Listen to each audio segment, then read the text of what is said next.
Hello everyone. We hope you're doing well. We're doing great, and we truly appreciate your ongoing support. We'd like to briefly address some comments regarding our audiobook series. Rest assured, progress is ongoing. That said, your feedback is vital. If there's a novel you particularly enjoy and want to hear more of, please let us know in the comments. Each chapter requires a financial investment, so we can only continue series that receive strong audience interest. Although we retain core names and plot lines, we make significant editorial changes to enhance clarity, pacing, and immersion. These are not simple recitations. We work hard to deliver a polished, thoughtful listening experience.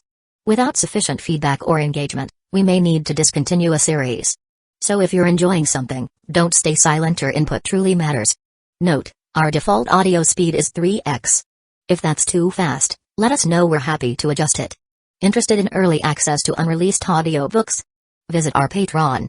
You'll get to experience new content before it reaches YouTube. Just to clarify, I'm a fan like you.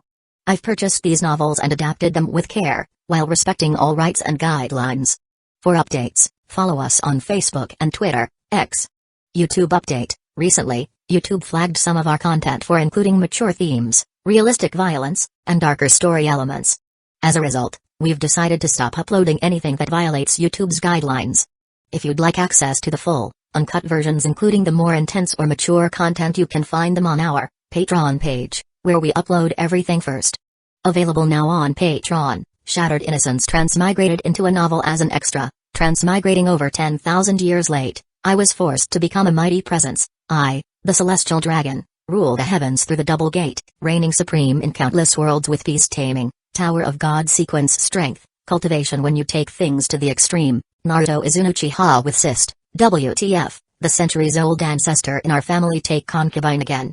Plus 18, Ichi, reincarnated in Bleach as a wizard. Thanks for listening and happy listening. Chapter 1, Building a Shelter from Scratch. Hello, please sign for the delivery. In the suburbs. Outside a run-down farmhouse. The delivery driver hefted several heavy cardboard boxes off the back of an electric tricycle. Suwoo took the pen, his gaze briefly sweeping over the boxes to confirm there was no damage, then bent down to sign the receipt. Are you planning to build a shelter here? You've bought quite a few tools. As Suwoo inspected the delivery, the driver couldn't help but ask curiously. You've heard the doomsday rumors too? Suwoo raised an eyebrow, a bit surprised. Of course. It's been the talk of our work group all day. Things on the market are suddenly expensive and hard to get. Something's definitely up. Must be the government quietly stepping in to regulate supplies. Maybe the rumors about the apocalypse are true. A trace of worry flickered in the delivery driver's tone. The end of the world wasn't some trivial joke. For ordinary people, surviving it would be nearly impossible. That makes sense, Suwoo nodded seriously. But there's no need to worry. If something really happens, the government will step in to ensure we survive. Let's hope so, the driver sighed, his expression still grim. Sure, the government might act, but the quality of life afterward? That was anyone's guess. This was a parallel Earth. All continents were unified under a single federal government. Technology was far ahead of the world Suwoo had come from, with controlled nuclear fusion nearing breakthrough. Humanity stood on the brink of the interstellar age, poised for grand exploration and colonization. Yet this promising future was overshadowed by the looming apocalypse. The survival of human civilization itself was now a massive question mark. Carrying the delivery boxes into the yard one by one, Suwoo carefully locked the gate and surveyed his surroundings. The yard was quite spacious. In the eastern corner stood an old two-story house, while the rest was piled high with cement, sand, steel bars, scrap metal, aluminum cans, plastic bottles, old appliances, and tires. To outsiders, the place would look like a junkyard. And frankly, it wasn't far from the truth. Most of the items cluttering the yard were things Suwoo had spent the last half-month hauling back from scrap yards across the city. It had cost him 6 million yuan in total. Expensive? Sure. But among the haul were over 3,000 tons of scrap metal, which alone made it a solid investment. Even at the lowest price of 6 or 7 yuan per kilogram for iron, quality steel bars could fetch more than double that. Spending 6 million to amass all this was a testament to Suwoo's careful calculations and tireless effort. A whole house. All traded for this. A wave of mixed emotions surged through Suwoo's heart: uncertainty, regret, perhaps a bit of hope. When he had crossed into this world half a month ago, he had been living in the downtown district of a major coastal city. The apartment he'd been staying in was the only inheritance left to him by the original owner's parents, along with 2 million yuan in compensation from their fatal car accident. In a world without impending doom, This inheritance would have allowed Suwu to live a carefree life, free from work, enjoying luxuries he could only dream of in his previous life. But there were no what-ifs. When the survival system that accompanied him through the transmigration activated, revealing the coming apocalypse, Suwu had made an immediate decision. He sold the apartment, took the cash and compensation money, and fled to a remote inland city with higher terrain, Jiang City. There, he rented the farmhouse he now stood in, intending to build a shelter to face the looming disaster. It's still too late. If only I had crossed over earlier, I might have snagged an abandoned underground bunker. Such a place would have been the ideal shelter, spacious, durable, and far cheaper than building from scratch. But when Suwu had scoured the internet for leads, he discovered that these previously overlooked locations had already been seized by the government or sold off. Despite searching tirelessly for over 10 hours, he couldn't find a single suitable option. With no other choice, he settled on this farmhouse as a compromise. Starting from scratch wasn't ideal, but at least the surrounding area was safe, and the cost of living was low, much better than staying in a coastal city. A phone call interrupted his thoughts. Suwu pulled out his phone and answered. Mr. Su, your application to build a basement shelter has been approved. I've sent the permit to you on WeChat. The voice on the other end belonged to an excited broker. Thank you, Suwu replied calmly. I'll transfer the remaining payment once I've confirmed the documents. Although the area was remote, government regulations were still in place. Excavating land to build a shelter required official approval. To secure the permit, Suwu had not only signed a 20-year lease for the farmhouse but also paid a 5,000 yuan fee to the broker. Fortunately, everything had gone smoothly and without much delay. After hanging up, Suwu resumed moving the delivery boxes into the house. In the freshly cleared living room, Suwu carefully opened one of the boxes on the hardwood table, unwrapping layers of foam padding to reveal a pair of 70-centimeter-long mechanical arms. Sturdy materials, flexible joints, he murmured after inspecting them. These high-end mechanical arms, priced at 16,000 yuan each, were indeed worth the money. Their craftsmanship was impeccable. Even so, Suwu couldn't help but feel a pang of heartache. A month ago, these would have cost only 8,000 yuan. Now, not only had the price doubled, but they were also being rationed. After buying these, he couldn't find any more available. But now wasn't the time for complaints. Focusing his mind, Suwu's gaze fell on one of the mechanical arms. A translucent interface, visible only to him, popped up in his field of vision. Standard mechanical arm, compatibility, 90%, evaluation, a reliable mechanical arm suitable for basic production tasks, upgrade options, industrial arm 1, versatile dexterity, 1 survival point, industrial arm 2, high-frequency oscillation cutter, 1 survival point, industrial arm 3, high-energy smelting laser emitter, 2 survival points. Suwu's eyes locked onto the third option. With a thought, he made his choice. Upgrade to industrial arm 3, high-energy smelting laser emitter. A faint glow enveloped the mechanical arm, which transformed before his eyes. The design became sleeker and sturdier, and the human-like fingers were replaced with a fist-sized transparent crystal. Suwu knew that this crystal housed the cutting-edge laser emitter, the primary upgrade feature. Checking his system panel, he noted that after the upgrade, 14 survival points remained. Without hesitation, he opened another box, upgrading 2 more mechanical arms along different paths. With this complete set of mechanical arms, I should be able to build a universal engineering robot. Running his fingers along the metallic surface, feeling its cool texture, Suwu couldn't suppress the surge of excitement and anticipation. Half a month of tireless effort had finally paid off. For the first time, he held a piece of technology that surpassed the current era. From this moment on, his fate diverged from that of ordinary people on this planet. He now had the means to turn the dream of a shelter into reality, step by step. Chapter 2, Scarce Resources. After a brief inspection, Suwu carefully installed the 3 upgraded mechanical arms onto a robot leaning against the wall. The robot had no head, only a torso and legs crudely assembled from metal frames and steel plates. Calling it a robot was generous. It was little more than a poorly made muddle. With the addition of the 3 heavy mechanical arms, the robot wobbled slightly, as though a gentle nudge could topple it. Good enough for now. Seeing that the robot hadn't collapsed, Suwu was already satisfied. After all, to save money and because similar products were no longer available on the market, he had spent the past few days painstakingly crafting this model by hand. Expecting high quality was out of the question. Counterfeit engineering robot, compatibility, 40%, evaluation. This is a stationary replica that cannot perform engineering tasks despite having functional mechanical arms. Upgrade path, universal lightweight engineering robot, 15 survival points. With a compatibility of 40%, it was still far from being functional. However, everything is relative. Before the mechanical arms were installed, its compatibility had been a mere 1%, a 40-fold improvement. The required survival points for an upgrade, once an unattainable triple-digit figure, had now dropped to a more manageable 15. This confirmed that Su Wu's decision to prioritize upgrading the arms to boost compatibility was the right move. Still, 15 survival points were not a trivial cost for Su Wu. Concentrating his attention on the compatibility rating, more detailed information appeared on the system panel, missing 100 kilograms of materials. This was a minor issue. Having spent the past half-month salvaging scrap with a budget of millions, Su Wu's greatest asset was an abundance of raw materials. He went out into the yard, picking through the piles of junk, and returned with a cartload of discarded steel bars, wires, and a few circuit boards. Dumping them next to the robot, he checked again. Compatibility rose to 55%, and the required survival points dropped by 3. Knowing this was the limit of what he could achieve, Su Wu didn't hesitate and initiated the upgrade. A flash of light engulfed the materials and the model, both of which vanished. In their place stood a sleek, 2-meter-tall engineering robot. Its body, clad in silver-white metal, gleamed with a futuristic aesthetic. 3 precise mechanical arms extended from its frame, exuding a sense of advanced technology. "Fabricate an M3 screw on site," Su Wu commanded. The engineering robot responded with a soft beep. Using the high-frequency oscillation cutter on one arm, it sliced off a small piece of scrap iron from a nearby metal bar.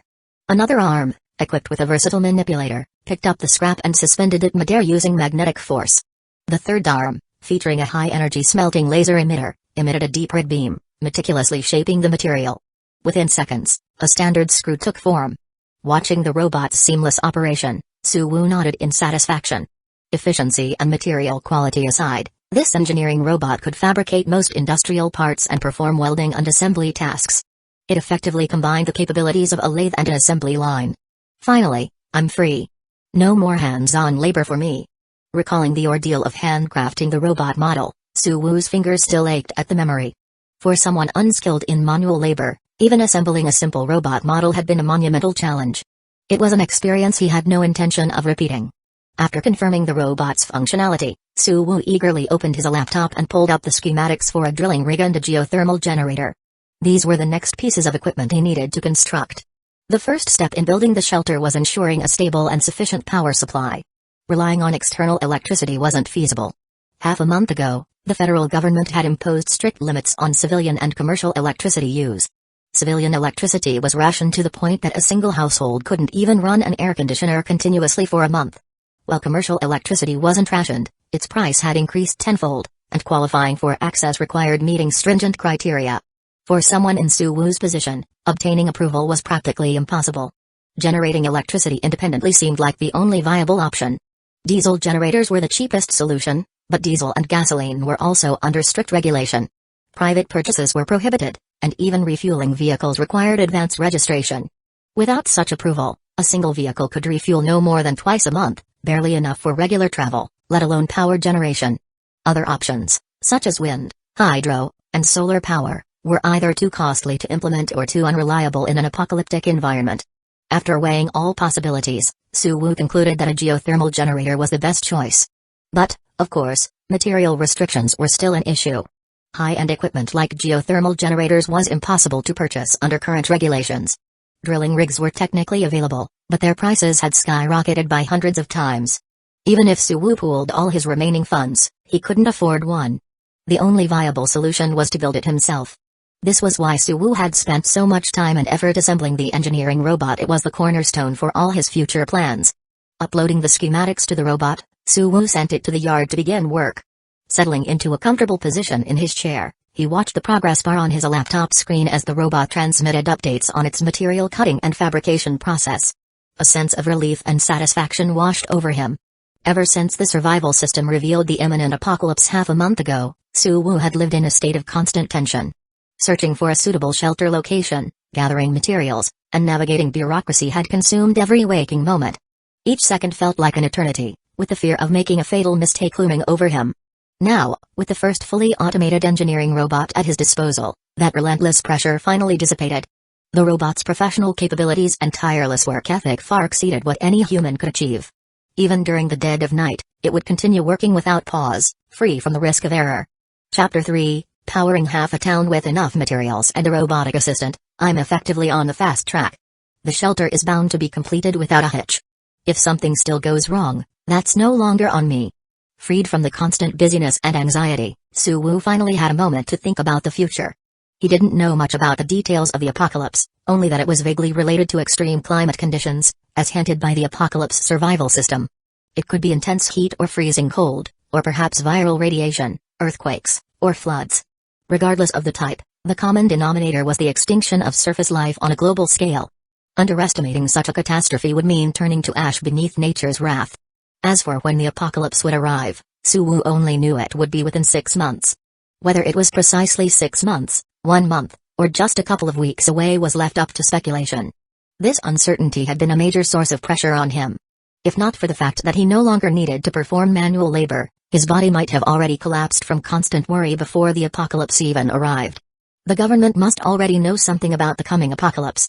They probably have more information than I do. Otherwise, there wouldn't be such strict resource controls.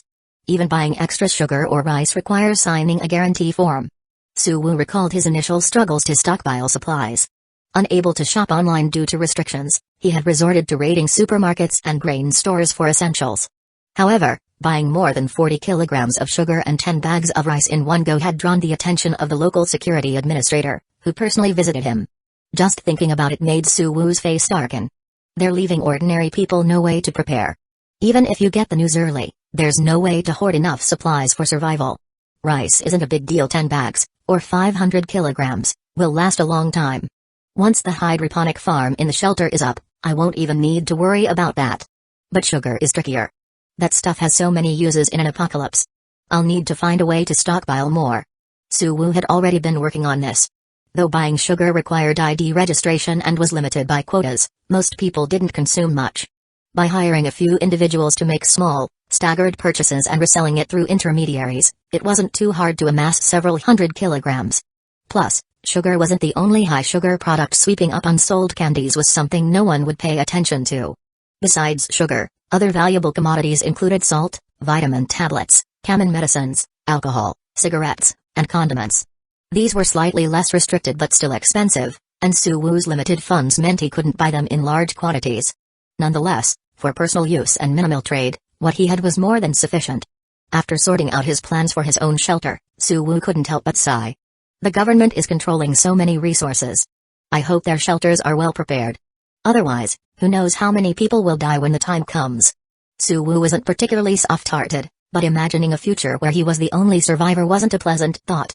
Humans were social creatures, and the importance of mental stimulation was no less significant than physical sustenance. As night fell, the farmhouse in the desolate suburbs remained as quiet as ever, save for the hum of machinery from the engineering robot. By midnight, a new set of information quietly appeared on Suwoo's system panel. Survival points calculation for the day: survived 1 day, plus 1 survival point. Successfully created a universal lightweight engineering robot, survival ability slightly increased, plus 2 survival points. Acquired the first fully automated tool, marking a transition from manual labor to mechanical processing. Apocalypse survival probability significantly increased, plus 75 survival points. Current survival points, 78, 75 points? That much? Suwoo's eyes widened, momentarily wondering if he had misread the numbers. Although his prior understanding of the system's rules had led him to suspect he might receive a substantial bonus, he hadn't anticipated a windfall of 75 points. Before this, his daily earnings had been a meager 1-point base income. I guess I underestimated the importance of the engineering robot, Suwoo thought, marveling at his decision to prioritize its creation. With this unexpected fortune, the pace of shelter construction would undoubtedly accelerate. A promising future was now within reach. The following day at noon, after 20 continuous hours of work, the engineering robot completed a small drilling rig and a geothermal generator. Suwoo inspected them and found their designs closely matched the schematics, looking as though they had rolled off an assembly line. Incomplete drilling rig, compatibility, 85% evaluation, a drilling rig missing key components, unable to operate normally. Upgrade paths, small drilling rig, 1 km depth, 3 survival points. Large drilling rig, 5 km depth, 20 survival points. Extreme drilling rig, 10 km depth, 60 survival points. Unfinished geothermal generator, compatibility, 75% evaluation, a semi-finished generator lacking critical internal components, practically indistinguishable from a model. Upgrade path, small geothermal generator, 300 kilowatt per hours, 13 survival points.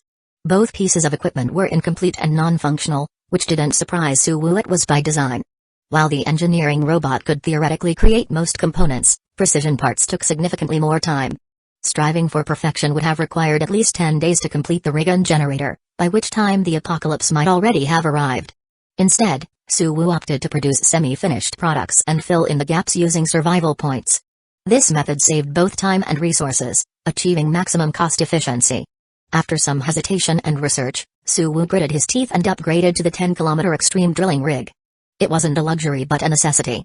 The central inland region of Jiang City lacked volcanic and geothermal hotspots. To operate the generator, the pipes had to reach deep into the Earth's crust. This monumental task was beyond the capabilities of standard rigs. Let's hope this works.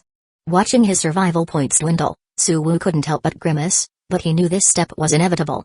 Electricity was the foundation of construction and survival. Without it, everything else would be a pipe dream. The upgraded 10-kilometer extreme drilling rig, compacted, was the size of a bus. Fully extended, it could cover half a football field. Despite its massive size, its high level of automation and built-in power made it easy for Suwu to operate. However, his lack of experience led to a clumsy start. It took him over 20 hours, excluding breaks, to lay pipes nearly 9,000 meters deep. Fortunately, data from the drill's probe indicated this depth was sufficient for the geothermal generator to function. Satisfied, Suwu stopped just short of the 10-kilometer limit and began installing the generator. The 13-point upgraded geothermal generator exceeded its original specs, reaching the pinnacle of contemporary technology. Its user-friendly design made installation surprisingly smooth. 2 hours later, a row of green indicator lights lit up on the generator's panel. Suwu's personal power plant was officially operational. Not bad, he muttered, watching the real-time power output on the small display. Generating 300 kilowatt-hours per hour, enough to power a small town at night. The fatigue of prolonged work evaporated as Suwu's mood soared. With this generator, he had effectively secured his future. Chapter 4, Ripples beneath a calm routine. At that moment, a drop of rain landed on Suwu's face, sending a chill through his skin. Looking up at the darkening sky, Suwu furrowed his brow, realizing he had overlooked something. I need to build a rain cover for the generator. And I should raise the base of the cement storage shed and improve its drainage. Although the geothermal generator had some waterproofing, the likelihood of a malfunction increased significantly in heavy rain. A rain cover was essential. Cement was even more sensitive. Exposure to water could render it useless. For Suwu, tasks like these were now straightforward. A single command set the engineering robot in motion. It began sorting through the scrap metal piles in the yard, using its precision tools, a high-frequency cutter and laser emitter capable of melting and reshaping metal to construct the framework for a rain cover. By late night, the accumulated clouds finally unleashed a torrential downpour. Suwu retreated to his second-floor bedroom, gazing out the window at the yard. Under the makeshift rain cover, the geothermal generator remained well lit, its row of green power indicators glowing steadily, instilling a sense of security. Next to the generator, the engineering robot worked tirelessly, as planned. Its task was to construct a small excavator and a transport vehicle, forming a basic construction fleet to excavate an underground space large enough to house a small shelter. The progress is faster than expected, Suwu mused. Once they're built, I'll consider selling a few, depending on how many survival points the upgrades require. He glanced at the nearly complete tracks and chassis being assembled by the robot. Estimating the materials and production time, he felt the idea was feasible and couldn't help but get excited. It wasn't about greed but the sheer potential profit. A small excavator typically cost around 30,000 yuan in the past. After Suwu transmigrated, prices had skyrocketed 50-fold. Acquiring one now would cost at least 2 million yuan, assuming one could even find one for sale. The massive price difference meant that selling just 2 machines could multiply Suwu's resource reserves several times over, elevating him to a position of wealth in the apocalypse. Of course, selling them was merely a tentative plan for now. With the shadow of doomsday looming, the shelter remained Suwu's top priority. Any trade would have to wait until its construction was far enough along to ensure his safety. He had no intention of jeopardizing his preparations for quick profits. After watching the robots work for a while and confirming there was nothing for him to do, Suwu turned his attention back to his laptop to browse the news. Mainstream media outlets continued reporting trivial stories as usual. However, independent platforms occasionally mentioned the recent tightening of market regulations. Since the prices of everyday essentials like rice and cooking oil hadn't changed significantly, most people remained indifferent, and these stories gained little traction. Rumors suggest that all toy factories in the eastern continent have ceased operations, and factory workers have been requisitioned by the government for construction projects. This headline caught Suwoo's attention. He clicked on it, only to find the article had been taken down. Here we go again. Suwoo shook his head in frustration. The federal government of this world had far stricter internet controls than his previous one. Anything the government wanted to keep hidden, no matter how impactful or widespread, was scrubbed from public view. At most, vague rumors might circulate in private chat groups, but the sheer volume of baseless speculation made it nearly impossible for ordinary people to discern truth from fiction. If not for the apocalypse survival system, Suwoo might still be oblivious to the impending catastrophe, living comfortably in a web of false information. The article's removal hinted at its potential authenticity. Suwoo carefully recalled the headline, and his mood grew heavier. The shutdown of toy factories might seem trivial, but it was a clear sign of severe strain on societal operations. Resources and manpower could no longer be spared for non-essential industries. This suggested that full-scale resource control was only a step away from being officially declared. If this continues, bartering may become the only way to trade in the future. The thought of the bleak conditions ahead weighed on Suwoo, though he found some comfort in his preparations. His money was nearly spent, and while his stockpile of resources wasn't vast, it was sufficient for 3 to 5 years of personal use. With the survival system's near-magical ability to create items, Suwoo believed he could achieve self-sufficiency long before his supplies ran out. In the early hours of the morning, a new day began, and the system panel displayed the day's earnings. Survival points calculation for the day: survived 1 day, plus 1 survival point. Successfully built a geothermal generator, slightly increasing survival ability, plus 3 survival points. Acquired the first personal power plant, marking the beginning of the industrial age, plus 25 survival points. Current survival points, 34. Survival points are accumulating quickly now. Even after completing the significant project of installing the geothermal generator, Suwoo still had over 30 points left. For the first time in weeks, he felt truly at ease. These survival points were his lifeline, a guarantee of security for the future. The next morning, bright sunlight broke through the clouds, spilling into Suwoo's bedroom. After getting up and washing, Suwoo went outside to inspect the yard. The engineering robot had completed the small excavator and made significant progress on the transport vehicle. Focusing on the small excavator, Suwoo activated its upgrade panel. Incomplete small excavator, compatibility, 90%. Evaluation: aside from minor flaws in power and materials, its craftsmanship is impeccable. Upgrade options: diesel-powered small excavator, 2 survival points; battery-powered small excavator, 5 survival points; autonomous small excavator, 7 survival points. Suwoo studied the options carefully, considering which upgrade would best align with his plans. Chapter 5: The Mini Excavator. The 3 upgrade options for the excavator made Suwoo's eyes light up. The diesel version was straightforward, essentially the same as the standard mini excavators sold on the market, but incredibly cost-effective. For just 2 survival points and a few thousand yuan worth of scrap materials, he could create a brand new mini excavator that would currently sell for over 1 million yuan. If handled well, this could be his stepping stone to unimaginable wealth. Unfortunately, in the context of the approaching apocalypse, wealth wasn't as attractive as it used to be. No need to rush. With currency turning into glorified coupons, hoarding too much doesn't make sense. In a barter economy, the value will stay consistent no matter when I trade it. Suppressing his excitement, Suwoo turned his attention to the other 2 options. Compared to the diesel version, the battery-powered and autonomous versions were better suited to his current needs. Diesel was hard to come by, but electricity was now plentiful, thanks to his geothermal generator.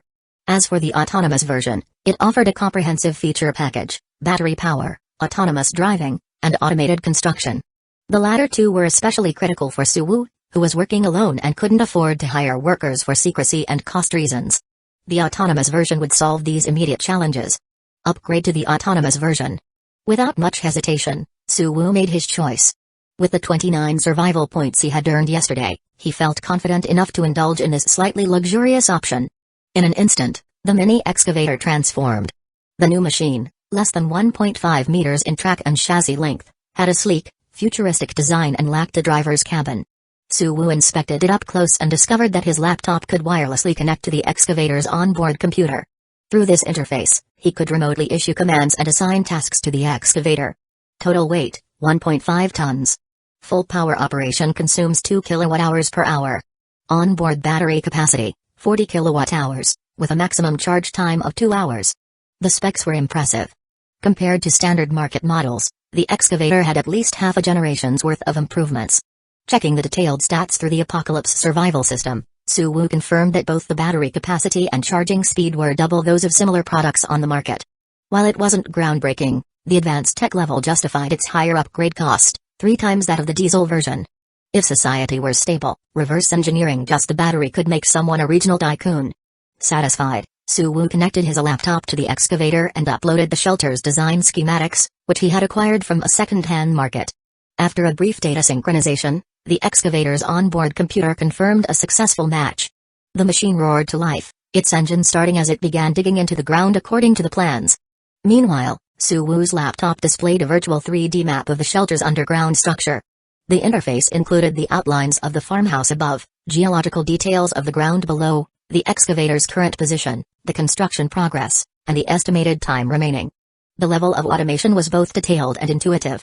This level of automation is insane. For a moment, Suwoo felt like he was playing a video game. Glancing out the window, he watched the mini excavator methodically carve a downward slope into the yard soil. Snapping out of his reverie, he reminded himself there was no time to waste. Heading downstairs, Suwoo grabbed an electric hammer and began breaking down a section of the courtyard wall. The farmhouse sat on the outskirts, with its front gate near a road and its rear bordering a desolate rocky field. The courtyard wasn't particularly large, but creating a shortcut to the rocky field would save time for transporting excavated soil and debris.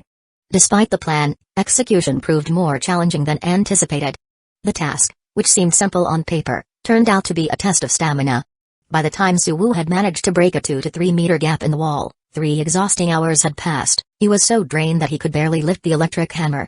"I'm never doing this again," Suwoo muttered, regretting underestimating the physical toll. After catching his breath, wiping off his sweat, and downing a can of soda, he tidied up the area and returned to the yard. By then, the engineering robot had nearly completed the mini transport vehicle. Once it was done, Suwoo immediately spent 5 survival points to upgrade it. The upgraded mini transport vehicle resembled an oversized toy. Less than 2 meters long, it had no driver's cabin and consisted of a tracked chassis and a small dump bed capable of carrying 2 to 3 cubic meters of soil and debris. Max speed, 20 kilometers per hour. Load capacity, 5 tons. Battery capacity, 40 kilowatt-hours. Max operating time, 40 hours. The transport vehicle's speed was unimpressive, hovering between that of a utility tool and a large toy. However, Suwoo was more than satisfied. The tracked chassis was specifically designed for rough terrain, prioritizing stability over speed. As long as it could navigate muddy and rocky ground and handle short-distance transport, it was sufficient. The 5-ton load capacity, likely due to the sturdy tracks and powerful engine, allowed the vehicle to carry even a full load of rocks without issue. For shelter construction, this vehicle was nearly flawless. Without delay, Suwoo integrated the transport vehicle into the construction team. The sound of metal bearings turning filled the yard as the transport vehicle slowly made its way to the excavation site. Working in tandem with the mini excavator, it transported the growing piles of soil and debris to the rocky field beyond the courtyard. Chapter 6, A Construction Crew Takes Shape. Now the construction crew can finally get to work. Though the team only had a single excavator and a transport truck, their combination created a simple yet effective workflow capable of sustaining continuous excavation efforts. However, this was far from perfect. The location Suwoo had chosen for his underground shelter had relatively loose soil. While this made digging easier, it also significantly increased the risk of collapses during construction. This meant that reinforcement of the underground space had to proceed hand in hand with the digging process. There was no room for oversight. Suwoo glanced at the slope dug out by the mini excavator. For now, the short distance didn't show any obvious issues. But he knew that if left unchecked, the continued digging could very well end up burying the excavator itself in its own excavation. Suwoo powered up his laptop and quickly added 2 new manufacturing tasks for the engineering robot, a construction robot and a small cement mixer. Both tasks were relatively straightforward to execute. Several hours passed. After spending 5 additional survival points to upgrade his equipment, Suwoo watched as a humanoid construction robot materialized before him. Compared to the engineering robot, the construction robot was much cheaper to produce, only about 1/3 the cost. Its design was more humanoid, featuring 2 mechanical arms ending in biomimetic fingers capable of deftly handling various human construction tools. It could also double as a transporter for materials or even a bodyguard if needed, making it a versatile, all-purpose worker. With the construction robot in place, the final gap in Suwoo's construction crew was filled, and he was finally liberated from manual labor. At the very least, tasks like creating an opening in the courtyard wall no longer required Suwoo's personal involvement. All he had to do was give the construction robot a command, and it would complete the task automatically. Reinforce the tunnel, Suwu instructed the construction robot. By now, nearly a full day of excavation had resulted in a decent-looking tunnel entrance in the courtyard, just in need of reinforcement. For temporary reinforcements, wood would have been ideal, cheap and fast. But since Suwu couldn't acquire the necessary materials on short notice, he had to use steel bars and angle irons as substitutes. This approach wasn't optimal, but wastefulness wasn't the main concern. The real issue was that the engineering robot had to divert some of its time to cutting and welding suitable metal plates, which indirectly delayed its other manufacturing tasks. If only I could chop down some trees in the mountains, Suwu lamented. The suburban area where he lived wasn't lacking in wilderness. But since society hadn't fully collapsed yet, even though he knew those forests would likely not survive the apocalypse, indiscriminate logging was still not an option. After a brief moment of regret, Suwu brushed the thought aside. There was no need to be greedy. His current situation was already quite favorable, a highly efficient construction crew capable of working 24/7 and a private site for building his shelter. He was miles ahead of most people. Those still living in cities, unaware of the looming apocalypse, were the truly unfortunate ones. When the time came, they would have to rely on the government's official shelters and pray there was enough space. Even if they managed to get in, the quality of life they'd face was easy to imagine. As night fell, the courtyard lit up brightly. The two robots and two construction vehicles worked tirelessly, digging and reinforcing the underground tunnel. The scene was one of intense activity. To avoid interfering with the construction, Suwu retreated early to his second-floor bedroom. There, he monitored the progress remotely via control software on his laptop. To pass the time, he played games and browsed forums and news sites. Antarctic temperatures rise, breaking historical records. Millions of cubic kilometers of glaciers may melt, threatening over 100 coastal cities. Strongest typhoon in recorded history set to hit East Continent's coastline. Dawn City announces full shutdown starting at 8 p.m. tonight in preparation for the incoming typhoon. These disaster-related headlines flashed across his screen. Similar news had appeared in past years, and most people, unless directly affected, viewed them as routine environmental warnings or weather updates. But a closer look revealed subtle differences this time. Ominous words like unprecedented and record-breaking cropped up with unusual frequency. The signs of the apocalypse are becoming more apparent, Suwu muttered to himself. Will the first wave of doomsday climate disasters be extreme heat? He clicked on the article about the Antarctic glaciers and watched footage of massive ice chunks collapsing into the ocean. A chill ran down his spine. One of the primary reasons Suwu had chosen to build his shelter in the central mainland was to avoid potential tsunamis and rising sea levels. Factors like geological stability and affordable land were secondary. Now, it seemed his decision had been spot on. At least in his location, he wasn't likely to be at ground zero when the apocalypse hit, giving him more time to prepare. How many people in those coastal cities will survive, I wonder, Suwu mused. Another news article loaded, featuring a photo of waves crashing against a seawall while children played nearby. He could almost smell the death in the air, but there was nothing he could do about it. Had it not been for the warnings from his survival system, Suwu might have been just another ordinary coastal resident, oblivious to the impending doom. After finishing the news, Suwu opened a messaging app. A few days ago, he had joined several online groups for survival enthusiasts to gather tips for planning his shelter. The discussions had been surprisingly helpful. One group's conversation caught his attention. A user named Chenzin was clearly frightened by the news about the Antarctic melt and was considering transferring to an inland school. Most of the responses, however, were dismissive, mocking Chenzin for overreacting. Although many group members fancied themselves doomsday enthusiasts, few truly believed an apocalypse was imminent. For them, making drastic life changes over an uncertain future seemed absurd. Better check how many goods are already under government control in the market, Suwu typed in response. Leaving the coast early is actually a wise decision.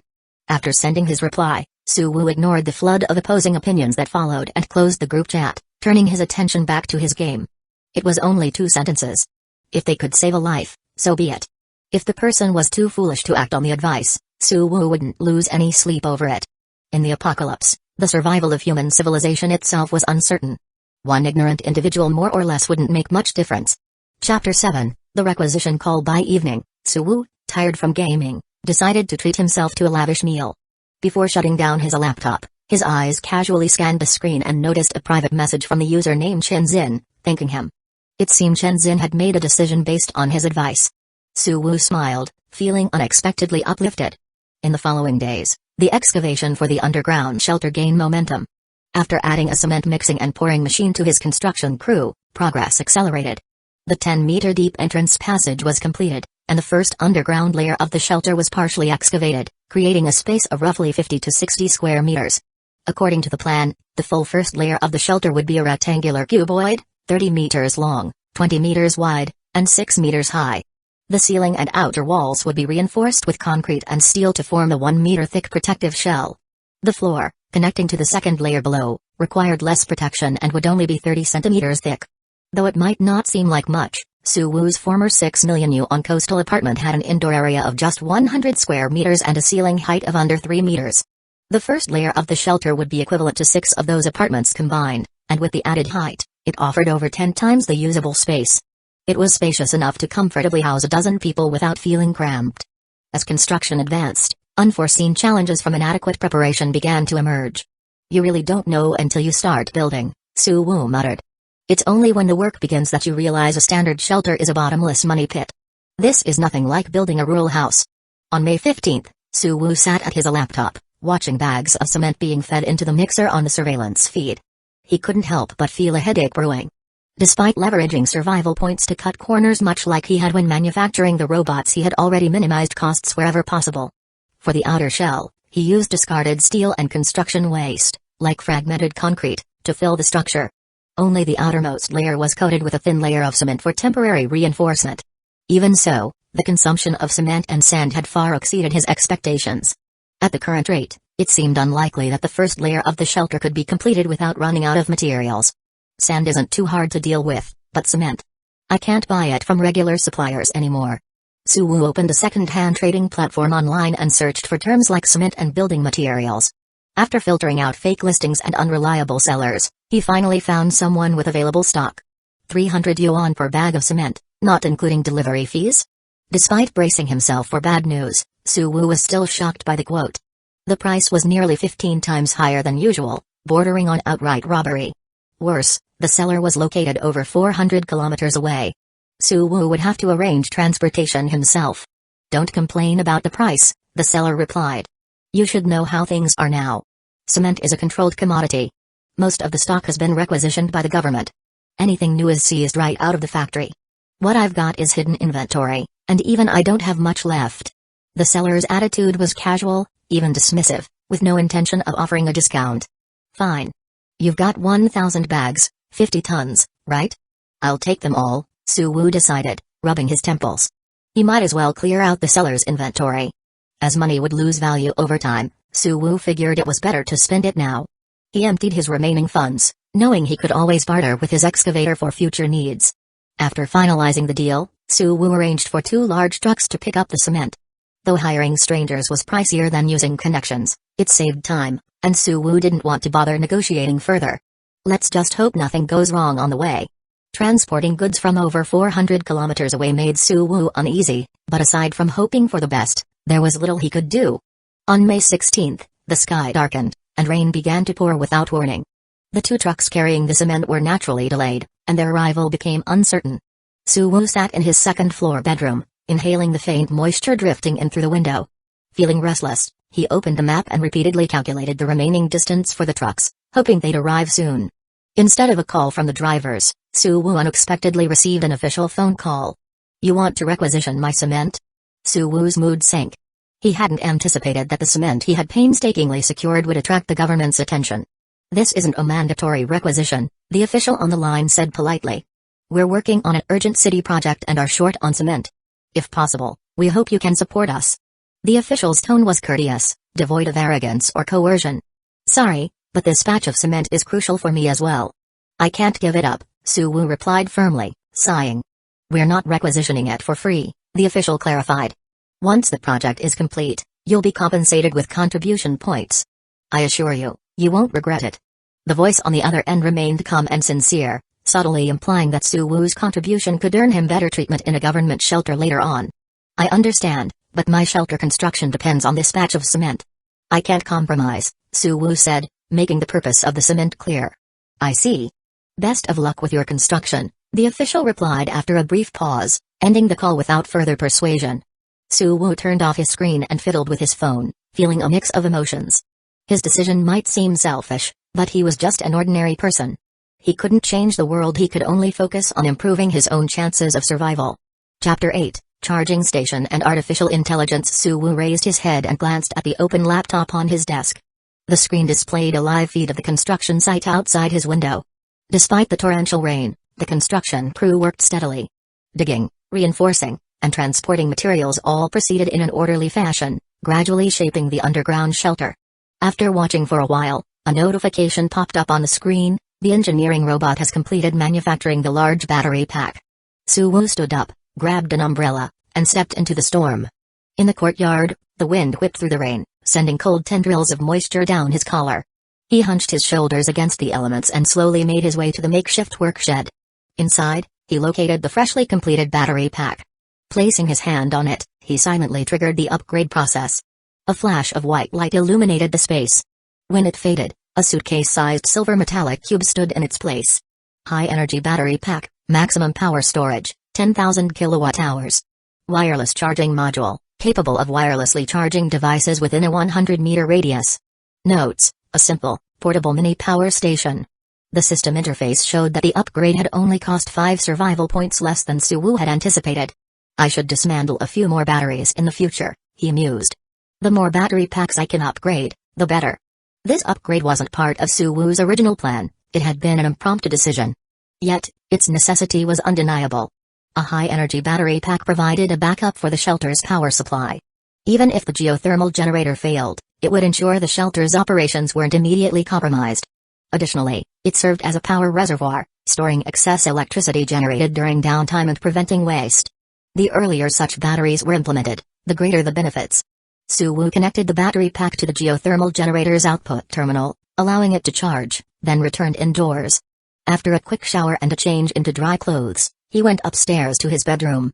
With a comfortable surplus of survival points, Suwoo turned his attention to his laptop, finally upgrading it, a task he had been postponing. The upgrade cost a hefty 15 survival points, and other priorities had always come first. Only now had he barely scraped together enough points. As the upgrade completed, the once black laptop transformed into a sleek, silver-white device with a futuristic aesthetic. Turning it on, Suwoo discovered that the upgraded laptop now boasted a hard drive capacity of 1,000 petabytes, a staggering 100,000 times its previous capacity. Its computational power rivaled that of a small supercomputer. Of course, such performance came with a price. The laptop now consumed a staggering 100 kilowatt-hours of electricity per hour when operating at full capacity. Its internal battery could only sustain it for 1 hour. Beyond the hardware upgrade, the laptop also came with a built-in basic artificial intelligence module, capable of handling simple tasks on his behalf. Suwoo spent some time configuring the AI, eventually naming it Luotani. He transferred control of the construction crew to Luotani, and immediately, the coordination between the various units became more seamless. Movements became fluid, almost as if the machines had been granted life, and efficiency noticeably improved. So this is what they mean by automated operations, Suwoo mused. The stronger the computing power, the higher the efficiency. Satisfied with this unexpected boost in productivity, Suwoo observed the construction site for a while longer. Realizing that commanding the crew required only a fraction of the laptop's computational capacity, he assigned it an additional long-term task: collect and download all publicly available text-based data from the internet. While the task seemed simple, manually gathering data from the web was both time-consuming and labor-intensive, and many resources were hard to locate without precise knowledge of where to look. For Luotani, however, this task was straightforward. The only bottleneck was the speed of the network connection. By afternoon, the rain had subsided. The 2 trucks carrying cement finally arrived at Suwoo's doorstep. He paused the work of the construction robots and mini-transport vehicles, redirecting them to handle unloading. The drivers, intrigued by the scene, struck up a conversation. "Brother, this is some serious high-tech you've got here," one said. "These machines work faster than 3 or 4 men combined." "Can't be helped," Suwoo shrugged, feigning helplessness. "It's hard to find reliable workers these days." In truth, he could have hired temporary labor, but their inefficiency made robots the better choice. "Same here," the driver replied with a sigh. "All the good workers have been hired by the government for some kind of civil defense project." "You think the rumors online about the apocalypse are true?" "Maybe," Suwoo said nonchalantly. "With the way the market's behaving, who knows what might happen." After unloading was completed and the drivers had left, Suwoo directed the construction robots to cover the cement bags with waterproof tarps. These materials were becoming increasingly scarce. Even for barter, they would be hard to acquire in the future, so Suwu handled them with care. By May 22nd, after accumulating more survival points, Suwu expanded his construction crew with another mini-excavator, a mini-transport vehicle, and a construction robot, doubling its size and significantly improving excavation efficiency. By May 28th, the first underground layer, spanning a total of 600 square meters, was preliminarily excavated. Suwu spent one survival point to finalize the reinforcement of the layer's structural integrity, merging the construction waste, steel reinforcements, and outer concrete into a cohesive whole. With the first layer complete, the construction crew began preparations to dig deeper for the second layer. That same afternoon, Suwu sat idly in his farmhouse bedroom on the second floor, now with little to occupy his time. He decided to start planning and designing the completed sections of the shelter. Opening his laptop, he compared the original blueprints with a collection of reference materials he had downloaded. He sank into deep thought, knowing that this decision would define the starting point and initial functionality of his shelter. Chapter 9, The Hydroponic Farm. The core of the shelter lies 10 meters underground. It connects to the surface through an inclined passageway, linking the ground level to the first underground floor. Near the shelter's entrance tunnel on the first underground floor, we can set up a decontamination room, a garage, and a changing room to facilitate entry and exit in the future. We can also install a 20 square meter lift platform capable of supporting vehicles, providing access between the first and second underground floors and deeper levels below. Suwu carefully planned the internal layout of the shelter on his laptop, methodically allocating space. After finalizing the essential functional areas, he turned his attention to the remaining 500 square meters of open space on the first underground floor. He deliberated for over half an hour before deciding to divide it into two zones, a 200 square meter rice cultivation area and a 300 square meter vegetable cultivation area. In a resource-scarce apocalypse, aside from electricity, food was undeniably the most crucial factor. Sustaining basic survival hinged on a reliable food supply. Establishing a self-sufficient source of grains and vegetables became a top priority. Unlike conventional farmland, the shelter's rice and vegetable cultivation zones would rely entirely on soilless farming. Artificial grow lights would replace sunlight to create optimal growing conditions. To maximize the shelter's limited and valuable space, the rice cultivation zone would feature a 4-tiered shelf system, while the vegetable zone would have 10 tiers. This design expanded the actual planting area to 800 square meters for rice and 3,000 square meters for vegetables. With over an acre of rice cultivation space, Suwu calculated, and an artificially optimized environment, the growth cycle should be reduced to 4 months, yielding roughly 1,600 pounds of rice, enough to sustain at least 10 people's daily needs. His estimate was conservative. Some high-yield hybrid rice varieties could easily produce 1.5 to 2 times more. But Suwu preferred quality over quantity. The taste of hybrid rice was significantly inferior to standard varieties. For the 3,000 square meter vegetable zone, nearly 5 acres, Suwu chose to primarily grow fast-maturing crops such as lettuce, bok choy, spinach, and cabbage, supplemented by smaller quantities of tomatoes, cucumbers, and other common vegetables. The fast-growing crops would prioritize efficiency and yield, mainly for trade with other shelters. The others would focus on quality, reserved for Suwu's own meals. Given his limited resources, Suwu could only establish the basic framework of a personal shelter. For better living conditions and future expansion, external trade would be essential, another reason for the vegetable zone's existence. After finalizing the vegetable selection, Suwu hesitated briefly before adding strawberries, grapes, pineapples, and other fruit to the cultivation plan. These fruits were intended for internal use within the shelter. Considering how much people enjoyed eating fruit compared to vegetables, he allocated a generous 600 square meters for their cultivation, an indulgence reflecting his determination to improve his quality of life. That should do for now. With the first underground floor fully planned, Suwu stretched, a rare sense of satisfaction washing over him. The shelter, his own creation, was finally starting to take shape. Although it only had one floor for now, it was enough to sustain long-term survival in an emergency. Amid the looming apocalypse, nothing brought greater comfort or peace of mind. With the plans in place, construction proceeded smoothly. The engineering team first built the framework for the large lift platform, which Suwu upgraded using survival points to put into operation. The construction crew then split into 2 groups.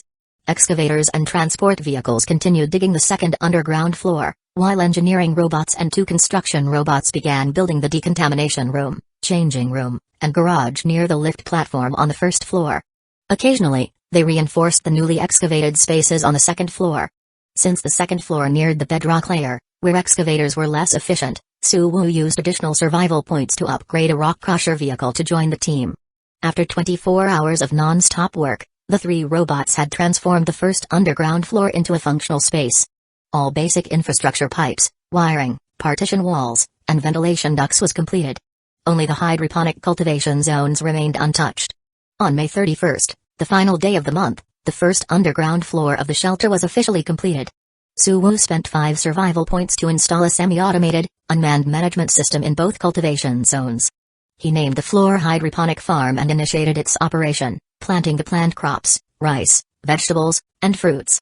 Due to the last-minute addition of fruit, Su Wu had to procure seeds and saplings from local markets. Fortunately, these items were readily available in seed stores, and he quickly bartered canned goods and grains to secure them without delaying production. Meanwhile, on the same day, Luotani, his eye assistant, uncovered a grim piece of news while scouring the internet. In a remote African Rift Valley, temperatures at a large tribal settlement had spiked to 155 degrees Fahrenheit, 68 degrees Celsius, at 9:20 a.m., breaking global records. Within hours, the entire settlement, thousands of people had succumbed to dehydration in the extreme heat. There were no survivors. The apocalypse has begun, Su Wu whispered, staring at photos taken by a federal rescue team. He felt a chill run down his spine, realizing this might not be an isolated incident but the true onset of the end times. A mix of tension and unease gripped him. Despite his meticulous preparations, humanity's fragile body seemed woefully inadequate against the world-altering catastrophes unfolding. On June 1st, the pace of disaster escalated. That morning, a second extreme heat zone appeared over Antarctica, causing glaciers to melt and evaporate at a visible rate. Over the oceans, hurricanes roared and torrential rains poured down. Within hours, a coastal city near Antarctica was swallowed by a sudden tsunami. Over 200,000 residents vanished without a trace. Meanwhile, thousands of miles away, alarms blared across East Continent's coastal cities. Every television station repeated the federal government's emergency announcement, urging residents in coastal and port cities to evacuate inland to higher ground immediately. But evacuating millions, even tens of millions, was a logistical nightmare that couldn't be accomplished in a short time. 10 hours after the alarm sounded, the first evacuation convoys had just left the coastal plains for the interior highlands. Countless others remained stranded in coastal cities, racing against death and awaiting their fate. Chapter 10, The First Signs of the Apocalypse. While chaos reigned in both the real world and online, Su Wu was still sitting in his bedroom in the suburban outskirts of Jiang City, casually browsing forums. The massive relocation of tens of millions of people seemed to have diverted much of the government's attention. Previously restricted information had begun leaking online, and Su Wu even found several disaster investigation reports from within the federal government. According to the reports, it was confirmed that in 1 to 1.5 months, the global average temperature would rise above 60 degrees Celsius, 140 degrees Fahrenheit, possibly reaching as high as 100 degrees Celsius, 212 degrees Fahrenheit. At those levels, the surface would no longer be habitable for ordinary humans. At least a month, Su Wu muttered.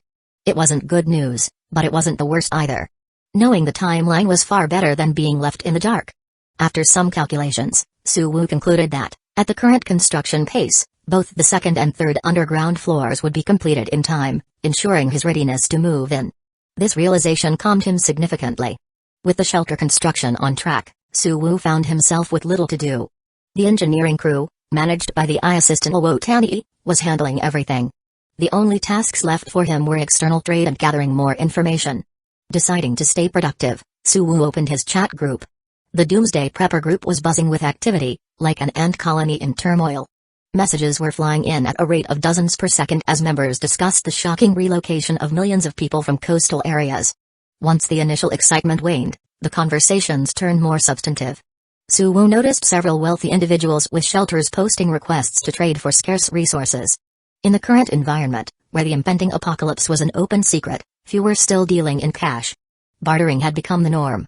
Urgently seeking excavators, electric hammers, and jackhammers around Jiang City.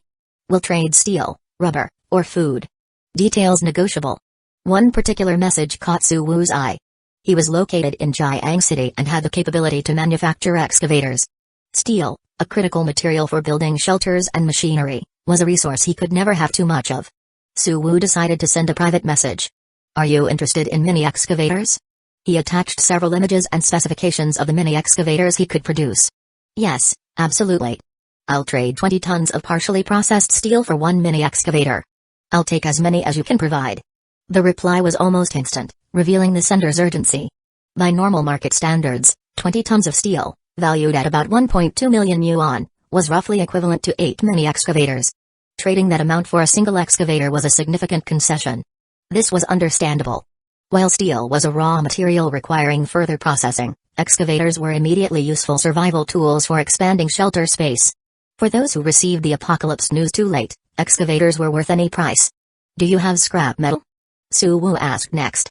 For him, scrap metal was almost as good as processed steel, but it was far cheaper. "Yes, but not much. We've got 200 to 300 tons in the warehouse. If you want it, I'll trade at 100 tons per excavator. You'll have to arrange transportation yourself." The logistics were challenging. With an average truck carrying 5 tons, moving 200 tons would require dozens of trips. In a time when manpower and fuel were precious, this wasn't an easily provided service. "Deal. I'll trade 3 mini excavators for all your scrap metal. Any remaining balance can be converted into processed steel." Su Wu decided to take the entire lot. To fulfill the trade, he planned to manufacture 3 diesel-powered mini excavators, which cost only 2 survival points each and were sufficient for the task. He couldn't spare the advanced models already in use by his construction team, as they were critical to the shelter's progress. With the deal finalized and delivery scheduled for the following day, Su Wu opened his laptop's control panel and instructed the engineering robots to prioritize manufacturing the excavators. He then went downstairs to his courtyard's makeshift garage. Even wealthy individuals building private shelters struggled to secure transportation these days. For Su Wu, who was already short on resources, hiring a truck and driver was out of the question. He would have to solve the transportation problem himself. The garage contained little of value, just a second-hand van for siphoning gasoline and an old tractor for diesel. After a brief glance, Su Wu dismissed the van. With a payload capacity of just 1 ton and limited cargo space, it was unsuitable for large-scale transport. Instead, he focused on the tractor, which was sturdier, more reliable, and capable of carrying heavier loads. Agricultural 2-wheel drive tractor, speed, 32 km per hour, fuel consumption, 7 liters per hour, payload capacity, 3 tons, upgrade options, diesel truck, 3 survival points, electric truck, 5 survival points, additional upgrades, armor, off-road capability, speed, range, insulation, radiation resistance, filtration, electronics. The tractor, being a complete and functional piece of equipment, came with several optional upgrades not previously seen. Su Wu could enhance its attributes, adding extra features to the upgraded version. After some consideration, Su Wu selected armor as an additional upgrade.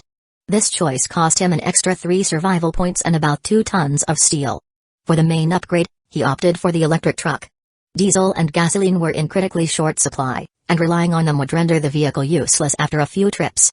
Electricity, on the other hand, was abundant in Su Wu's shelter, making the electric truck far more practical and cost-effective. With the upgrades complete, Su Wu was ready to handle the transportation himself. The electric truck, reinforced with armor, would ensure a smoother and safer delivery of the scrap metal and steel he desperately needed. Chapter 11, The Scrap Metal Trade. Su Wu commanded a construction robot to haul over a pile of scrap metal and began the upgrade process. Soon, with 8 survival points deducted from his system, the transformation of the second-hand tractor was complete. The upgraded tractor bore no resemblance to its former self. It had expanded in size, now resembling a medium-sized truck with a rugged metallic exterior. Its speed and payload capacity had tripled.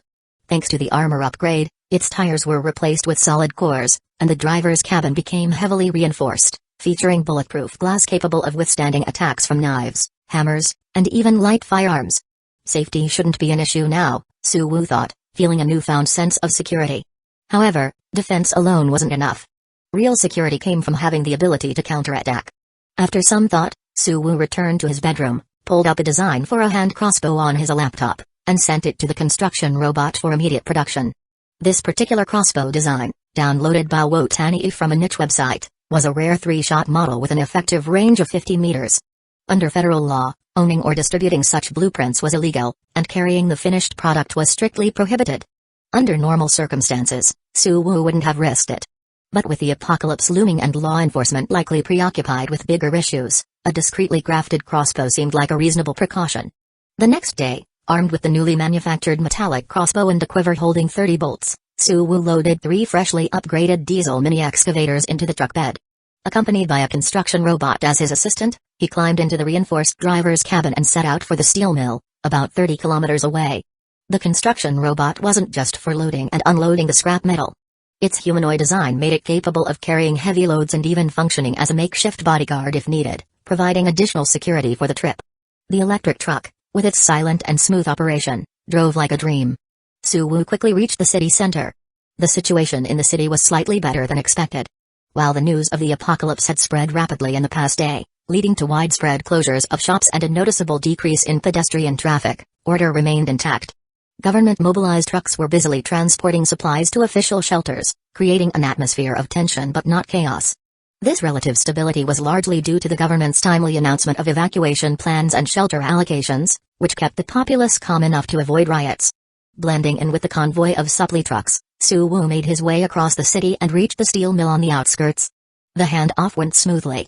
After delivering the 3 mini excavators, Suwoo received a key to a warehouse containing 260 tons of scrap metal and 4 tons of partially processed steel plates. But as he inspected the materials, Suwoo realized he had encountered an unexpected logistical problem. Although his newly upgraded truck could carry close to 10 tons, the irregular shapes of the scrap metal significantly reduced the usable capacity of the truck bed. Even when fully loaded, he could only transport about 5 tons per trip.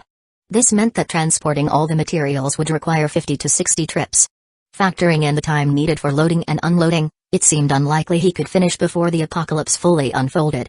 Left with no choice, Suwoo turned his attention to the truck's electronic systems upgrade option.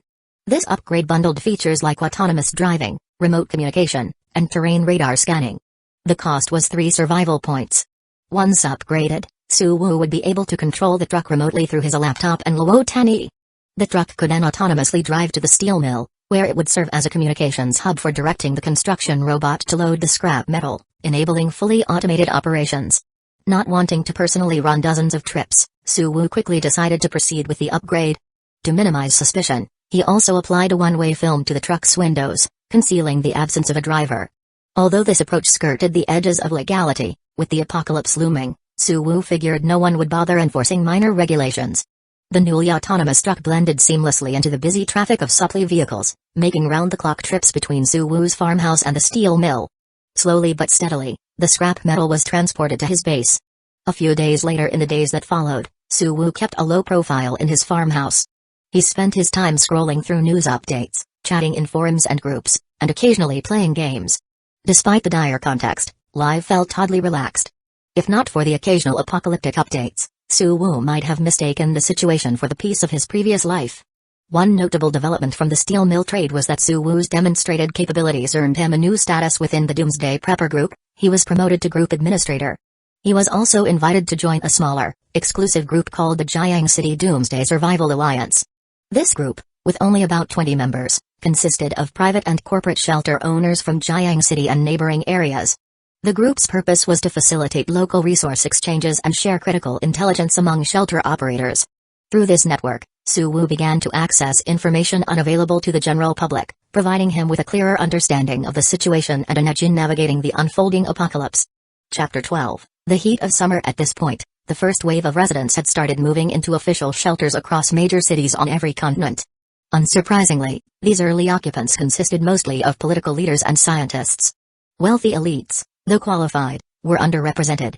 It wasn't due to lack of eligibility but rather their preference for private shelters, which had led to a booming market for abandoned mountain bunkers. Many had been repurposed and sold at premium prices over the years. Compared to these elites, Suwoo felt little regret about failing to secure an ideal mountain shelter. His modest resources and late timing had made it nearly impossible.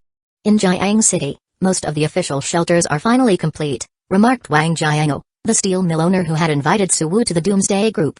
They've connected the city's underground parking lots, shopping centers, and subway tunnels. The result is a sprawling underground complex, practically a small city. But Wang trailed off, leaving the rest unsaid. The shelter's sheer size seemed impressive, but with a population of 3 to 4 million to accommodate, each individual's living space would be minuscule. 6-person, even 10-person dorms were likely to become the norm. Compared to that, even the most modest private shelter seemed like paradise. They should have finished by now, another member, using the screen name Armored Knight, chimed in with a worried tone.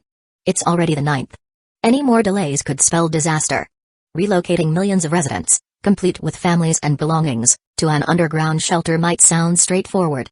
But anyone with management experience knew how incredibly complex such an operation could be. A single delay could mean the remaining 20 days wouldn't suffice. Not a big deal, countered Tancheng Construction. Most people live near the shelters anyway. If push comes to shove, they can abandon their belongings and run. Shouldn't take more than a few minutes to get inside. While plausible for able-bodied individuals, his suggestion ignored the elderly, disabled, and others with limited mobility. Under such circumstances, abandoning the weak could easily cost tens of thousands of lives. Of course, with the apocalypse looming, many had already adopted a survival of the fittest mentality. Even during peacetime, the wealthy didn't prioritize ordinary lives, and in the apocalypse, the gap between elites with private shelters and commoners would only widen. Is the government's timeline even reliable? Someone asked skeptically. They're saying we still have 20 days to prepare, but it's already 40 degrees outside. My family had to move into our shelter early, and I'm stuck managing my employees remotely. The comment came from Master Zhuang, an unabashedly privileged member. His frustration was evident. No racing cars, no parties. Even the most luxurious private shelter couldn't replace his freedom. 40 degrees? Su Wu glanced at his window thermometer. It read 42 degrees Celsius, 2 degrees higher than what Master Zhuang had mentioned and already surpassing Jiang City's historical record. Just yesterday, the temperature had peaked at 34 degrees. Overnight, summer had shifted from warm to scorching. Su Wu stood up and opened the window. A wave of oppressive heat rushed in, instantly raising the room's temperature by several degrees. The outdoors are no longer suitable for extended human activity, Su Wu muttered as he observed the temperature shift. His gaze moved past the small courtyard and onto the distant mountains, where faint flames and gray smoke rose toward the sky. It was the sign of a wildfire, one that looked ready to spread. In normal times, forest firefighters would have already mobilized to contain the blaze. But now, with the government consumed by shelter construction and relocation efforts, no resources could be spared to combat the fire. There's a bunker in those mountains, right? Didn't some wealthy guy buy the entire hill along with it? Su Wu had researched that location when planning his own shelter but lost out to wealthier competition. Now it seemed like a stroke of luck. The wildfire, with its searing heat, choking smoke, and toxic fumes, posed a nightmare scenario for any shelter in its path. Without robust ventilation and air purification systems, survival inside such a shelter would be questionable. Su Wu shifted his focus back to his own shelter entrance. In the courtyard below, a mini transport vehicle emerged from the underground passage, loaded with dirt and rubble. Even in the punishing heat, the eye-controlled construction team maintained its efficiency, steadily expanding the shelter's underground space. By tonight, Su Wu calculated, the second underground floor should be complete. Another 2 days for finishing touches, and I'll be ready to move in. The second floor would span 650 square meters, 50 more than the first. The extra space was allocated for a power room and a water storage room. The power room would house a new geothermal generator, sharing the same underground pipeline as the existing one on the surface. Space was reserved for 2 additional generators, should they be needed later. The water storage room would hold a pump and filtration tank. The pump would draw groundwater, which the filtration tank would purify and supply to the hydroponic farm on the first floor and the living quarters on the second. As for the main areas of the second floor, Su Wu had divided them into living quarters, including 3 bedrooms, a living room, dining room, kitchen, bathroom, entertainment room, and a guest lounge. Control center, to monitor and manage the shelter's systems. Mechanical workshop, for repairs and manufacturing. Storage rooms, for food, supplies, and essential materials. The living quarters would serve as Su Wu's primary residence, a place of comfort amidst the apocalypse. Chapter 13, Moving into the shelter. The living space in the shelter's second underground floor was spacious, comparable to a high-end urban apartment or a raw house. It featured 3 bedrooms, 1 master bedroom for Su Wu and 2 additional rooms reserved for potential future members. Su Wu knew that humans are inherently social beings. While solitude might seem appealing in a bustling city, in the quiet isolation of a shelter, loneliness could grow unbearable over time. Eventually, even at the risk of complications, Su Wu planned to allow a few outsiders into the shelter. The entertainment room was designed purely around Su Wu's hobbies. It housed gaming consoles, a high-performance computer, a large-screen TV, speakers, and a treadmill offering everything from gaming and movie watching to exercise. If the internet hadn't been at risk of collapse, Su Wu could have comfortably enjoyed this setup for years. The other areas, such as the living room and dining room, were designed with practicality in mind, functional and straightforward. Beyond the living quarters, the control center was the central hub of the entire shelter. This room housed Su Wu's upgraded high-energy battery pack, his laptop with supercomputer-level performance, and the control terminal for the shelter's surveillance system, which covered both the shelter and the farmhouse above. From here, Suwu could monitor everything happening inside and outside the shelter and manage the engineering crew and all connected devices. In the future, once he accumulated more survival points, Suwu planned to further enhance the control center's defenses, transforming it into a shelter within a shelter for added safety. Adjacent to the control center was the mechanical manufacturing center. This area was designed to house a small machining tool, a 3D printer, a dedicated engineering robot, and a rare material storage facility. Once fully equipped, it would be capable of producing most small-scale mechanical devices. Currently, while Suwu could use survival points to create any machine he needed, this method was expensive and had limited output. A fully functional manufacturing center, on the other hand, could produce cheap, mass-manufactured items as long as it had blueprints and raw materials. At the farthest edge of the shelter, away from the living quarters and manufacturing center, were the supply storage room and the water tower. The supply storage room was meant to hold everything needed for daily life, including food, medicine, sugar, fertilizer, toiletries, cleaning supplies, clothing, and shoes. It would house all the items Suwu had temporarily stored in his farmhouse. The water tower was essentially a large reservoir designed to store and distribute purified underground water. It also served as an emergency water source. In a worst-case scenario, if groundwater became inaccessible and surface water was unavailable, the water tower could sustain the shelter for over a month.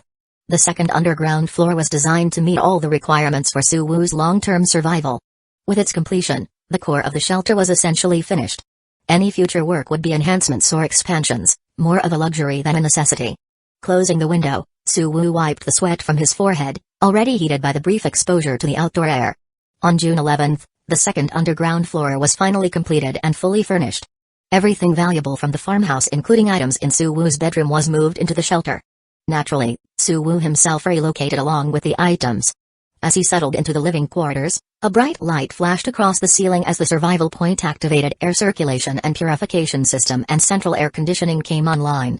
The once stuffy and humid air instantly became crisp and refreshing, evoking the sensation of a cool forest morning. These systems could automatically monitor air quality and temperature, keeping them at optimal levels. The air Suwu was breathing was indistinguishable from that in an unpolluted forest. If he wanted, he could even adjust it to simulate an ocean breeze or a garden atmosphere. This upgrade cost me 20 survival points in total, Suwu muttered, feeling a twinge of regret as he noticed his survival points nearly depleted. Modifying the shelter's core systems consumed far more resources than his previous minor upgrades. Still, these upgrades were critical. The air circulation and purification systems, along with the central air conditioning, determined not only the quality of life inside the shelter but also its viability in extreme scenarios. For example, the wildfire Suwu had seen earlier. A shelter without proper air systems would be filled with toxic smoke. Without advanced air conditioning, poorly designed systems might release heat from vital equipment into the shelter, creating an unbearable furnace-like environment. The combination of high temperatures and toxic gases could turn a shelter into a deadly trap, leaving no chance of survival. Satisfied with the reliability of these systems after a quick test, Suwu left the living quarters and entered the control center.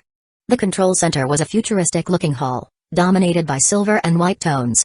A massive wall-mounted display, consisting of 4 large screens, covered the wall opposite the entrance.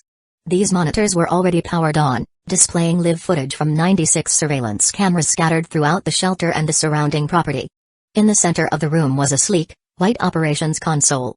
It featured a 40-inch curved monitor and a horizontal glass-like control panel equipped with a keyboard, mouse, fingerprint scanner, emergency switches, and more. Through this console, Suwu could link to his upgraded laptop and control all the electronic devices in the shelter. For now, the shelter's facilities were still incomplete, so there wasn't much to operate.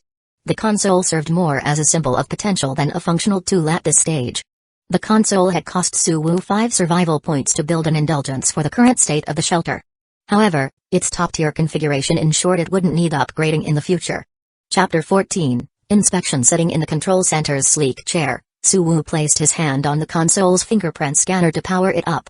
Half a second later, the 40-inch curved monitor lit up, displaying a vivid 3D schematic of the shelter outlined in green lines.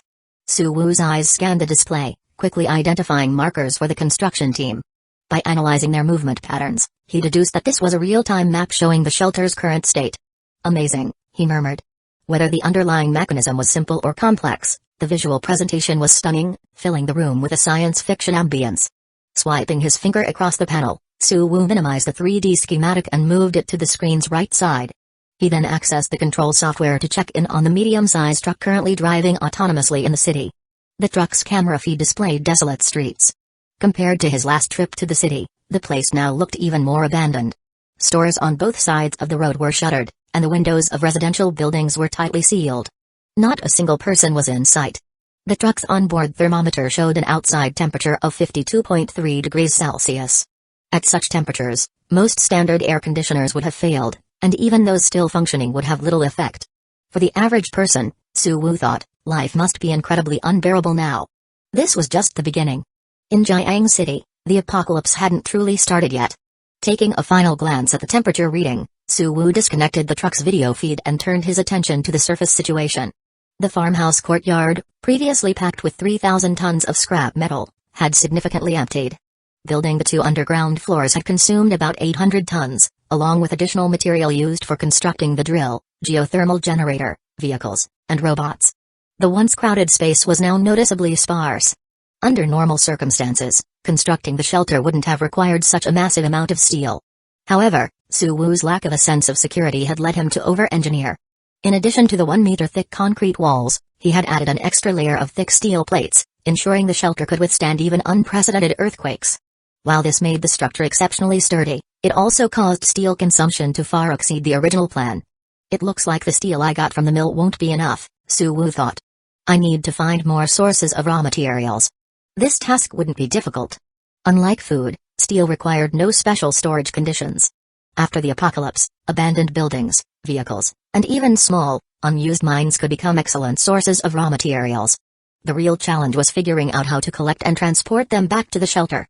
Shifting his gaze past the remaining scrap metal, Suwoo focused on the piles of old appliances and rubber. Among these, the circuit boards from the appliances were especially valuable, more so than the steel itself. The rare elements extracted from circuit boards were essential for upgrading the shelter's electronic systems. While it was possible to substitute survival points for these resources, the cost difference was staggering enough to deter Suwoo. Circuit boards don't take up much space, he mused. I should dismantle them and store them in the rare materials warehouse on the 2nd floor of the manufacturing center. I can also add some copper, aluminum, and rubber to the inventory. The warehouse still had plenty of unused space, and moving valuable materials inside would ensure they were safe from external threats like storms. However, dismantling circuit boards wasn't a quick task. Each one would take a construction robot 7 or 8 hours to process. Currently, Suwoo only had 2 construction robots, one assisting the construction team with the shelter and the other handling steel deliveries. Neither could be spared. Looks like I need to build another construction robot. Doing the work himself was out of the question. With his remaining survival points barely sufficient, Suwoo decided to spend his last 5 points on a new construction robot. He assigned the engineering robot to prioritize building the new model. Returning to the surface surveillance feed, Suwoo continued his inspection. There wasn't much else worth noting. The remaining cement, sand, and the nearly empty farmhouse were all low-priority resources that wouldn't attract thieves or scavengers. It's time to shift my focus to the shelter's interior. After taking stock of his remaining surface assets, Suwoo felt a weight lift off his shoulders. The nagging sense of urgency and insecurity that had plagued him was gone, replaced by a sense of stability and protection. Now that most people and critical resources were secured underground, even an immediate apocalyptic disaster wouldn't threaten his safety. For the first time, Suwoo felt like he had transitioned from a precarious existence to a well-prepared shelter owner capable of facing future risks. Switching to the interior surveillance feed, Suwoo checked on the hydroponic farm on the 1st floor. 10 days had passed since seeding, and the fastest-growing vegetables were already showing vibrant green sprouts. It won't be long before I can start a small harvest, he thought. I should prioritize building a professional farming robot soon. Due to limited survival points, the hydroponic farm had only received basic upgrades during construction. It could monitor and replenish nutrients, manage water circulation, and provide light barely sufficient for sustaining crops like rice, vegetables, and fruits. Advanced features like adjusting light and nutrient levels based on crop types, seed cultivation, automated harvesting, and maintenance were still absent. With vegetables approaching maturity, delaying further upgrades was no longer an option. Noting this in his mental to-do list, Suwoo switched to the 2nd floor feed. The 2nd floor housed the living quarters, control center, power room, water storage room, supply warehouse, and mechanical manufacturing center. Most of these areas were functional, except for the manufacturing center, which remained an empty hall. The planned lathe, 3D printer, engineering robot, and rare materials inventory had yet to materialize. Another place that'll need a lot of survival points, Suwu sighed. Still, he wasn't in a rush. Building a well-equipped shelter was a gradual process. With time and patience, everything he needed would eventually fall into place. Chapter 15, Emergency Relocation at Night. A routine system update flashed before Suwu's eyes. Significant changes detected in living environment, re-evaluating parameters, update complete, current territory, standard personal shelter, 27%, daily survival points plus 3 achievements, constructed a standard personal shelter, survival points plus 20 upgraded air circulation system, survival points plus 5 upgraded central air conditioning, survival points plus 3 remaining survival points, 31. It's updated, Suwu muttered in surprise as he examined the new territory classification. The most notable addition was a ranking system for shelters, with terms like standard and personal indicating the level, while the percentage in parentheses showed progress toward the next tier. The update had also tripled his daily survival point income, increasing it by 2 points, a significant improvement. This bonus alone could fund the construction of a diesel mini excavator every day or, with a bit of saving, double the size of his engineering crew. From now on, Suwu thought, I need to focus on upgrading my shelter's level. But I wonder how the system calculates it. Examining the new ranking system, Suwu felt he was uncovering hidden mechanics within the survival system. By exploring them, he might unlock substantial rewards. The next day, Suwu's good mood from the survival point windfall was shattered by an urgent news broadcast.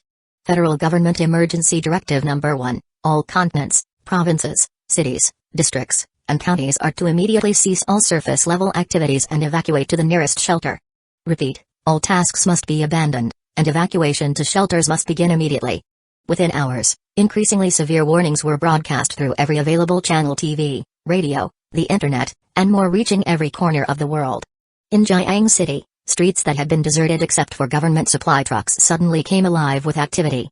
Despite the sweltering 50-degree heat, people poured onto the streets under the urgency of official orders and piercing alarms. Families packed into vehicles, heading to city shelters or mountain bunkers. Even in the rural outskirts near Suwu's farmhouse, he could see cars packed with villagers speeding toward the city or nearby shelters. In the Jiang City Doomsday Survival Group, panic rippled through the chat. Terrifying. Just 10 minutes was all it took. Everyone within hundreds of kilometers of the African Rift, except those already in shelters, is dead. That's tens of millions of people. Armored Knight posted a voice message, his voice trembling with fear. He quickly followed it with satellite images of cities near the Rift Valley, now consumed by flames. Curious, Suwu opened the images. The once bustling cities were eerily silent, engulfed by fire, with no sign of human activity. It was as though they had been abandoned long before the disaster struck. I heard the heat wave that caused this reached temperatures above 200 degrees Celsius, said Masters Yuang, a typically nonchalant group member now shaken to the core. It's hell on earth. For the first time, the pampered scion of a wealthy family grasped the fragile distance between his privileged life and total annihilation, a distance bridged only by the shelter beneath his feet. Then, falling leaves and frost, a usually quiet group member, shared grim intelligence. The heat wave hasn't dissipated. There's a high probability it will appear on other continents within the next 24 hours. That's why the Federation issued the emergency directive. Judgment Day is truly upon us. The heavy tone of his words reflected the severity of the situation. Even Suwu, usually calm, felt a chill run down his spine. He closed the group chat, deciding to observe the situation outside. With the medium truck having completed its final delivery run the previous night, it was now parked in the farmhouse courtyard, unable to provide real-time updates from the city. Driving it out again wasn't feasible, not because of safety concerns, but because it would mean competing for scarce road space with desperate evacuees. Instead, Suwu turned to another solution. From a bedroom cabinet, he retrieved several boxes containing consumer-grade drones he had purchased in a coastal city. Though inexpensive, they were equipped with decent cameras. Using 3 survival points, he upgraded the drones for extended range and formed a small fleet. Returning to the control center, he powered up the drones through the console. Initializing. Connection established. Activating collision avoidance system. Maintaining altitude, 1.5 meters. Speed, 0.5 meters per second. Through the live feed on the console's screen, Suwu carefully piloted the drones indoors, navigating them toward the second underground floor's exit. While the extreme heat outside made venturing out dangerous, remote operation offered a safer alternative. With the eye assistant ensuring precision, even the shelter's confined interior posed little risk of accidents. After about 30 seconds, the drones reached the exit.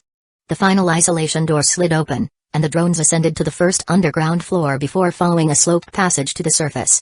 Once outside, Suwu increased their altitude and speed, sending them soaring into the sky. From above, the scope of Jiang City unfolded before him. The drone feed revealed multiple buildings engulfed in flames. Zooming in, Suwu saw no signs of firefighters or rescue teams. In these extreme conditions, with the government focused on evacuations, even urban fires had become a secondary concern. Or perhaps the authorities simply lacked the capacity to address such crises. Fires are breaking out everywhere, Suwu muttered. The drones continued to provide a bird's-eye view of the city, showcasing its descent into chaos. Official shelters were overcrowded, streets were clogged with vehicles, and plumes of smoke rose in the distance. For now, Suwu had the luxury of safety in his underground. But the images on the screen reinforced a chilling reality: the apocalypse had truly begun. Chapter 16, Martial Law. It shouldn't spread further. After evaluating the burning building's surroundings and confirming that the fire wouldn't escalate, Suwu shifted his attention to the adjacent streets. The streets were lined with vehicles loaded with supplies and people, forming long queues headed toward various shelter entrances. Thanks to the government's meticulous coordination, while the scene looked chaotic and hurried, the overall order was maintained, and the evacuation proceeded efficiently. Still, large crowds inevitably brought complications. At one intersection, a commotion erupted. Suwu maneuvered his drone fleet, leaving one communication relay drone hovering in place while sending the other two closer to capture the scene. A group of shirtless young men emerged from a dented van, angrily dragging out the driver and passengers of the vehicle they had collided with. The road, already narrow, was quickly blocked. Within minutes, the halted vehicles stretched into a traffic jam several kilometers long. A squad of armed soldiers arrived, swiftly opening fire and killing the troublemakers without hesitation. They dragged the bodies and the damaged vehicles into a nearby greenbelt, clearing the road. Traffic resumed almost immediately. It seems martial law is now effectively in place, Suwu mused. Stability and efficiency take precedence over everything else. This swift and uncompromising action hinted at the priorities of Jiang City's leadership. With the situation resolved, Suwu continued his aerial survey of the city. His upgraded drone fleet included 3 drones, 2 communication relay drones to extend signal range and a specialized reconnaissance drone equipped with high-definition cameras and terrain radar. This setup allowed the fleet to operate up to 30 kilometers away from the shelter, covering the entire Jiang City area and its outskirts. In a world on the brink of apocalypse, where network disruptions were imminent, these drones were invaluable tools for reconnaissance. As he circled the city and analyzed the data with the help of his eye assistant, Suwu gradually pieced together the state of Jiang City. In just half a day, combined with earlier evacuations, about half of the city's 2 million residents had been relocated to shelters. However, the rush and lack of adequate protective measures had led to a sharp increase in accidental deaths. Many elderly and frail individuals perished en route. On the supply side, essential resources like food, medicine, and other necessities had largely been moved to the shelters. Non-essential bulk items were either being stored locally or slowly transported inside. These actions suggested that the government anticipated an extended period where surface-level industrial production would be impossible. This realization served as a sobering reminder for Suwu to exercise even greater caution in any future surface activities.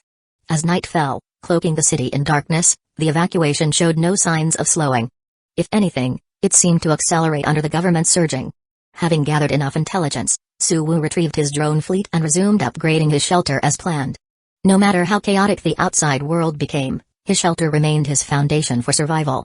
10 survival points spent, hydroponic farm upgraded to full automation, farm productivity increased by 15%, added, multifunctional farm management robot, new capabilities, pollination, pest control, harvesting, low-temperature storage and preservation. The upgraded hydroponic farm's advanced nutrient and light management systems significantly boosted crop yields.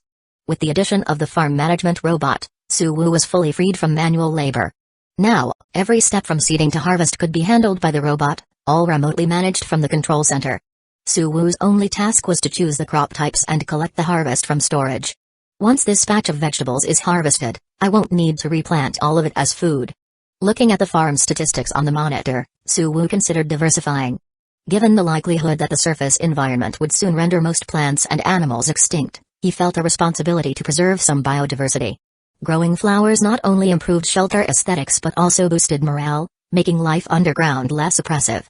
With a hydroponic farm upgraded, Suwu turned his attention to the mechanical manufacturing center. The center, currently an empty shell, lacked equipment. With limited survival points, Suwoo decided to start by producing an engineering robot to serve as the foundation. Engineering robots were the most expensive machines Suwoo could build aside from the extreme drilling rig. Previously, his shelter had only one engineering robot, the very first machine he had built. Despite its scarcity, it had been instrumental in constructing the shelter and producing all other equipment. By adding another engineering robot, the mechanical manufacturing center would immediately gain the capability to process most mechanical tasks, albeit at a slower pace. 16 survival points spent, added one engineering robot, shelter maintenance and repair capabilities enhanced. Increased ability to handle emergencies and risks. After these upgrades, the shelter's system interface showed a significant improvement. Its level progression rose from standard personal shelter, 27%, to standard personal shelter, 76%, bringing it closer to the next tier. Exhausted from his day of upgrades and surveillance, Suwoo stood up, heading to the living quarters to take a shower. As he relaxed in the shelter's cool, air-conditioned environment, he gradually drifted off to sleep.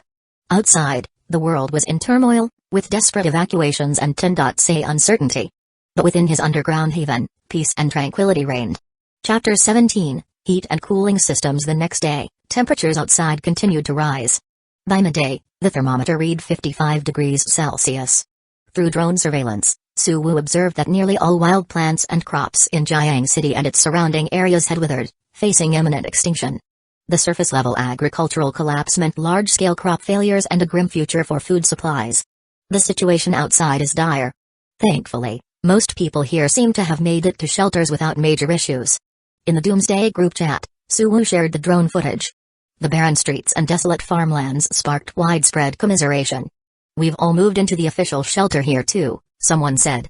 "But the rules are strict. We couldn't bring much, and it's 8 people crammed into one room. It's worse than my old dorm. All I can do is scroll through my phone all day. There's nothing else to do." This complaint came from someone in an official shelter. Though safe, his quality of life had plummeted, with most possessions abandoned in his surface-level home. Suwoo thought about how he would have faced the same fate without the survival system. "I've got it a little better," another said. "I got into a small private company's shelter.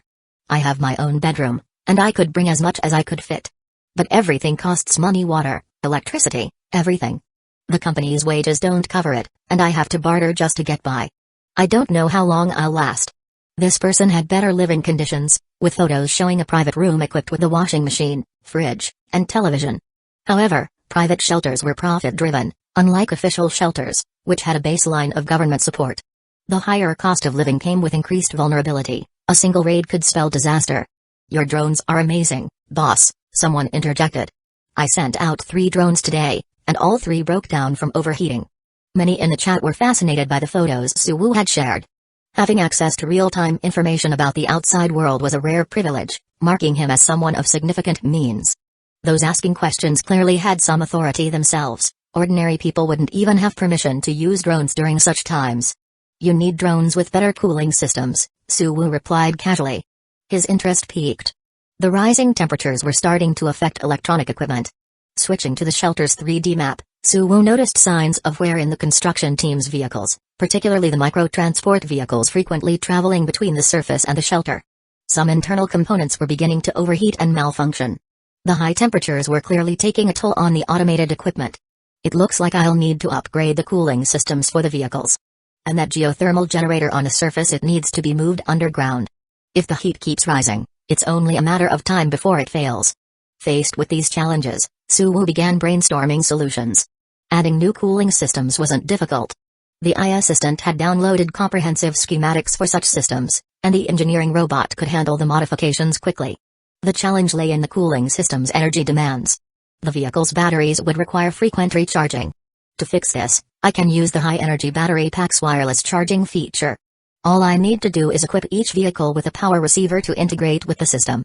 After some thought, Suwoo finalized the plan.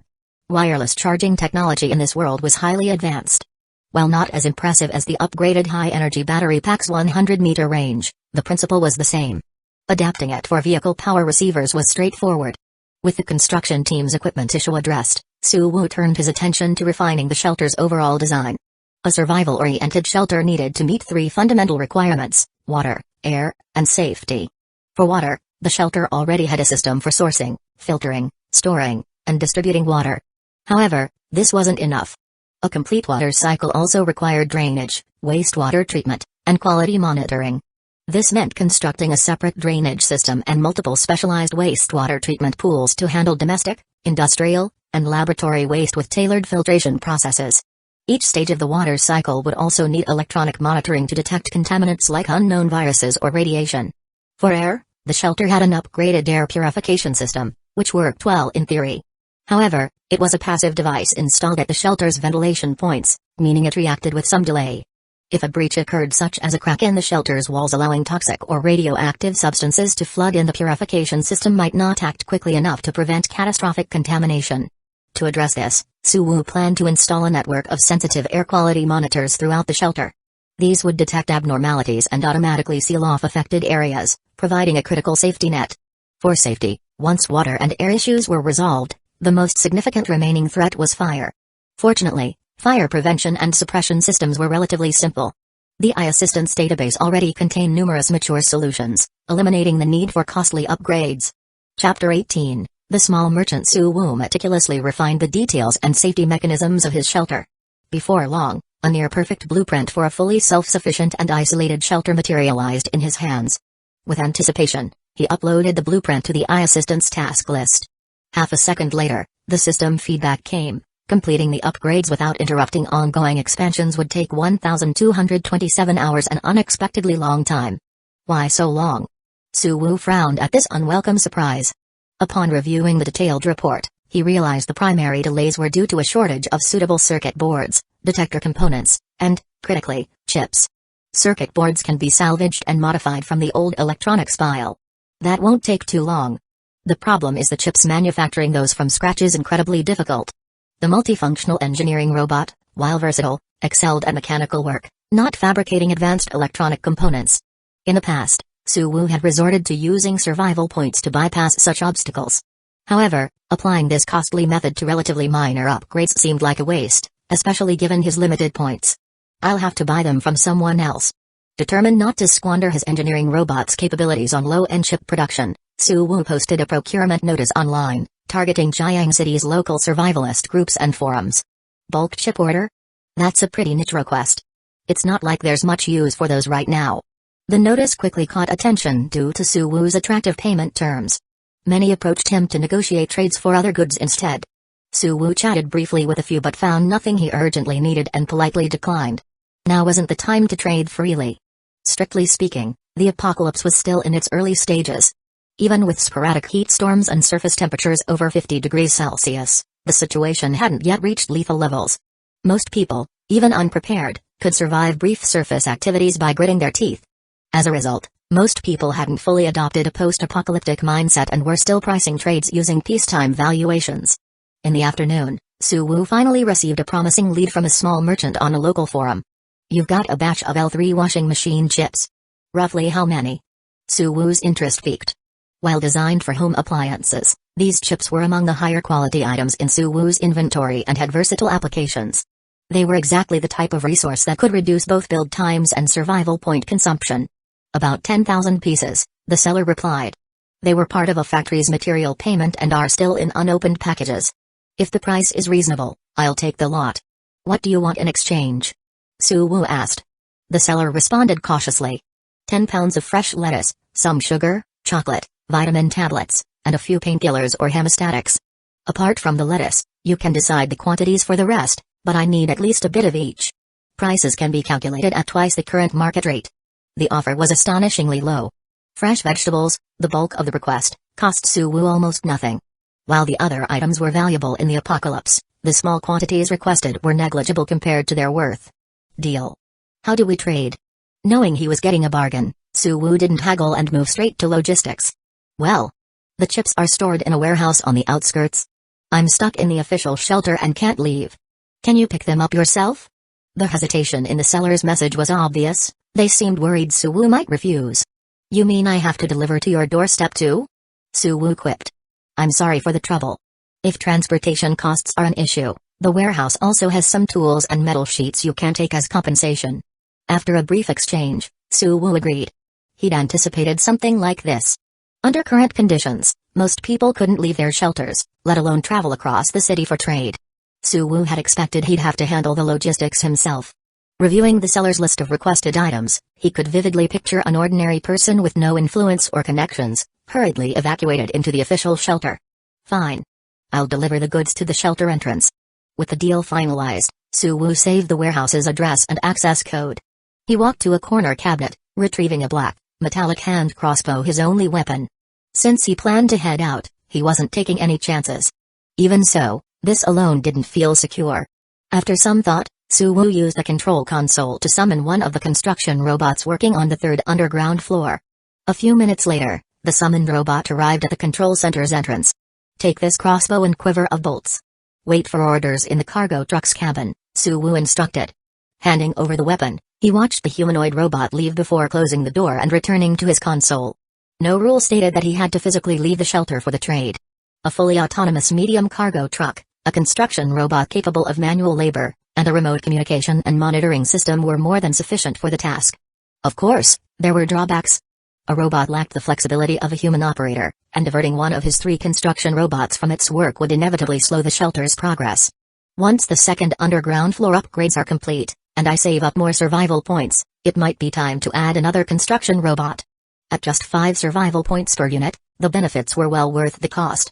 Construction robots weren't just essential for building and maintenance, they also served as security assets, enhancing the shelter's defenses. While Suwoo pondered his next steps, the construction robot reached the surface and entered the cargo truck's cabin. Sitting upright at the console, Suwoo established a remote link with the truck's systems.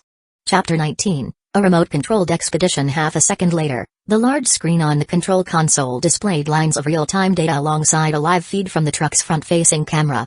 Cabin temperature, 62 degrees Celsius. Exterior temperature, 55 degrees Celsius. Suwoo glanced at the data and couldn't help but feel a sense of relief and lingering fear. With temperatures this extreme, he'd likely succumb to heat stroke if he went in person. Remote operation was unquestionably the wiser choice. Activating the driving system, the truck's engine came to life. The medium cargo truck noiselessly rolled out of the farmhouse courtyard and onto the road. Accompanying it was a trio of drones forming a reconnaissance squad in the sky. While the truck's onboard camera offered a limited view, the drone's aerial vantage points helped chart the optimal route and avoid potential hazards in advance. Though Suwoo wasn't physically present, both the medium cargo truck and the construction robot were valuable assets. Exercising caution was undoubtedly the best course of action. The journey was uneventful. The truck cruised through an eerily quiet landscape that felt like an apocalyptic wasteland. Everywhere, there were withered plants and sun-bleached gravel reflecting the searing sunlight. It wasn't until the truck entered the city limits that Suwoo occasionally encountered a few transport vehicles, though their numbers were sparse. By now, the official evacuation efforts were nearing completion. Most of the city's residents had already been relocated to shelters. Doomsday. Watching the desolate streets on the screen, Suwoo remained silent. The stark desolation provided a direct and chilling glimpse of the apocalypse's impact. For the first time, Suwoo began to question whether his shelter only 10 meters underground was truly equipped to withstand the extreme heat that would inevitably come. The outer layer of the shelter is made of 1 meter of reinforced concrete, with a 2 millimeter thick steel plate embedded inside. Its insulation should be better than a standard basement or underground parking garage. Plus, the ventilation system and central air conditioning have been enhanced with survival points. Their quality should exceed that of most official shelters. With proper sealing, short-term resistance to surface temperatures between 200 degrees Celsius and 500 degrees Celsius should be manageable. This conclusion provided Suwoo with some comfort. No matter what, his safety was more or less assured. And considering the shelter was still being expanded deeper underground, even in the event of an emergency, he could retreat further into the earth. In terms of scalability and margin for error, his shelter was not inferior to even the top-tier official shelters. 20 minutes later, the medium cargo truck passed through the city and entered a rural road near a small village. It finally stopped in front of a 2-story house. The construction robot, seated in the driver's seat, opened the door and stepped out, holding the loaded crossbow in one hand. No signs of life detected. Switching to the construction robot's perspective, Suwoo directed it to circle the house, ensuring there were no threats before approaching the front door. The house appeared ordinary on the outside, but its front door was secured with an uncommon electronic keypad lock. However, possibly due to the extreme heat, the lock was sluggish. Suwoo had the construction robot try several times without success. What a piece of junk! Growing irritated, Suwoo considered retrieving a hammer from the truck to smash the lock open. Before he could act, the keypad lock finally emitted a faint click after several seconds of delay, unlocking at last. The robot pushed the door open. Inside, the house was nearly empty, with only a pile of disorganized tools stacked along the walls. Not here. Check upstairs. Muttering under his breath, Suwoo patiently directed the construction robot to ascend the unguarded staircase to the second floor. Eventually, in one of the bedrooms, they found a neatly stacked box of chips wrapped in plastic film. This should be it. Looks well preserved. Finding the target, Suwoo felt a bit relieved. His gaze swept around the room, and just as he was about to order the construction robot to carry the chips downstairs, a photo frame on the bedside table caught his attention. The frame held a photo of a beautiful young girl leaning against a middle-aged man, her slightly shy smile directed at the camera. Her pure, luminous eyes radiated happiness and hope for the future. Perhaps it was the girl's stunning smile. Suwoo hesitated before instructing the robot to take the photo frame as well. Something told him the photo might hold great significance to someone. With the chips secured, Suwoo didn't forget to load the tools and materials from the first floor onto the truck as well. These were his self-imposed delivery fee and wouldn't go to waste. Half an hour later, the medium cargo truck returned to the farmhouse courtyard. After unloading the goods, Suwoo placed the agreed-upon 10 pounds of lettuce and other requested items onto the truck. Fresh lettuce spoiled quickly in high temperatures. To ensure maximum freshness, Suwoo opted for this more troublesome direct delivery method rather than loading the goods beforehand and delivering them on the return trip. For him, the extra electricity used in this approach was trivial, and it wasn't like he was driving the truck himself. With no additional tasks, the delivery went smoothly. From the moment the truck was loaded, it took just 15 minutes for the construction robot to reach the shelter where the seller was located. Thank you. I really appreciate it. A thin, middle-aged man emerged from the shelter's entrance. He was visibly surprised that a robot was handling the transaction, but his joy and gratitude at receiving the goods outweighed his curiosity. Before this, he hadn't been confident Suwoo would honor their agreement and had mentally prepared to be scammed. Transaction complete. Suwoo took a brief look at the man and had the robot wave dismissively before climbing back into the truck and heading home. Watching the medium cargo truck drive off, the middle-aged man wiped the sweat from his forehead and hurried back into the shelter, carrying the bags of lettuce and other small items. Someone actually delivered the goods to you? The shelter's exit guard, an official worker, looked at the man in surprise, clicking his tongue in amazement. Venturing out now meant braving not only the oppressive heat but also the ever-present threat of extreme heat storms, a life-risking endeavor. Most people lack the courage for such risks. Guess I got lucky and met a good buyer. The middle-aged man chuckled sheepishly, deliberately omitting the detail that a robot had made the delivery. By the way, here's a small token of appreciation for your trouble. Reaching into the bag, the man pulled out a few heads of lettuce and offered them to the guard with a hint of flattery. Despite only a day or two having passed since most people entered shelters, the surface's crop failures and a lack of tools for planting were already impacting everyone. Under such circumstances, fresh green vegetables had become something of a luxury. Even for government workers, it was a sincere and meaningful gift. Chapter 20, Wildfires Spread Across the Globe. Well said, I'll remember you, Wang Zinning. If you need help next time, feel free to find me. The official guard cracked a smile. The middle-aged man, Wang Zinning, nodded humbly, carefully carrying the rest of his belongings as he returned to his 6-person dormitory. Thankfully, his roommates were all out working, sparing him some unnecessary trouble. Placing the lettuce, sugar, chocolate, and medicine neatly on the table, Wang noticed a photo frame in the bag, something that wasn't part of the trade. He picked it up, and the image of a little girl with a faint, gentle smile stared back at him. It was his daughter. Thank you, Wang Zinning whispered, his eyes slightly red. He gently brushed his fingers across the photo frame and then let his hand rest on the dewy lettuce leaves. These items, the only resources he currently possessed, would become the foundation of his survival and his ticket to reunite with his daughter in the future. Elsewhere, Suwoo no longer paid attention to the medium cargo truck returning from the transaction. Among the hardware materials he had received as a bonus, he found unexpected components. These items, combined with the chips he had just acquired, perfectly filled the material gaps in his shelter's upgrades. The previously daunting task, which would have required over 1,200 hours, was now reduced to less than 20 hours. What a kind soul, Suwoo mused, recalling the photo he had passed along. He found himself with a favorable impression of the middle-aged man and his stunningly beautiful daughter. He decided that if the opportunity arose in the future, he might lend him another hand. With the shelter's upgrades underway, there wasn't much to say. Like watching a game, Suwoo let time pass as he browsed forums, caught up on news, and took naps while the automated process unfolded. Meanwhile, as the upgrades progressed, the system interface showed his shelter's progress bar quietly advancing. It rose from 76% to 100%, Officially upgrading to livable personal shelter, 0%. This upgrade didn't increase his daily survival point income but rewarded him with a one-time bonus of 50 survival points during that evening's settlement. With this windfall, Suwoo's savings were replenished, leaving him financially secure once again. June 14, the surface temperature rose to an average of 57 degrees Celsius. The number of humans still active outdoors dwindled to an extremely rare few. Many ordinary vehicles could no longer function on the roads. On this day, Suwoo stayed indoors, spending the entire day idling on forums and chatting in groups. While it seemed unproductive, it kept him updated on the outside world's conditions. It also allowed him to grow closer to a girl named Chinzin, who he had encountered before. Chinzin wasn't a stranger. She was the same person who had sought advice in the Doomsday chat group and had followed Suwoo's casual suggestion to transfer from a coastal city to the inland region, coincidentally ending up in Jiang City. June 17, the surface temperature hit 60 degrees Celsius. Wildfires erupted worldwide, sparing neither region except for the polar ice caps. Thick, toxic smoke billowed into the sky, forming dense clouds.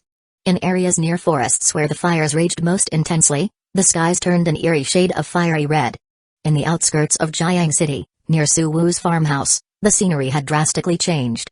By midday, the skies were murky and dim, shrouded in gray haze.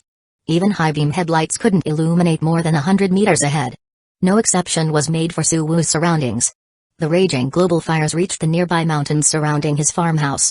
Unlike the smaller forest fire from over a week ago, this inferno engulfed the entire mountain range, devouring anything combustible in its path. The fire even showed signs of creeping toward the city itself. Severe conditions. From the control center on the shelter's second level, Suwoo remotely controlled the rooftop cameras installed on his farmhouse. Through these cameras, he observed the situation outside. The footage showed the distant mountain range beyond the gravel fields engulfed in a sea of orange-red flames. The scale of the fire was so immense that even the thick smoke couldn't fully obscure its terrifying power. It felt as if Suwoo was witnessing an ancient wooden sailboat facing a vast ocean storm for the first time. Before such overwhelming forces of nature, Suwoo had no doubt that even an aircraft carrier would be reduced to ashes if thrown into the inferno. The terrifying fire raged for more than 10 hours, burning through day and night until dawn broke over the scorched horizon. But instead of subsiding, the situation grew worse. The clouds of smoke in the sky became heavier, and strong winds swept burning debris into the air, scattering them over distant villages and factories.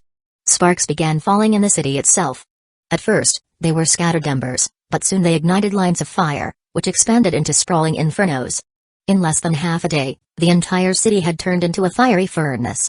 Warning: toxic gases detected. All external hatches sealed. High-power purification systems activated.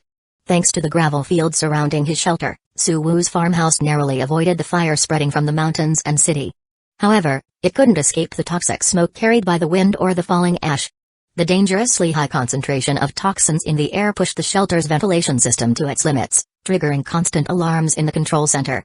Sitting in the control center, Suwoo felt the central air conditioning's breeze intensify, a subtle but unsettling indication of the external environment's pressure. He knew this shift was a reaction to the crisis outside. At this moment, the surface above the shelter had become completely uninhabitable. His only sanctuary was the small, enclosed space within the shelter. Suwoo held his breath and waited for several hours. Eventually, as the toxic dust settled and the air quality gradually improved, the shelter's purification system returned to normal operation. Finally, Suwoo's tense nerves relaxed. He downed a glass of ice water, calming his frayed emotions before instructing the idle construction team to resume digging the shelter's third level. After delegating the task, Suwoo returned to the internet to gather more information. Only then did he realize that while he had been battling his own dangers for hours, others hadn't fared any better. Large-scale internet outages were reported worldwide, with more than 3/5 of the globe losing connection. In Jiang City, nearly all urban shelters were offline, with only a few located in remote suburban areas still maintaining activity on the internet. But even being online didn't guarantee safety. One individual from a suburban shelter reported surviving only because their shelter had a stockpile of oxygen tanks and a functional oxygen generator. However, they were the sole survivor. Every other occupant of the shelter, hundreds of people, had succumbed to suffocation or toxic gases. Chapter 21, An Information Island and a Masterpiece Song. Beyond the issue of the internet, several chemical plants that had not yet been fully evacuated experienced leaks and explosions, further worsening the surface environment. More detailed information was no longer accessible online.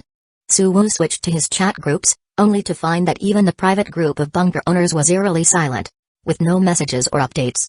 He sighed, closed the chat, and resumed observing the outside world through the cameras mounted on the second floor of his farmhouse. Compared to a few hours ago, the light had grown even dimmer.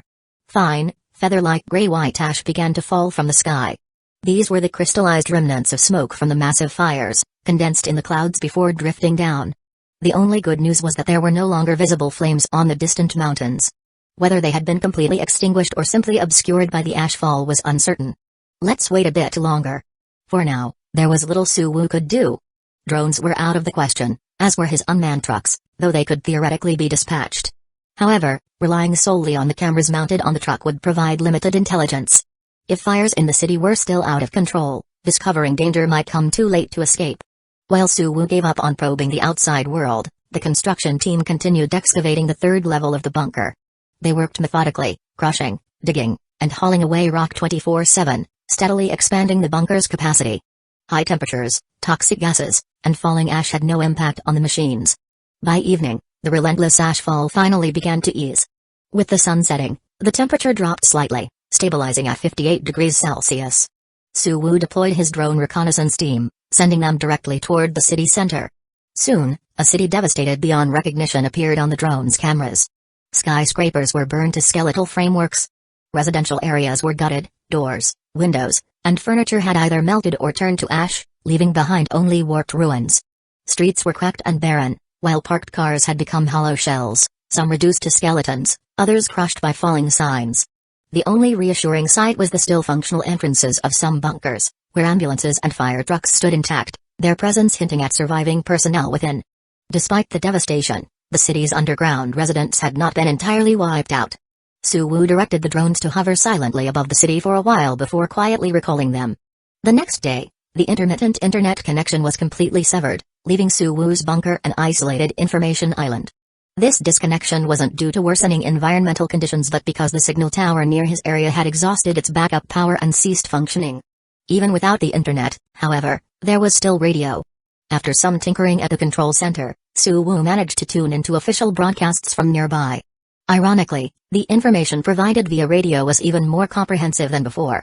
In the fires that had raged through the city the previous day, the official bunkers suffered less damage than anticipated. There were virtually no casualties, though some supplies were lost to the flames. In contrast, private and corporate bunkers fared far worse. Poor construction standards and inadequate emergency preparations led to devastating losses. The private bunkers located in the city center, where the fires had been most intense, were completely destroyed, leaving no survivors. Moreover, the surface power plants had been burned down, and there were no resources or equipment to repair them. Public electricity in Jiang City had essentially collapsed, and for the foreseeable future, every bunker would have to generate its own power. Water, electricity, and the internet are all gone. Many people won't have an easy time in the coming days. Suwoo felt pity for the smaller bunkers scattered around Jiang City. Unlike his bunker, which was nearly self-sufficient, most others relied heavily on city utilities. Without public infrastructure, even something as simple as lighting a bulb or drinking water required careful planning and rationing. Life in these bunkers was bound to be grueling. Still, this had little to do with Suwoo. He was just an ordinary person with no influence over others' fates, at least for now. After listening to the official broadcast, Suwoo left the control center and headed to the entertainment room in the living quarters. He turned on the television, playing a documentary about natural landscapes, and hopped onto the treadmill for some exercise. In a post-apocalyptic world, maintaining a healthy body was paramount. Suwoo made sure to set aside time for workouts whenever possible. An hour later, drenched in sweat after running 8 kilometers, Suwoo stepped off the treadmill feeling refreshed. After a quick shower, he brought out a plate of sliced fruit and a glass of ice-cold soda before settling onto the couch with a game controller in hand. Immersed in the grand, vibrant world of his single-player games, time flew by. Before he knew it, the day had ended. The next day, Suwoo spent half his time reading novels and the other half watching short videos. Both the novels and videos were part of the vast collection downloaded by his eye before the internet went down. The sheer volume of content ensured he wouldn't run out of entertainment for years. Still, it was a little disappointing that many of the stories he enjoyed had been left incomplete before the network outage. They would likely never see an ending. On the third day, while listening to music, Suwoo discovered his favorite cover song, Bedtime Fairy Tale, was sung by none other than Morning Light, the online friend he'd previously advised. The realization left him craving more of her songs, but with the internet severed, there was no way to find them. That evening, The system provided its daily report. Current territory, livable personal bunker, 0%, fixed daily survival points, +3, you listened to the master level song bedtime fairy tale. Mental state slightly healed. Survival points, +2, current survival points, 67, listening to music earns rewards. Suwu was stunned. In the past few days, his nightly rewards had been limited to the base 3 points, making his bunker feel stagnant. He'd assumed this was a fixed rule of the system. Now, out of nowhere, there was a new avenue for earning points. Livability, music, mental healing. Does this mean songs can increase the livability of my bunker? Suwu's eyes narrowed as he analyzed the key terms in the system message, his thoughts deepening. Chapter 22, The Breeding Facility, June 22. The flames across the observable mountain range near the bunker had mostly subsided. However, the heavy clouds covering the sky thickened, hanging low and oppressive. Even during the brightest hours of noon, the dim atmosphere resembled dusk. One positive outcome was the stabilization of external temperatures, holding steady between 62 and 65 degrees Celsius. On this day, after upgrading the floor of the newly excavated third level with reinforced concrete using survival points, the third layer of the bunker was officially completed.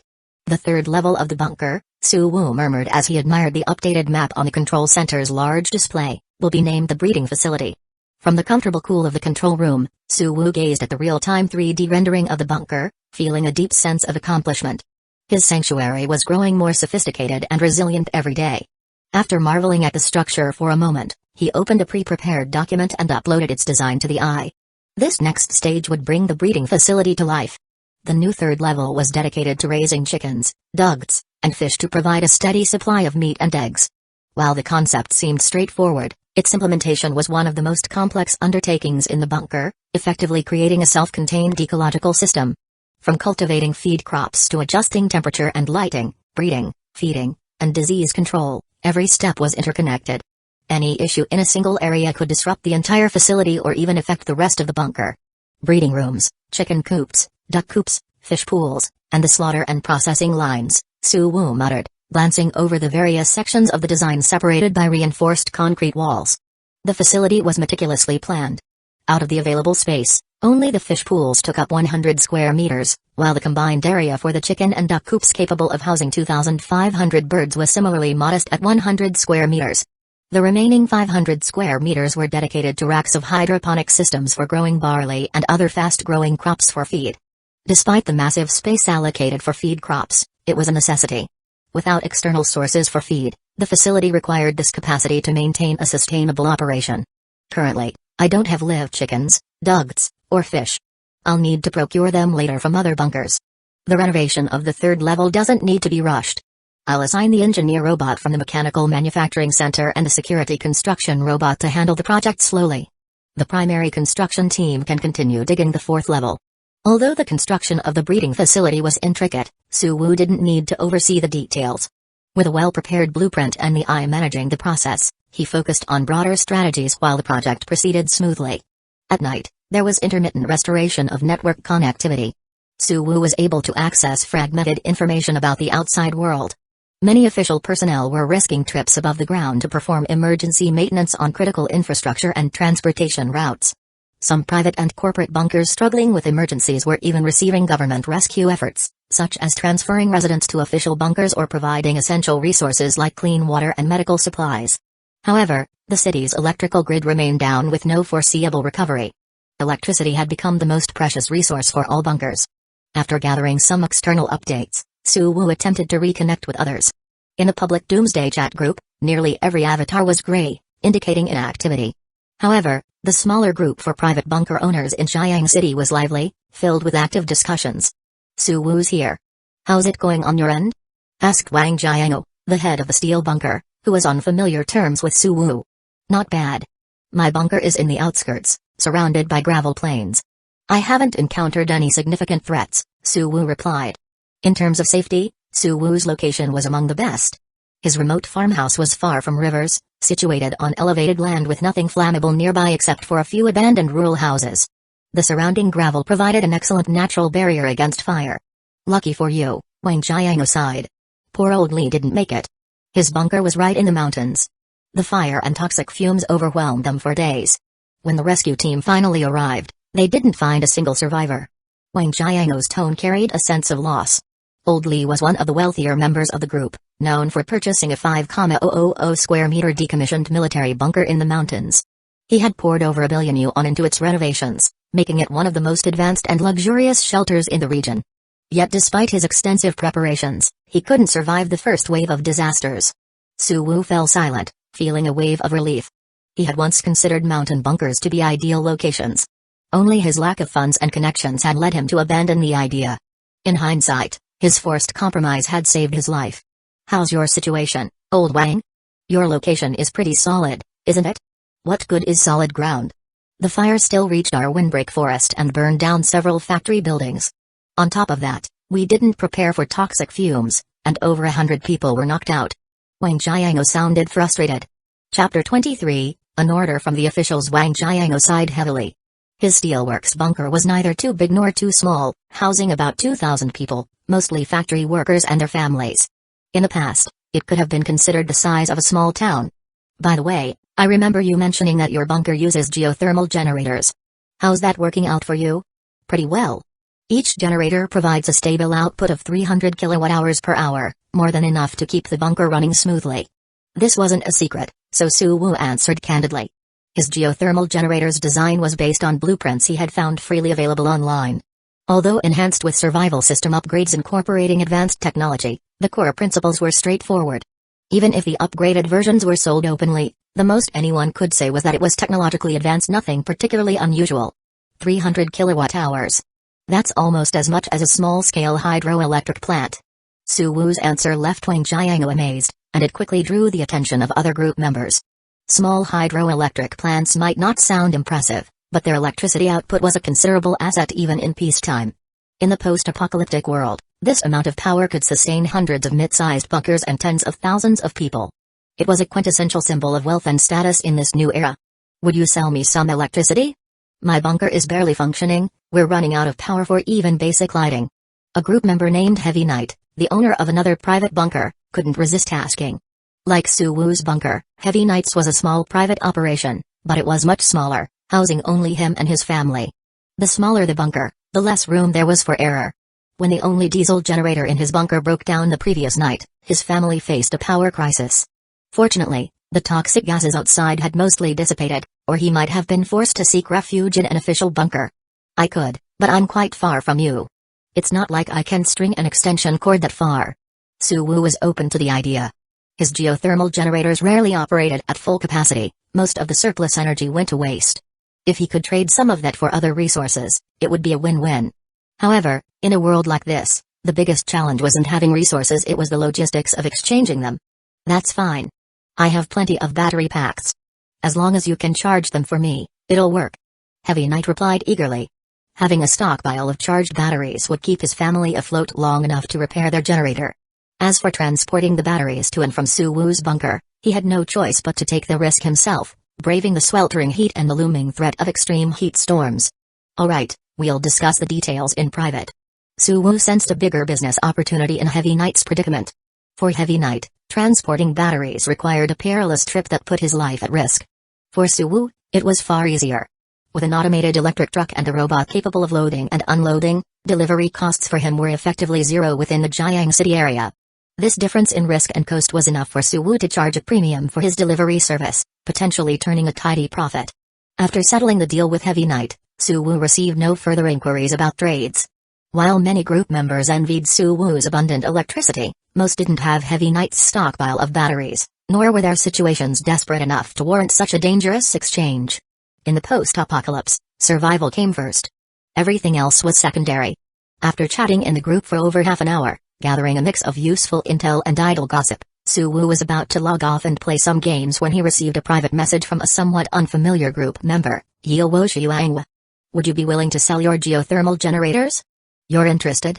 Su Wu's curiosity was piqued. A geothermal generator was no small investment, it was essentially on par with a small hydroelectric plant. Even though the survival system upgrades had made it more compact, its value was undeniable. Even a bunker as large as Wang Jiango's Steelworks 1, with over 2,000 people, might struggle to afford it. I've gone through every database I could find, and none of the manufacturers or second-hand sellers have anything like your geothermal generator model. You must have access to its original blueprints. If possible, I'd like to purchase both a unit and its design. Yilwo Shuangwa's message was direct and earnest. You want the blueprints too? Su Wu was taken aback.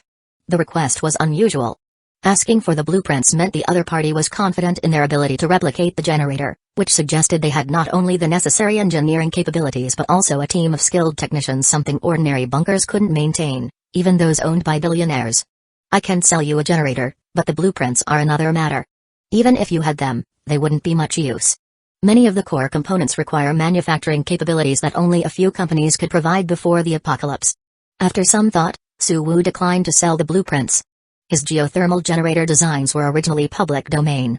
Without the survival system's enhancements, the blueprint alone wouldn't produce anything near the efficiency of his upgraded models. Selling the plans would only create unnecessary enemies. A finished unit is fine. I'll order 2 and will need installation services.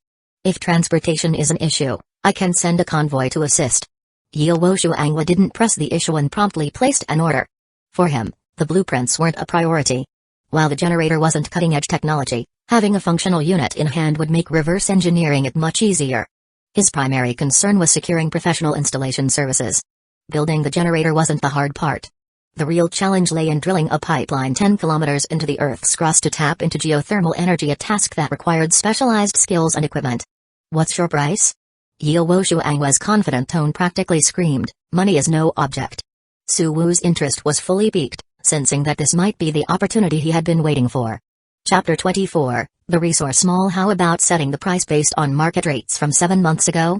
A geothermal generator with a 300 kilowatt output had a factory price of about 2.5 million at that time.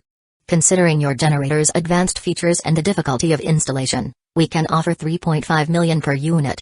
You can use this 3.5 million as credit to exchange for resources like cement, gasoline, diesel, medicine, food, and so on at their 7-month-old prices. Yilwo Shuangwa sent a stream of messages, outlining a well-thought-out trade system adapted for the post-apocalyptic environment. 7 months ago? Su Wu caught on to the specific time frame. He racked his brain but couldn't recall anything significant from that period. Yet Yilwo Shuangwa's emphasis on this date clearly indicated it was a pivotal moment. After pondering briefly, Su Wu decided to ask. Did you know about the apocalypse 7 months ago? You didn't. Yilwo Shuangwa's reply carried a tone of disbelief. After a moment's pause, he continued. This wasn't a secret. The Federal Academy of Sciences determined the likelihood of extreme weather events, heat waves and cold snaps 7 months ago. But to maintain social stability, they didn't inform the public. Though Yilwo Shuangwa's tone was casual, the implications of his words weighed heavily. The decision to withhold information had led to the displacement, destruction, and death of millions in coastal regions worldwide. If the public had been informed earlier, even those who couldn't build their own bunkers could have relocated inland, like Su Wu, avoiding the chaos and tragedy of last-minute evacuations. Su Wu opened his mouth as if to speak, but eventually, his words dissolved into a sigh. Although he'd learned of the impending apocalypse through different channels, he had still benefited from the secrecy. His funds for building the bunker had come from selling his coastal properties, a decision he might not have made if the truth had been widely known. He had no moral high ground to criticize others. Send me a 7-month-old price list, Su Wu replied. If everything checks out, we'll deal. His usual instinct to negotiate was dulled, partially because the offered terms were fair and partially due to a lingering sense of helplessness about the situation. Got it. Let me know if you have questions, but I'll need your decision by tomorrow morning. Several places are in dire need of electricity and waiting on your generators to operate. Yilwo Shuangwa sent 2 documents.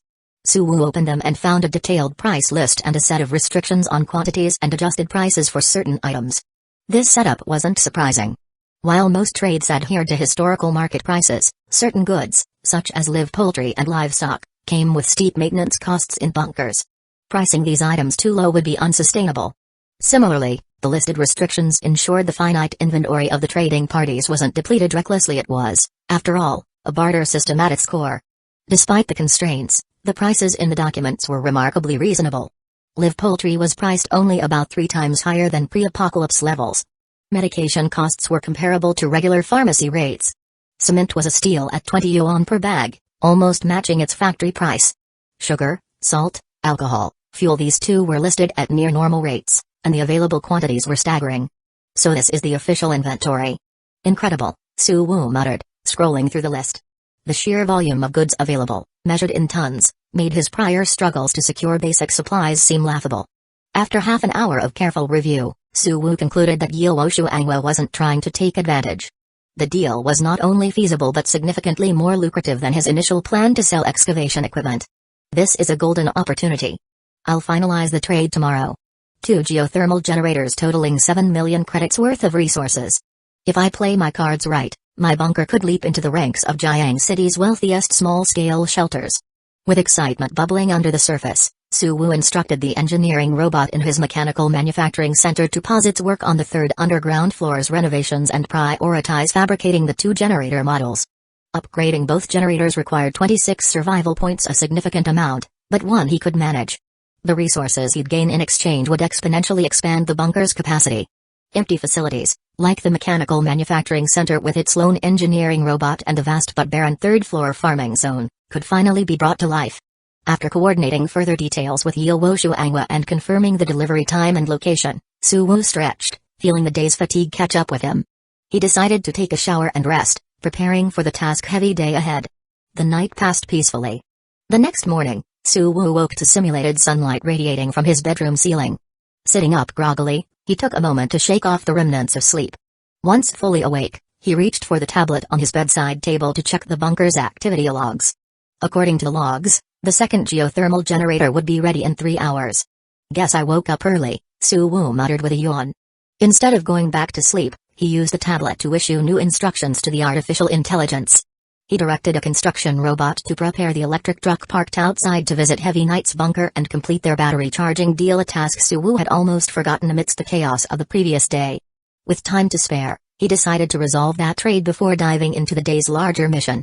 Chapter 25, The Self-Built Shelter Tycoon. Outside the bunker, the sky was still shrouded in oppressive black clouds, visibility was minimal, and the ground was blanketed with a layer of pale ash. The desolate scenery exuded an air of deathly stillness, as if life itself had retreated from the world. Even the wind seemed to have vanished. With a metallic scraping sound, a robust, skeletal robot emerged from the inclined exit tunnel, stepping into the sweltering, dark world. It stood still for a moment, its head rotating as its high-definition, night vision cameras scanned the surroundings. In mere milliseconds, its intelligent core processed the data and plotted the most efficient route forward. The robot moved ahead, bypassing a small mound of scrap metal, entered a makeshift vehicle shed, and climbed into the cab of a medium-sized electric truck. Meanwhile, deep inside the bunker on the second underground level, the control center's display screens flickered to life. The artificial intelligence system, Luoxiani, dutifully updated the status of the ongoing tasks.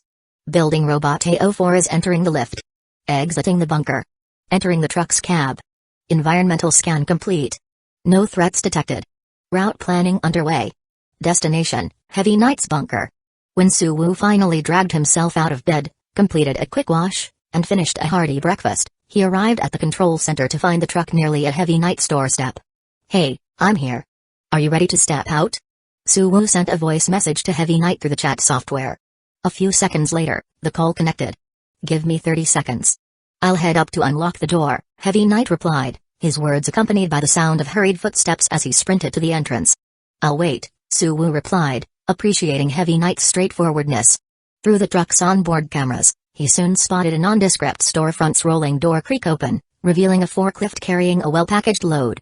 "Over here," Suwu signaled by honking the horn, simultaneously commanding the robot to dismount the truck. "You're Suwu?" The middle-aged man operating the forklift looked at the approaching robot with a mix of curiosity and disbelief. The skeletal robot clearly had no room for a human operator. "This is a remotely operated robot. I'm still at my bunker," Suwu explained briefly, maneuvering the robot to help transfer the cargo from the forklift to the truck bed. At 65 degrees Celsius, every second spent outdoors posed a risk of heat stroke, leaving no room for unnecessary conversation. "Damn, you've got a robot. That's incredible." Heavy Knight, drenched in sweat from even this brief time outside, didn't seem bothered by the oppressive heat. Instead, he marveled at the robot with childlike enthusiasm, his eyes filled with undisguised envy. "Its mobility is amazing. I've never seen one like this up close. Are these all the batteries for charging?" Suwu asked, noticing Heavy Knight didn't seem in a hurry to leave. He gestured with the robot's hand, inviting Heavy Knight to step into the truck's cab.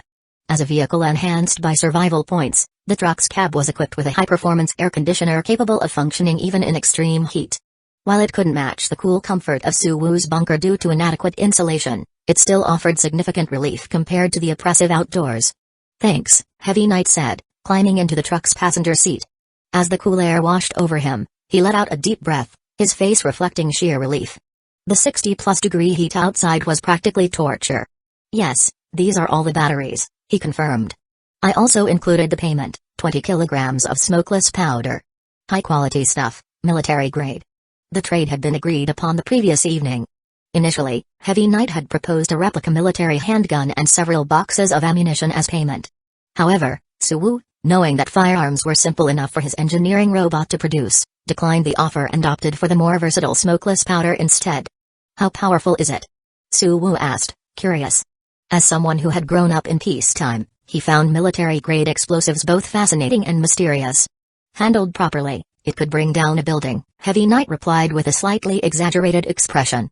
Then, adopting a more serious tone, he added, "But using it for bombs would be a waste. It's best for making bullets reliable and stable." Suwoo nodded in understanding. His primary reason for trading for smokeless powder was to produce his own ammunition. "You seem pretty knowledgeable. Were you in the defense industry before this?" "Not even close." "You're giving me way too much credit," Heavy Knight said with a self-deprecating laugh. "I'm just a trust fund kid who lived off the rent from a few properties."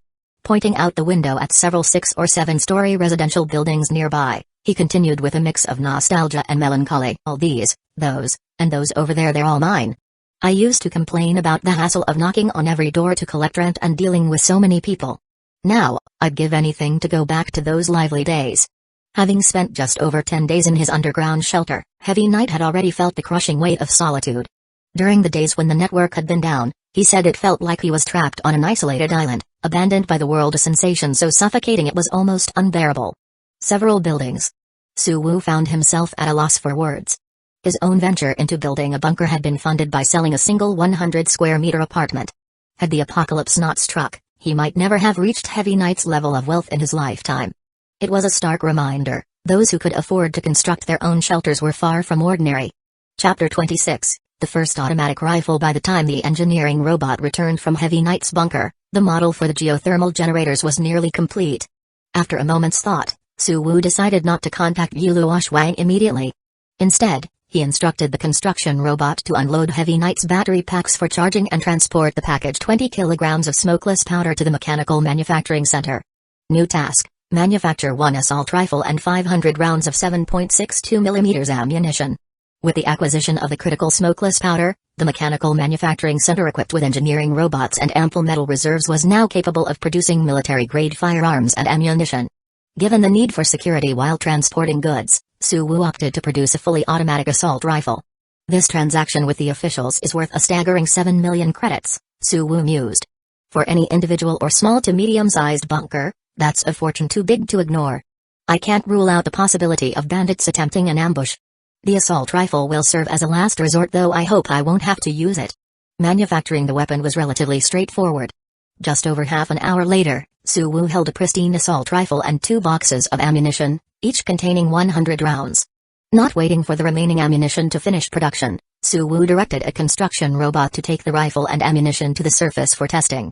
Satisfied with the performance, he placed them in the truck's cab before reversing the vehicle to the bunker's first-level entrance to load the upgraded geothermal generators.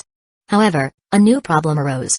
The medium-sized truck's cargo hold, after loading 1 geothermal generator, lacked space for a second. Upgrade the truck. After some deliberation, Suwoo chose the simplest solution: spend survival points. He upgraded the medium truck to a large truck and added heat insulation as an extra feature.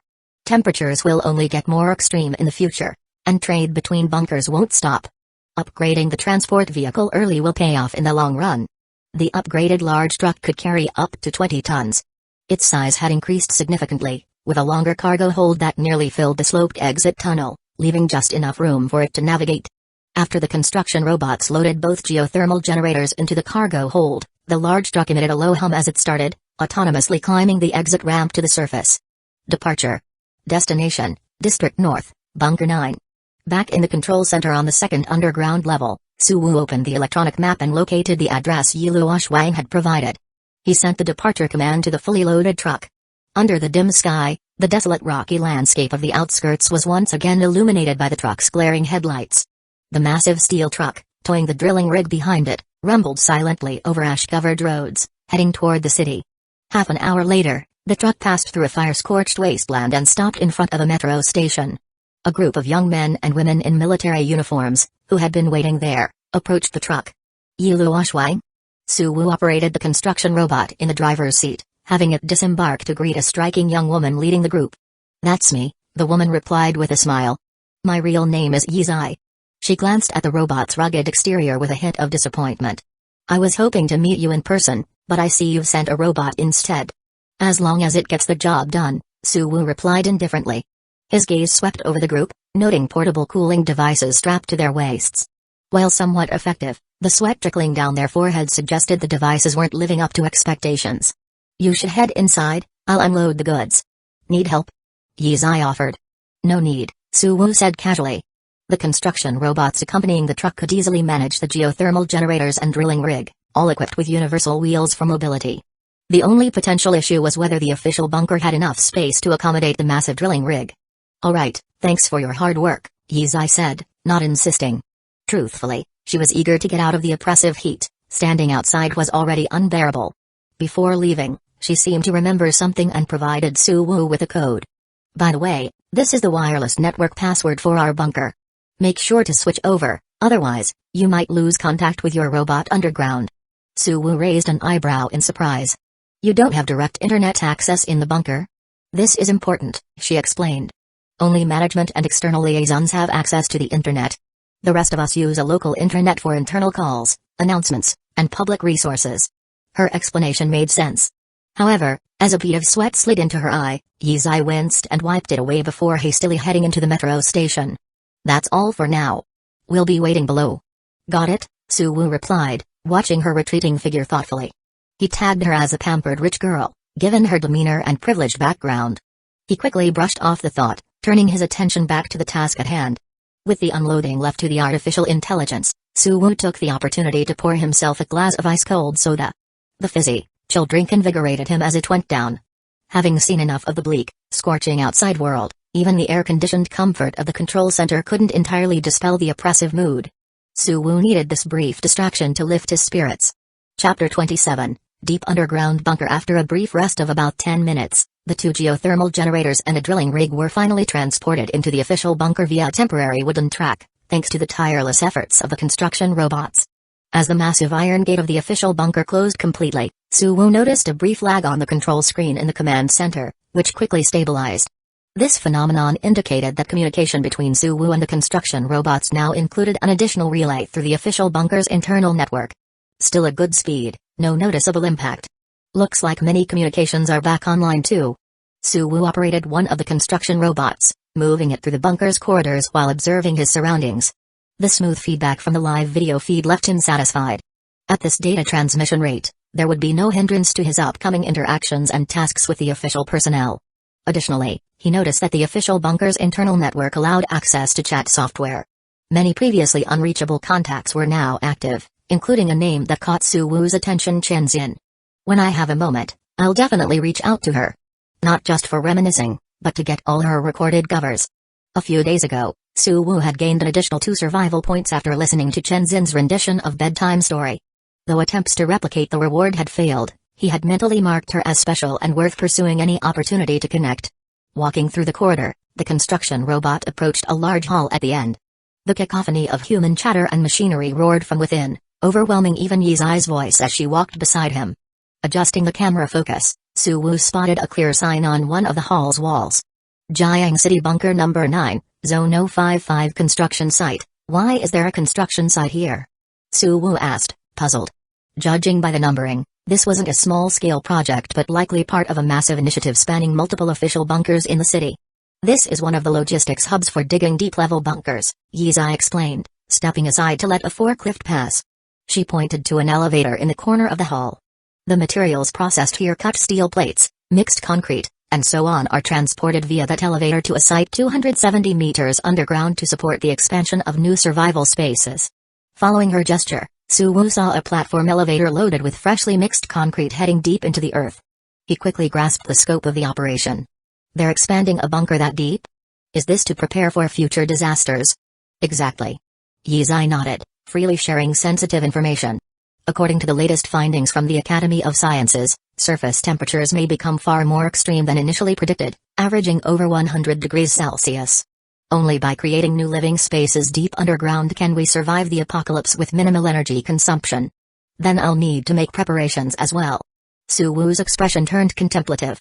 Compared to the official bunkers, Suwu's shelter was a mere 10 meters underground, a depth barely better than a farmer's root cellar or an old residential parking garage. In terms of structural reliability and disaster resistance, it couldn't compare to a bunker buried 270 meters deep. However, his survival points gave him unique advantages. Features like 1-meter-thick concrete walls, a world-class central air conditioning system, and a state-of-the-art air circulation system already surpassed many average shelters. In the short term, his shelter was still secure.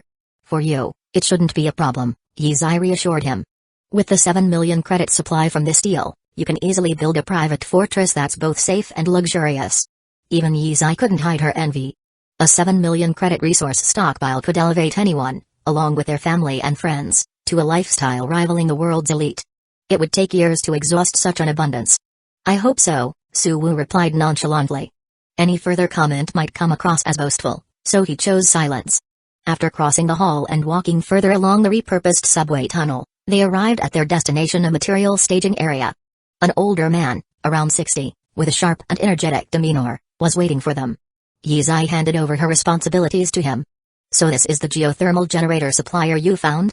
Quite the unique setup, the man remarked, his sharp eyes scrutinizing the construction robot under Suwu's control. Hello, I'm Suwu, he introduced himself calmly, taking a step forward.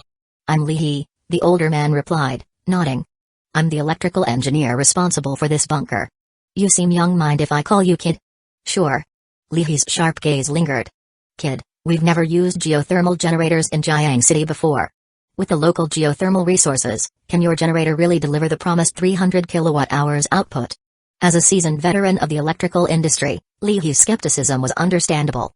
A 300 kilowatt-hours output was no small claim. If it were so easily achievable, geothermal energy would already be widespread in Jiang City due to its stability, cleanliness, and affordability. Yet, before Suwu's arrival, there hadn't been a single geothermal power station in the area. I can't guarantee it. We'll only know after installation and testing, Suwu admitted after a brief hesitation, preferring honesty over overconfidence. Well, we'll leave it in your hands, Lee said without frustration, stepping aside to introduce Suwu to his technical team. Let me know if you need anything. We'll do everything we can to support you. Chapter 28, The Disappointing Official Bunker. Suwu briefly exchanged ideas with the official team and quickly finalized the construction plan. Then, he typed a command into the control console, delegating the rest of the work to the eye. With the geothermal generator already upgraded through survival points, the installation process was inherently simple. When Suwu had done it manually before, it had gone smoothly enough. Now, with the eye in charge, the likelihood of mistakes was nearly zero. Freed from the hands-on work, Suwu watched the construction robots for a while before using the official bunker's intranet to access other surveillance feeds, exploring the surroundings virtually.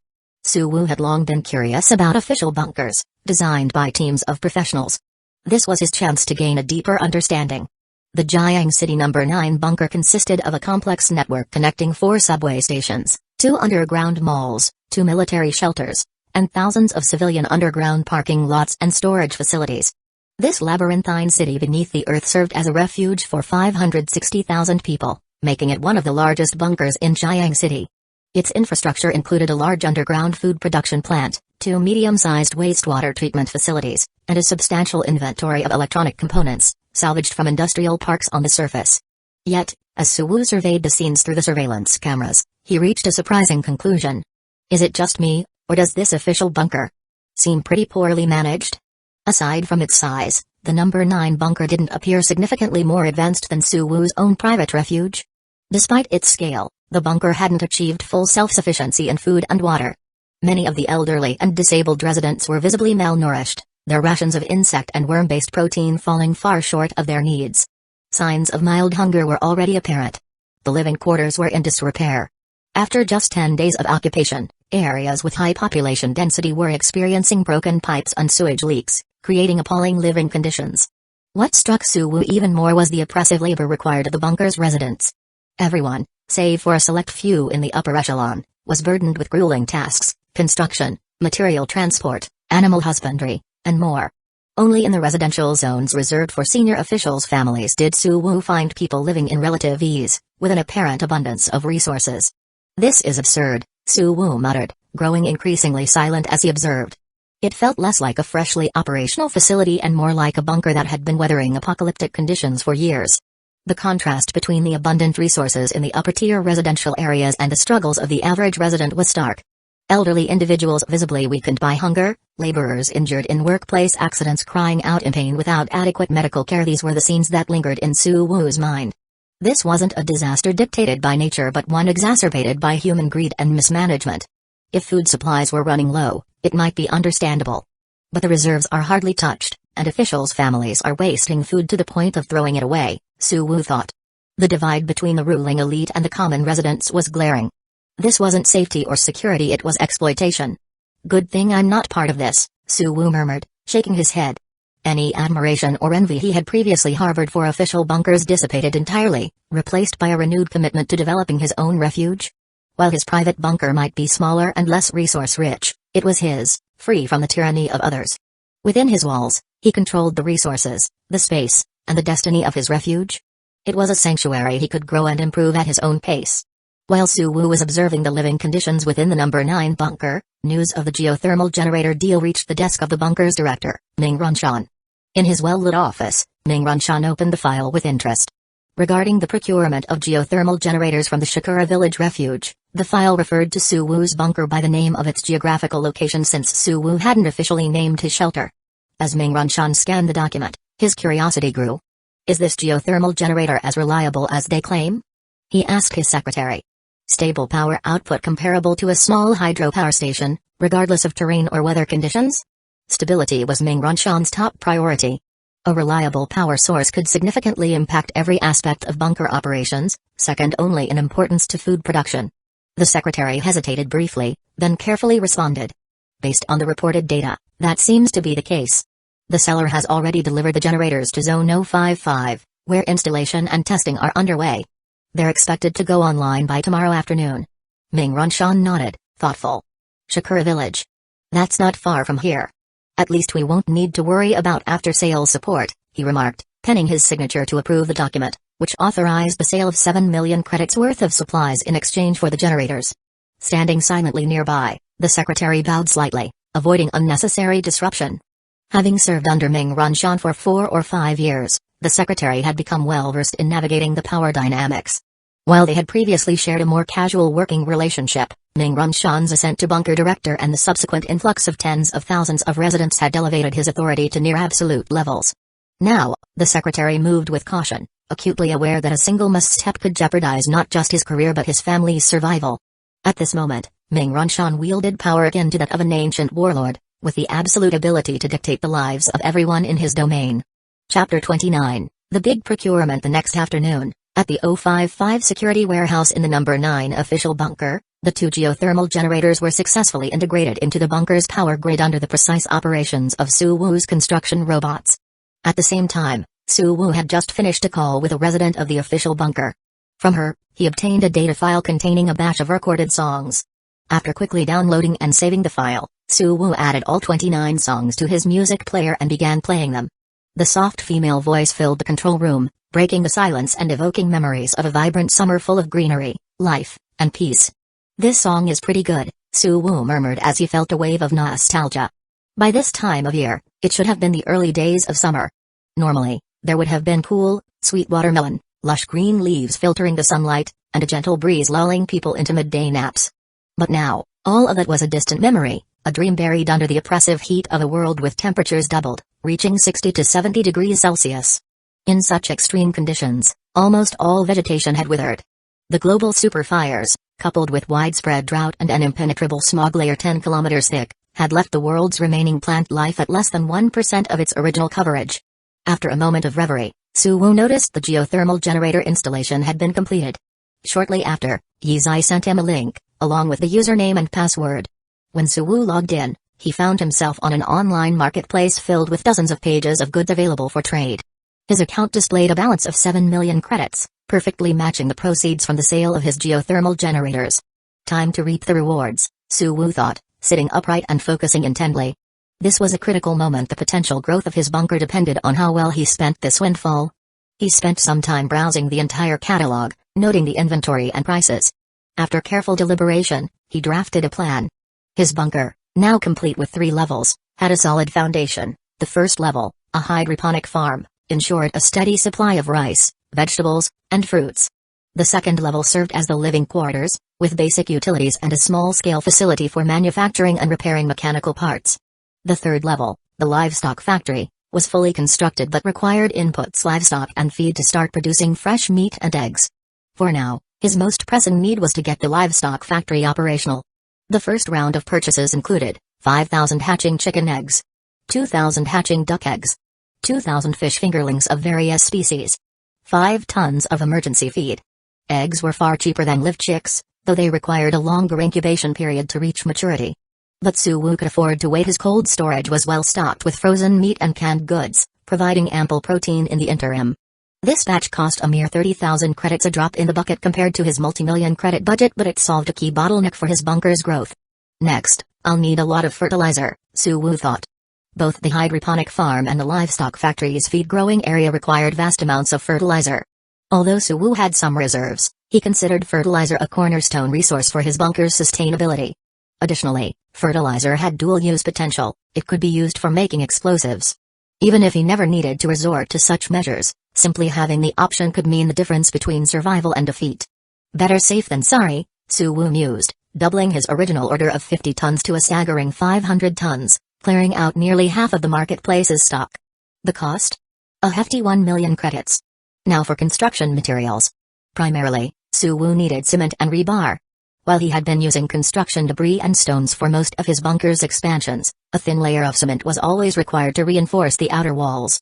However, the marketplace's cement inventory was surprisingly limited. Only 500 tons were available.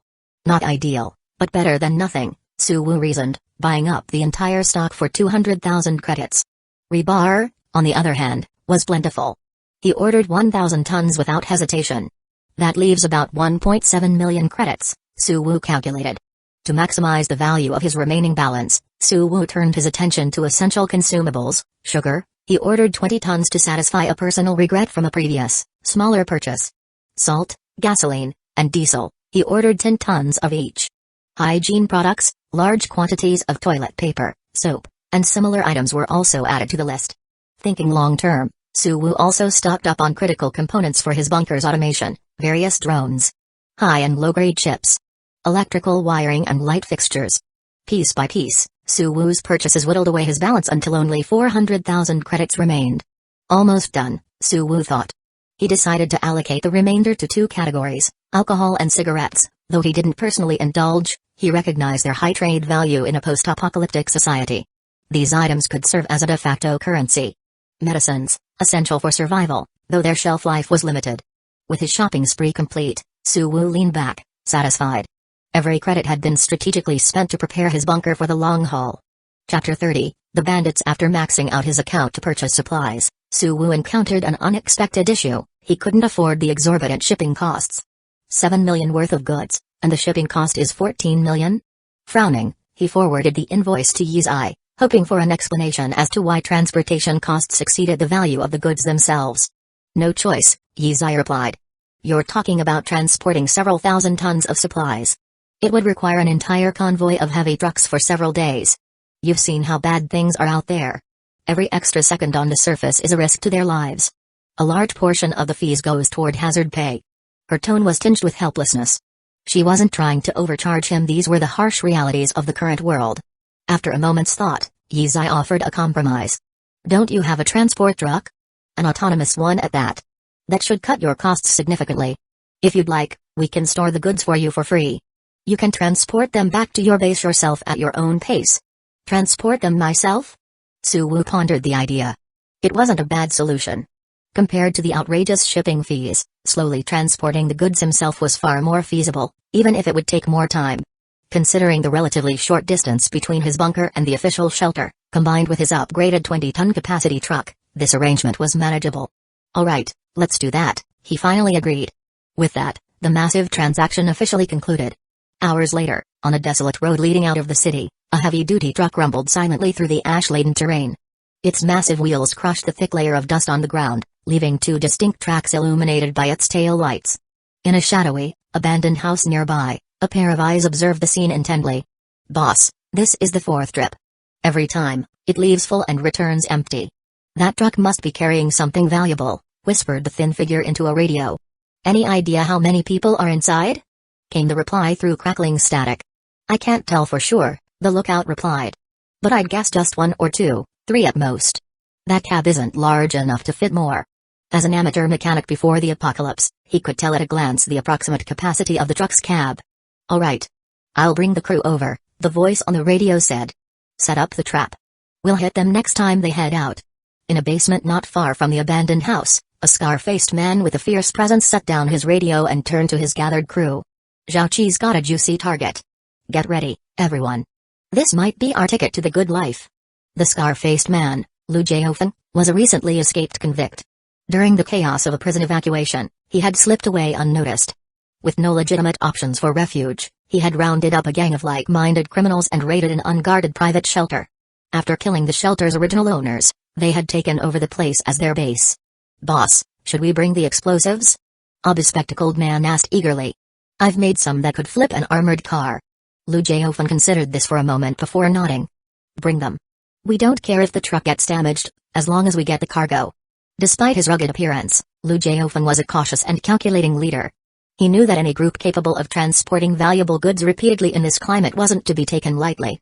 If they were going to strike, they had to strike hard and fast, leaving no room for retaliation. Several hours later, a fully loaded truck once again headed toward the outskirts. As it passed near an abandoned house, a powerful explosion erupted, shoving the truck off the road and into a dilapidated building. "Move out!" Lu Jiaofeng barked, tossing away his cigarette and grabbing a homemade shotgun. His gang followed, brandishing weapons ranging from knives to makeshift firearms. As they approached the truck, the dissipating smoke revealed an unnerving sight. The vehicle was almost entirely intact. "Boss, this thing is built like an armored vehicle," one of his men muttered uneasily. "Spread out and stay cautious," Lu Jiaofeng ordered. "Zhao-Chi, use the megaphone. Tell them to get out and talk, or we'll keep blowing them up." "Got it, boss," Zhao-Chi replied, pulling a loudspeaker from his belt. He was well practiced in this routine. It was the same tactic they had used to trick their previous victims into opening their shelter. What he didn't know was that this time, the target wasn't so easily intimidated. Chapter 31, The Weakness of Construction Robots. As the bandits surrounded the truck, attempting to coerce someone into opening the door, Su Wu far away in his suburban bunker received the truck's distress alert. He immediately dropped the game he had been engrossed in and sprinted to the control center. Explosion detected. Large truck veered off-road and crashed into a nearby house. A quick glance at the log on the control console provided Su Wu with a clear picture of the situation. It was a robbery. And not just any robbery, these were skilled criminals, judging by their use of explosives. After a moment's thought, Su Wu made his decision and issued a series of combat commands. Unit 3, retrieve the assault rifle. Load ammunition and lower the window. Engage all moving targets outside. Unit 4, equip the crossbow. Provide auxiliary support as needed. There was no room for negotiation with bandits bold enough to use explosives. Eliminating them was the safest course of action. As Su Wu gave his orders, the control center's advanced computer system acting as the core of the bunker's intelligence immediately ramped up its power consumption. Under the direction of the Eye, additional combat algorithms were loaded to enhance the capabilities of the 2 construction robots assigned to the mission. Within seconds, the preparations were complete. The window on Unit 3's side of the truck began to lower. "Boss, there's movement." Outside, the spotter known as Zhao-Chi was the first to notice the window lowering. Reacting instinctively, he dropped his loudspeaker, crouched low, and darted toward the truck. With practiced precision, he pulled a homemade explosive from his bag, lit the fuse, and hurled it through the open window. Zhao-Chi's swift and deadly move made it clear he intended to leave no survivors. The explosive sailed smoothly through the window, thanks to his well-honed technique. But just as he ducked for cover to avoid the blast, a glint of light from inside the truck caught his eye, a dark, cylindrical shape. It was a gun barrel, angled downward and aimed squarely at him. Sh. Zhao-Chi barely had time to curse before a single bullet pierced his forehead, ending his life. Almost simultaneously, the explosive he had thrown detonated inside the cab. Flames and thick smoke engulfed the confined space, spilling out through the open window in lazy curls. "They've got guns." Watching from a distance, Lu Jiaofeng, The bandit leader felt a chill run down his spine. Seeing Zhao Qi's lifeless body only confirmed his cautious instincts had been correct. But the truck had just taken a direct hit inside its cab. Even if someone in there had been armed, they couldn't have survived such a blast, not in such a confined space. Lulu, Hongshan, go pry open the cab. Find the keys to the cargo hold, Lu Jiaofeng ordered. His tone was calm, confident that the threat had been neutralized. The two lackeys nodded and cautiously approached the truck with a crowbar and a bat. But before they could reach the cab, its door suddenly swung open from the inside. Out stepped a hulking, steel-framed robot, scorched black from the explosion, holding an assault rifle. What the hell is that thing? The sight of the soot-streaked construction robot, its steel frame reflecting the dim light ominously, stunned the bandits. For a moment, they froze in disbelief. That moment was all the robot needed. Raising its rifle, it began to fire. Take cover! Lu Jiaofeng shouted, diving behind a nearby garbage bin. He rolled out of sight as bullets tore through the air. The rest of the bandits weren't as lucky. Hesitating for a split second too long, they were gunned down in quick succession. Damn it! Watching his men drop one after another, Lu Jiaofeng felt rage boil in his chest. These men were his lifeline in this post-apocalyptic world, and now they were gone. Seizing an opportunity as the robot paused to reload, Lu Jiaofeng grabbed his crude shotgun and fired several rounds at the machine. Bang! Bang! Bang! The bullets struck the robot's steel frame, sparking on impact. One bullet, by sheer luck, hit the robot's hand, damaging both its finger and the rifle it was holding. Perfect? Overjoyed, Lu Jiaofeng discarded his empty shotgun, snatched up a metal bat, and charged at the now unarmed robot. With a powerful swing, he struck its knee joint, sending the robot crashing to the ground. You're finished. Pinning the fallen robot with his foot, Lu Jiaofeng raised his bat for a finishing blow. But just as he swung down, a silent crossbow bolt pierced his arm. He grunted in pain, only to feel a second bolt pierce his chest moments later. Staggering, Lu Jiaofeng collapsed beside the robot, lifeless. Back in Su Wu's bunker watching the scene unfold through his control center's monitors, Su Wu finally exhaled, letting go of the tension that had gripped him throughout the fight. That was too close for comfort, he muttered, shaking his head. Despite the chaos, the upgraded armored truck had emerged largely unscathed. Its reinforced design had withstood multiple explosions and a crash with minimal damage. After commanding the remaining construction robot to clean up the area and resume its journey, Su Wu turned his attention to reviewing the combat logs and footage. The performance of his construction robots in battle had revealed glaring weaknesses. These machines were designed for construction tasks, not combat. Their movements were slow and cumbersome, and their steel frames offered little protection against sustained attacks. Even when the eye detected the explosives being thrown into the cab, the robot's reaction speed wasn't fast enough to intercept it. The same goes for shooting. The eye calculated the optimal trajectory and timing within milliseconds, but the robot's slow movements turned it into a sitting duck. Su Wu frowned, realizing how close he had come to losing everything. The robots had been unable to capitalize on critical opportunities, allowing the bandit leader to almost turn the tide. If I'm going to rely on them for combat, I need to address these shortcomings, Su Wu decided. It was clear, his robots needed upgrades or he needed something better. Chapter 32, Aerial Firepower Platform. The more Su Wu analyzed the bandit attack, the more discontent he became with the combat capabilities of his construction robots. However, this was a limitation rooted in their hardware and structural design issues that couldn't be resolved without completely rebuilding them. This time, I was lucky. Next time, I might not be. Closing the review, Su Wu exhaled deeply. The pressure and sense of urgency from this unexpected incident pushed him to the realization that he needed a more specialized armed force to counter the growing threat of human adversaries in a collapsing world. Yet, how to implement such a force presented a challenge. It needed to be cost-effective while maintaining overwhelming combat superiority. Otherwise, it would lack justification. After pondering for over 10 minutes, Su Wu's focus landed on drones. Among the supplies he recently procured from the official shelter were various commercial drone models, including the most expensive, the K2 series agricultural drone. As a mass-produced commercial model, the K2 series had many obvious shortcomings. Its body, composed mainly of plastic and thin metal sheets, offered virtually no defense. Even a thrown rock could bring it down. Its standard motor and poor cooling system restricted it to functioning in temperatures below 65 degrees Celsius. Its maximum speed was a sluggish 3 meters per second, and it could only ascend to 200 meters slower than a running adult. Yet, these drawbacks were eclipsed by two exceptional advantages. It was an aerial platform, and it had a payload capacity of 50 kilograms. These two strengths gave the K2 series agricultural drone immense modification potential. Its ability to traverse terrain and obstacles effortlessly, combined with its capacity to carry substantial payloads, made it an ideal platform for dominating a battlefield with firepower.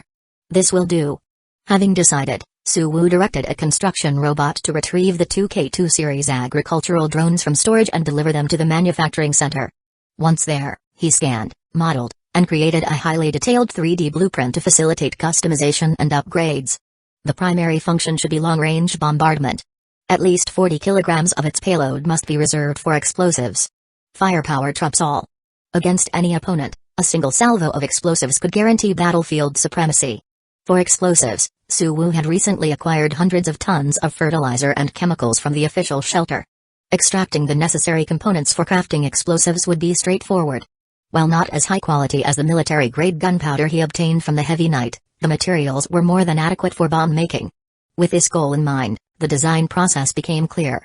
Suwu opted for rocket-propelled projectiles over traditional dropped bombs, sacrificing some payload capacity for significantly greater accuracy and range. Each drone could carry 5 rockets, each weighing 8.5 kilograms, leaving 7.5 kilograms for auxiliary equipment. The remaining payload would be used for enhancements. 1. Advanced cooling systems to allow operation in temperatures up to 85 degrees Celsius. 2. Waterproofing and smoke filtration systems to enable navigation through rain and thick smoke. 3.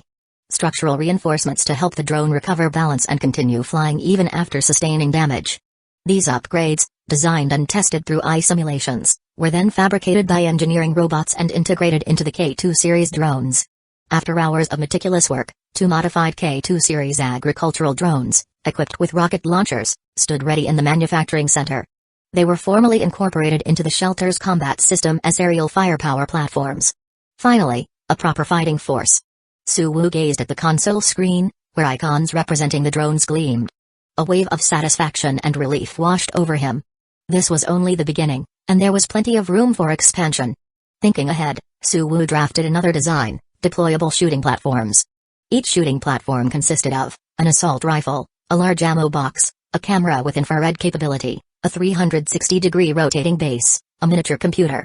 Weighing just 40 kilograms, the platforms could fold into compact metal cases for transportation.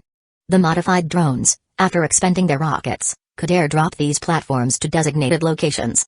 Once deployed, the platforms would unfold autonomously and begin attacking designated targets, either independently or under eye control. In addition to field deployment, these platforms could serve as stationary defenses for the surface farmhouse and critical locations within the shelter. The drones are the first line of defense. The shooting platforms form the second. Lastly, the construction and engineering robots, armed with automatic rifles, will be the third line. With this setup, only a fully equipped military force could threaten the shelter. Satisfied, Suwu tested the drones. He watched through the screen as one fired a rocket, which soared over 200 meters to strike a distant hilltop with precision. Pleased with the result, Suwu concluded the day's work. Over the next few days, everything proceeded smoothly. The large transport truck tirelessly ferried the purchased supplies from the official shelter to Suwu's farmhouse shelter. Construction robots sorted the materials, storing them in designated areas, manufacturing center warehouses, live support storage, or the livestock factory on the third underground level. Durable materials like cement were stacked in surface sheds or the farmhouse itself. With ample resources, Suwu swiftly completed the livestock factory. The purchased fish fry, fertilized chicken and duck eggs, and other supplies were successfully housed. In the adjacent feed cultivation area, countless hydroponic racks were sown with seeds, awaiting germination. As workload demands increased, Suwu spent 15 survival points to add 3 more construction robots to his workforce. By the end of the second month, the shelter boasted 7 construction robots, a growing agricultural sector, and budding signs of prosperity. Chapter 33, Animals Under Natural Disasters, Current Territory, Livable Personal Shelter, 55%, Daily Fixed Survival Points plus 3, Remaining Survival Points, 45, A new day began. Looking at the progress bar for his shelter's upgrade already reaching halfway, Suwu felt pretty good. At this pace, it wouldn't be long before the shelter reached the next level. By then, even if new system features weren't unlocked, the daily fixed survival points would certainly increase. Life would visibly improve. After washing up and grabbing a piece of golden, fluffy toasted bread, Suwu followed his usual routine and went to the control center's console to perform a daily inspection of the shelter and its surroundings. Over the course of the previous night, nothing notable had changed inside the shelter. The engineering team was still tirelessly expanding the underground fourth floor, continually enlarging the shelter's space. Unexpectedly, however, there was some movement outside the shelter. Aside from the large transport truck that was routinely coming and going, a flock of unidentified birds passed through the sky, and one or two small animals briefly appeared on the distant rocky terrain. Even in this extreme heat, animals on the surface haven't gone completely extinct. Truly resilient, Suwu marveled. This was perhaps the so-called tenacity of life. It wasn't just humans, other creatures were also struggling to survive in the hostile environment. After reviewing the logs and confirming that the area around the shelter remained temporarily safe, Suwu began going through the shelter's materials consumption list. He noticed that the most commonly used resource for expanding the shelter, stones and construction debris, like concrete blocks, was running low. It seems I'll need to form a dedicated excavation team, Suwu mused. While stones were everywhere around the farmhouse courtyard, most of them were irregularly shaped, quite large, and often buried in soil. Excavating them wouldn't be a simple or easy task. As for construction debris, that was even more challenging. Based on the information Suwu had, he'd have to travel at least 2 kilometers to an abandoned village and personally dismantle houses to gather enough. Operating so far from the shelter would introduce significantly higher risks compared to construction within the courtyard itself, at least 2 levels of magnitude higher. This wasn't something the precious engineering team could afford to multitask on. Skillfully opening his design software, Suwu began brainstorming how to create a specialized team for excavating and transporting building materials. First, as usual, the team couldn't be too large. Even the shelter's engineering team only consisted of a few miniature vehicles and construction tools.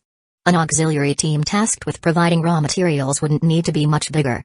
In fact, there was no need to create separate individual units for tasks like operating excavators, dismantling houses, or breaking down oversized rocks with jackhammers. Instead, these tools could all be integrated into a single transport vehicle, saving on production costs. The only trade-off would be a slight reduction in efficiency. But when machines can operate 24/7, the benefits of their sustained operation would far outweigh any initial efficiency losses. Even at a slower pace, the accumulated output over time would be impressive. Sketching on his design board, Suwu soon simplified what would have been a complete excavation and transport team down to a single specialized transport vehicle. This specialized transport vehicle resembled a small truck. It lacked a driver's cabin, instead featuring a tank-like tracked chassis and an open cargo bed. At its rear, it had a metal compartment about 1/5 the size of the cargo bed, housing tools like electric hammers and mechanical arms. These could automatically extend and operate at the destination. Given the need for long-distance operations, Suwu decided to scale up its carrying capacity for better efficiency without a significant increase in costs. The transport vehicle was designed to be significantly larger than the micro-transport vehicles he had used previously, with a total length nearing 5 meters, comparable to an average family car. Its load capacity matched that of a large truck, capable of hauling up to 20 tons. One vehicle alone will function as an entire excavation and transport team. That truly deserves the title of specialized, Suwu remarked with satisfaction as he admired his design. The best part was that while Suwu finalized the blueprint, the AI simultaneously provided a detailed production plan and a materials list. Thanks to the engineering robots and raw materials traded from the official shelter, 97% of the parts required for the specialized transport vehicle could be manufactured internally, with an estimated completion time of under 10 hours. This high level of self-sufficiency meant Suwu might only need to spend 5 to 6 survival points to produce a finished specialized transport vehicle, a noticeable cost reduction compared to when he first created micro-transport vehicles and excavators. Without hesitation, Suwu added the blueprint to the manufacturing center's queue. With that task wrapped up, Suwu didn't leave the control center. Instead, he switched the wide console screen to another interface and pressed the activation button. After 8 to 9 seconds, the screen displayed a view of a concrete floor against a backdrop of gray skies. This was the perspective of a drone. During the period when Suwu was busy transporting goods from the official shelter, he hadn't been idle. With his abundance of supplies, he made several modifications to the shelter, one of which was particularly significant: the construction of a vertical shaft connecting the shelter's interior to the rooftop of the second-floor farmhouse. This shaft, about 1 meter in diameter, featured a lift platform and multiple automatically sealing blast doors. It ensured the shelter's safety while enabling the rapid deployment of all types of drones, including the K2 agricultural drones. In emergencies, the shaft could even function as a rocket launch tube, allowing the shelter to fire rockets directly. Drone reconnaissance unit is ready. Surrounding environment monitoring normal. Current real-time temperature, 67.5 degrees Celsius. Takeoff initiated. In this dim and silent world, 3 palm-sized drones emitted faint lights as they rose steadily from the rooftop of the farmhouse. After circling briefly in the air, they began heading toward a distant mountain range. The range, ravaged by unprecedented wildfires, had long intrigued Suwu. Now that he had some downtime, he was eager to explore it. Chapter 34, Exploring the Mountains. A few minutes later, the reconnaissance drones entered the mountainous region. The once lush forests of the mountains had vanished, replaced by a charred wasteland. Blackened ground stretched in every direction, interrupted only by the occasional scorched tree stubbornly standing upright. Wisps of gray-black smoke still rose sporadically from the ashes, remnants of wildfires that refused to completely die out, smoldering beneath the surface. A powerful gust of wind suddenly swept through, tossing the drones midair, forcing them into a chaotic tumble. The shelter's eye, detecting the danger, immediately took over control, guiding the drones to rapidly descend in altitude to avoid the turbulent air currents above. After several seconds, the drones regained stability. By then, they were hovering just 10 meters above the ground, making everything below far clearer. Is that a shelter? Suwu, who had been observing from the control center's screen, narrowed his eyes at the unusual sight in the footage. Curiosity piqued, he directed the drones toward the location. A few hundred meters passed in a flash. Soon, a shelter door, warped and blackened by fire, appeared on the screen. Suwu scrutinized it for a moment and noticed a narrow crack, roughly 10 centimeters wide, at the edge of the door gap just large enough for the drone to enter. Let's check it out. Without hesitation, Suwu made his decision. If it were him physically present, he might have been more cautious. But with an expendable drone doing the scouting, there was no reason to hold back. Switching the drone to autopilot, the eye guided it through the narrow entrance. The first thing that filled the screen was the charred remains of a human body, magnified abruptly by the drone's camera. Suwu's breath hitched at the sudden, eerie sight, his heart skipping a beat. But as the drone adjusted its height and moved further into the shelter, his initial tension gradually eased. It was just a victim's body, nothing more tragically close to the entrance when disaster struck. Choosing not to dwell on the corpse, Suwu activated the drone's floodlights and began inspecting the interior. The shelter appeared to have been built within a natural cave. Beyond the irregular passage at the entrance was a spacious cavern, roughly 200 square meters in size. Inside, everything had been reduced to blackened ruins. Only a few large pieces of furniture retained their metal frames amidst the destruction.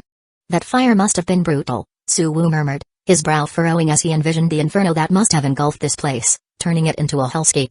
Clearly, the metal door and several meters of mountain rock had been no match for the devastating wildfire. After lingering in the cavern for a while and finding nothing of value, Suwu directed the drone to leave and continue exploring the mountain range. For the rest of the day, save for occasional returns to recharge, the drones tirelessly scanned the mountains, meticulously combing through an area within 30 kilometers of Suwu's shelter. The results, while not abundant, were far from insignificant. He discovered 2 more abandoned shelters and 4 operational ones that appeared to still house survivors. Additionally, there was a cave filled with a substantial stockpile of steel. The number of survivors is much higher than I expected. I underestimated humanity's resilience, Suwu mused. As for that cave with the steel, who knows if its owner is still around? Marking the operational shelters and the steel-filled cave on his map, Suwu felt a growing itch to act. But after a moment of thought, he shook his head. He wasn't in desperate need of steel at the moment. There was no need to resort to theft. Instead, he could afford to take his time identifying the rightful owner.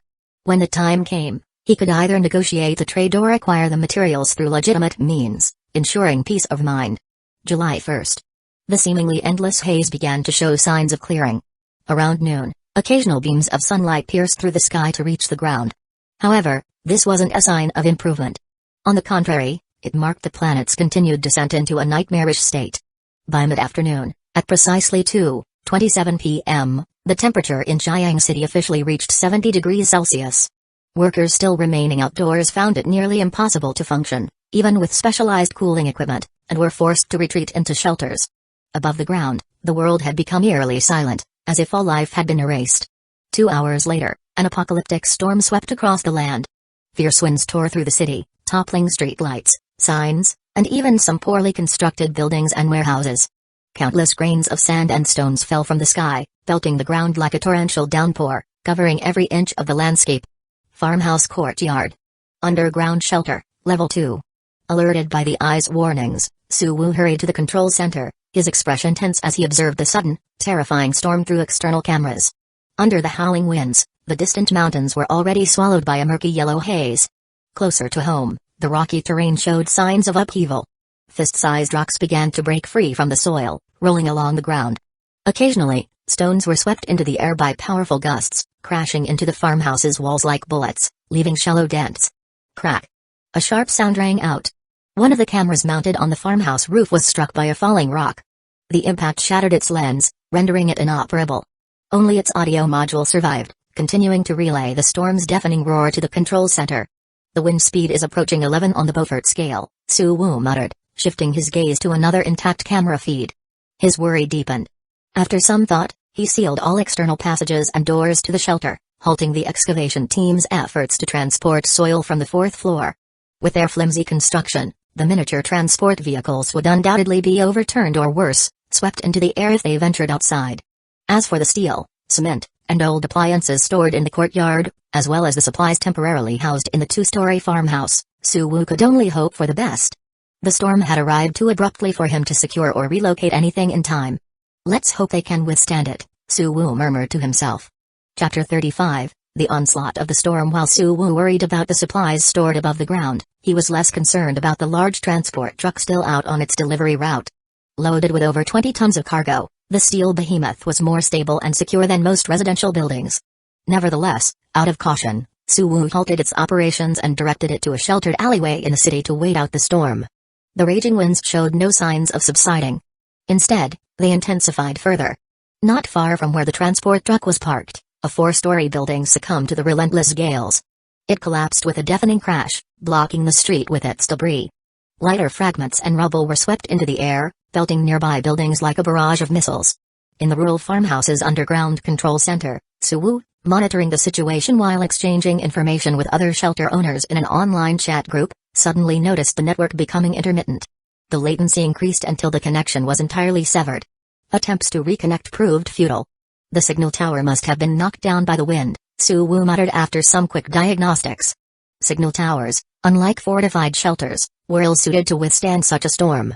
In this apocalyptic scenario, it was only natural for them to fail. This is going to be a problem, Suwoo sighed silently. In peacetime, a damaged signal tower could be rebuilt. But in the current post-apocalyptic environment, where stepping outside was a monumental risk, repairing something as non-essential as a communication tower seemed implausible. This disconnection might persist indefinitely, perhaps until humanity's extinction. That evening, Suwoo sat alone in the silent control center, staring at the swirling chaos captured by his external cameras. For the first time, he felt an overwhelming sense of isolation. With no one to talk to and no means of reaching out, his world shrank to the desolate wasteland a few hundred meters beyond his shelter, visible only through his monitors. Late at night, under the pitch-black sky devoid of light, the winds began to subside slightly. According to an official broadcast, Jiang City was entering a brief lull in the storm. However, within the next 2 to 3 hours, a second wave of even stronger winds was expected. The forecast predicted a maximum force of 17 on the Beaufort scale, the highest level of wind severity, a true natural disaster. At this level of devastation, Suwoo doubted whether his two-story farmhouse above the ground could survive. I need to act quickly and salvage the supplies, Suwoo resolved. The official warning jolted him awake. He paused all other operations in the shelter, mobilized the engineering team working on the fourth underground level, and deployed all available construction robots and the newly built special transport vehicle to the surface. Their mission, to retrieve and secure the supplies scattered across the surface before the next wave of destruction hit. He also issued an urgent recall for the transport truck waiting in the city. While there was some risk in traveling during the storm, it was negligible compared to the impending disaster. 1. Lightweight and vulnerable materials, old appliances, pipes, cables, and rubber tires. 2. Space-consuming consumables, toilet paper, soap, and plastic products stored in the farmhouse. 3. Heavy supplies, cement and steel, to be salvaged as much as possible within the available time. Old appliances and tires, despite their seemingly low value, were prioritized due to their susceptibility to being blown away and their importance as sources of rare metals necessary for manufacturing precision machinery. Without them, even building another construction robot would be far more resource-intensive. Consumables like toilet paper and soap, though bulky and space-inefficient, were essential and had to be moved to the shelter, even if it meant cramming them into hallways. As for cement and steel, their sheer volume made it unlikely that everything could be retrieved before the next storm wave. Suwoo could only hope to save as much as possible. The heavy steel door of the shelter slid open. 5 construction robots emerged, illuminated by the glow of overhead lights. The fierce winds, carrying fine sand and grit, pelted their steel frames, causing a sharp, grating noise. The gusts made their steps unsteady, almost stumbling. Even during this lull, the average wind speed was still at level 8, enough to pose a serious threat to humans. Additionally, the air temperature remained a scorching 70 degrees Celsius, turning the surface into an uninhabitable inferno. While such conditions were fatal for humans, the robots operated without issue, as long as their internal electronics didn't overheat. The construction robots switched on their searchlights, scanning the area before converging on the pile of old appliances. Behind them, the engineering team's 2 miniature transport vehicles, 2 miniature excavators, and the newly constructed special transport truck followed closely. 3 minutes later, the first transport vehicle, loaded with old appliances, began its return journey. It navigated through the narrow paths between piles of cement, steel, and debris, descending the incline passage into the shelter. Using the shelter's spacious elevator platform, it reached the partially excavated 4th underground level. With the 3rd level fully occupied by the now operational livestock farm, the 4th level served as a temporary storage area for these materials. The race against time had begun. With the storm's fury looming on the horizon, Suwu's shelter mobilized everything it had to secure the lifeline of supplies that would ensure its survival in the uncertain days ahead. Chapter 36, Rescuing Supplies. As the transport trucks busily transferred supplies, the invaluable engineering robot assigned to the construction team, along with the one from the manufacturing center, was also deployed to the surface by Suwu. Their task was to operate the drilling equipment, create holes, and secure steel reinforcements and cables to stabilize the concrete and steel materials scattered on the ground. Although this approach couldn't fully guarantee the safety of the supplies, it could minimize potential loss as a practical solution under the circumstances. Of course, this method came with its risks. The engineering robots were both costly and highly sophisticated. Any mishap during construction could render them unusable unless repaired using survival points. In a way, this was a gamble. Within the dimly lit courtyard of the rural residence, the 2 engineering robots got to work. High-energy lasers sporadically cut through the darkness, emitting dazzling beams of light. Large steel rods were driven deep into the ground, then welded together by the engineering robots to form sturdy, net-like steel cages. These cages secured heaps of cement and steel plates within their bounds. In just over half an hour, the engineering robots exceeded expectations by completing the initial task ahead of schedule. Suwu decided to have them utilize local materials to further enhance the steel cages with additional iron plates, improving their wind resistance.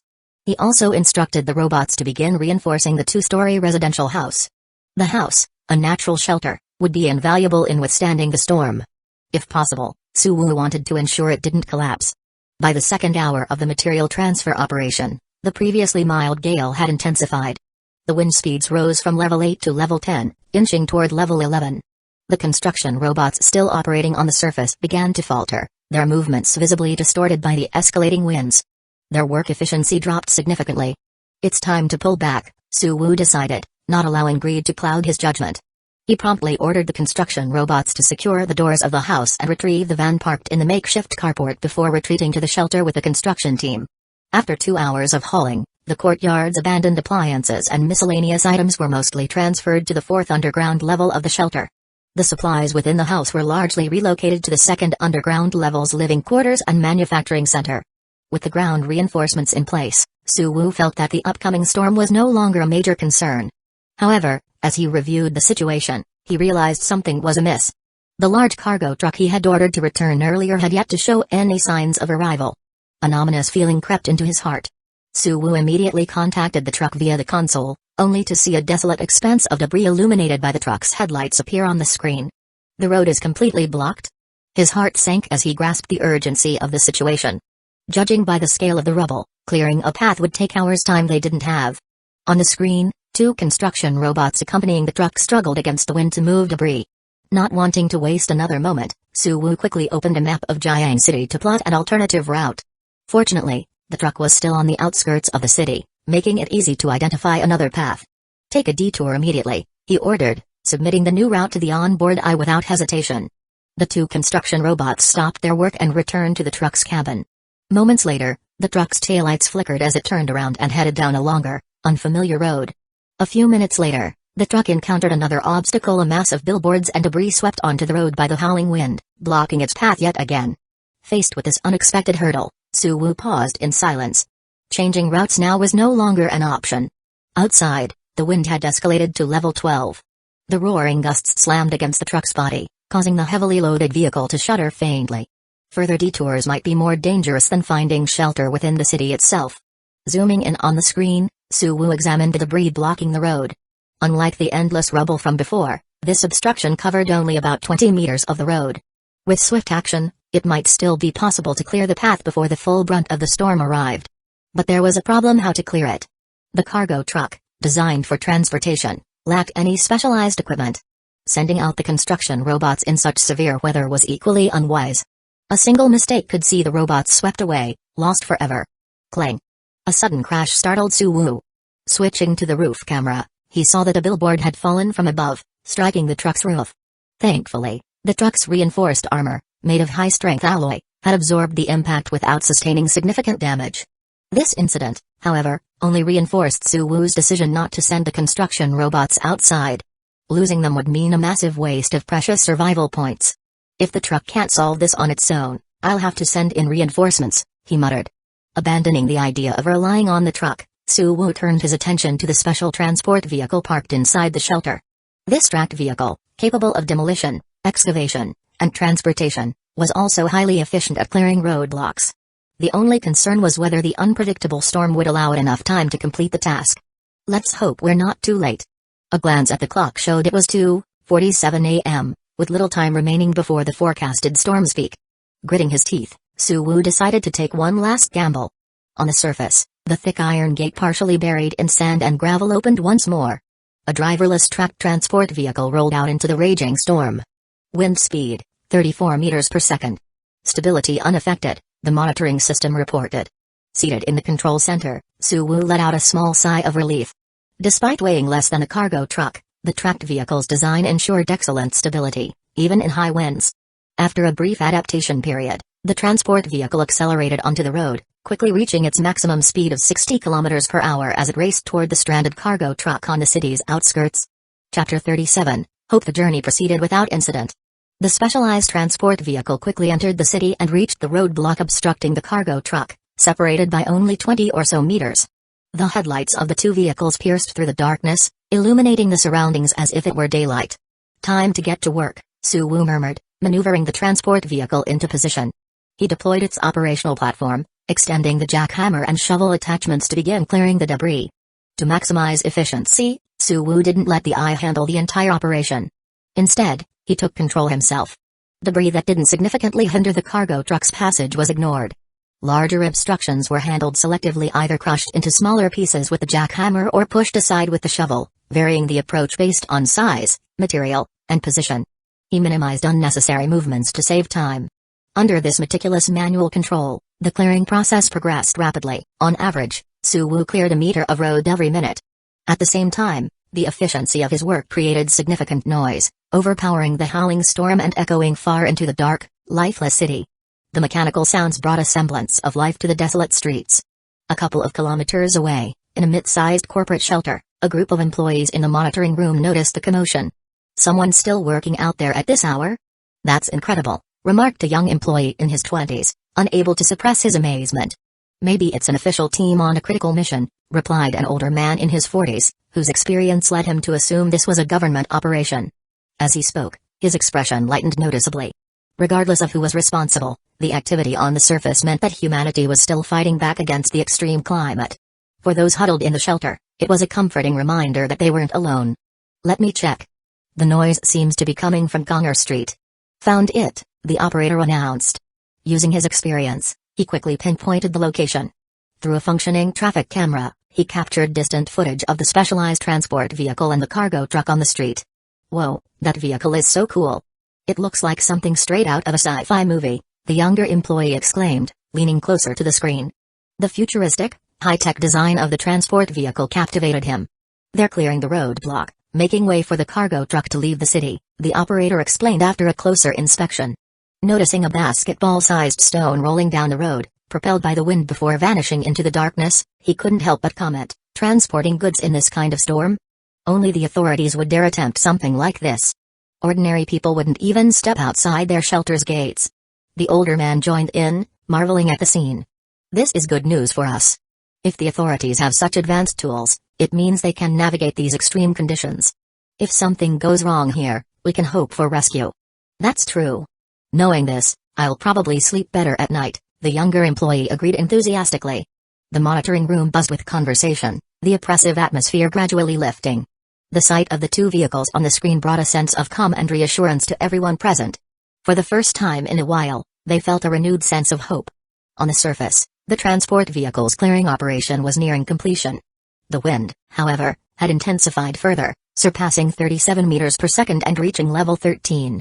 At this wind speed, the transport vehicle's movements began to show visible distortions. Tasks that previously required seconds now took significantly longer to complete. Fortunately, the job was almost done.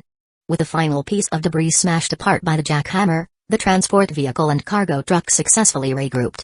Wasting no time on celebration, the transport vehicle retracted its operational platform and took the lead as the small convoy began its return journey to the shelter in Huangshi village. The wind is picking up faster and faster, Su Wu muttered, seated in the control center on the shelter's second underground level. He didn't relax despite the markers on the screen indicating the convoy was en route. Instead, he grew increasingly alert, sensing the mounting danger. He observed that the storm's intensity was escalating at an unprecedented rate. At this pace, the convoy could encounter winds of level 16 or even level 17 before reaching safety. Fixing his gaze on the screen, where the headlights illuminated a road strewn with flying sand and stones, Su Wu silently calculated his options. Should he abandon the transport vehicle and have the cargo truck accelerate to safety on its own? Or should he keep the convoy together and gamble that the storm wouldn't escalate too quickly? After a brief hesitation, his eyes sharpened with resolve. He decided to gamble. Under Su Wu's command, the vehicles began to slow down and switch positions. The transport vehicle linked its front end to the cargo truck's rear hitch. What should have been a straightforward operation became a challenge in the violent storm. Without the construction robot's assistance, it took over a minute to complete the connection. The delay, however, proved worthwhile. Not long after the convoy resumed its journey, the storm reached level 16. In that instant, the wind roared like an unrelenting tidal wave. The sky and ground seemed to merge in chaos, with terrifying gusts howling as if the heavens themselves were collapsing. Chapter 38, Racing the storm. The flying debris on the highway thickened, obscuring the beams of the headlights and reducing visibility to less than 2 meters. The stones and sand battered the high-speed transport and cargo trucks, creating a cacophony of sharp impacts, drowning out all other sounds. The specialized transport vehicle, smaller and lighter, was the first to show signs of losing control in these extreme conditions. Its body swayed erratically, the movements growing more pronounced. Without the cargo truck's towing hook stabilizing it, the vehicle might have veered off the road into the dried-up ditch. At the console, Su Wu turned off the live feed from the transport vehicle and cargo truck cameras. Instead, he focused on the primary screen, which displayed a 3D terrain map reconstructed by the cargo truck's radar system. The swirling debris rendered the radar map almost unreadable, with countless interference points obscuring the view. By cross-referencing it with pre-disaster panoramic maps, Su Wu could barely reconstruct the terrain and locate the convoy's position. Alongside the map, data streams displayed the vehicle's speed, steering angles, center of gravity, and tilt. By mentally calculating these variables, Su Wu could gauge the convoy's current status and the external pressures it faced. But this was the limit of his control. The situation had escalated beyond his capabilities, transforming into a desperate race between the rudimentary eye systems of early apocalypse vehicles and the catastrophic force of nature. Almost home, Su Wu murmured, helplessly watching the map while silently praying for the convoy's safety. On the barren surface, the storm roared like an unstoppable torrent, sweeping from the horizon toward the distant mountains. Occasionally, less stable hills trembled under the onslaught. In a split second, they collapsed like snowbanks kicked apart by an invisible foot, sending soil, fractured rocks, and dead roots hurtling through the air in all directions. Amid this chaos, two vehicles, one large, one small, linked by an iron chain, pressed forward in stoic silence. They moved across the gravel-covered highway, cutting through waves of wind and debris with relentless determination. Fragile yet unyielding. Finally, the walled courtyard of the farmhouse came into view. The convoy didn't slow down, crashing through the courtyard's locked gate and charging toward the shelter entrance. Simultaneously, the heavy gates of the shelter began to open, timed perfectly with the vehicle's arrival. Seconds later, the cargo truck and transport vehicle barreled into the entrance tunnel, leaving the swirling sandstorm behind as the shelter gates closed securely. On the second underground level, inside the control center, Su Wu finally exhaled a breath he didn't realize he'd been holding. The convoy's safe return meant that his most valuable external assets were secure. Now he could remain in the shelter and wait for the unprecedented storm to pass. But just as he began to relax, a faint tremor coursed through the ground. Frowning, Suwu didn't have time to investigate before the control room's monitors displaying surface activity abruptly went dark. What happened? His momentary relief was replaced by tension. Suwu immediately instructed the eye to check the shelter's internal systems. The results brought some comfort. Whatever had caused the tremor hadn't affected the shelter. Even the partially excavated fourth underground level remained intact. Was that an earthquake? Suwu wondered aloud, trying to understand what had occurred outside. With all external cameras offline, his efforts to gather information were frustratingly inconclusive. Only by replaying the final seconds of the surface surveillance footage did he piece together a partial explanation. It wasn't an earthquake, or at least, there were no visible signs of one. The disruption stemmed from the intensifying storm. The eye's analysis of the footage confirmed that the storm's wind speed had reached level 17. Moreover, this wasn't its peak, its ultimate intensity remained unknown. Good thing I brought the cargo truck back early, Suwu muttered with a mix of relief and dread. Had he allowed the truck to remain in the city, it might not have survived the storm. Even so, a shadow of unease lingered in his mind. A storm exceeding level 17 was virtually unheard of, not just in Jiang City, deep in the continent's interior, but even along the coastal regions. Its arrival was a harbinger of greater calamities to come. I can't focus solely on defending against heatwaves anymore, Suwu resolved. Other natural disasters need to be accounted for. Clearing his thoughts, Suwu reflected on his misjudgment.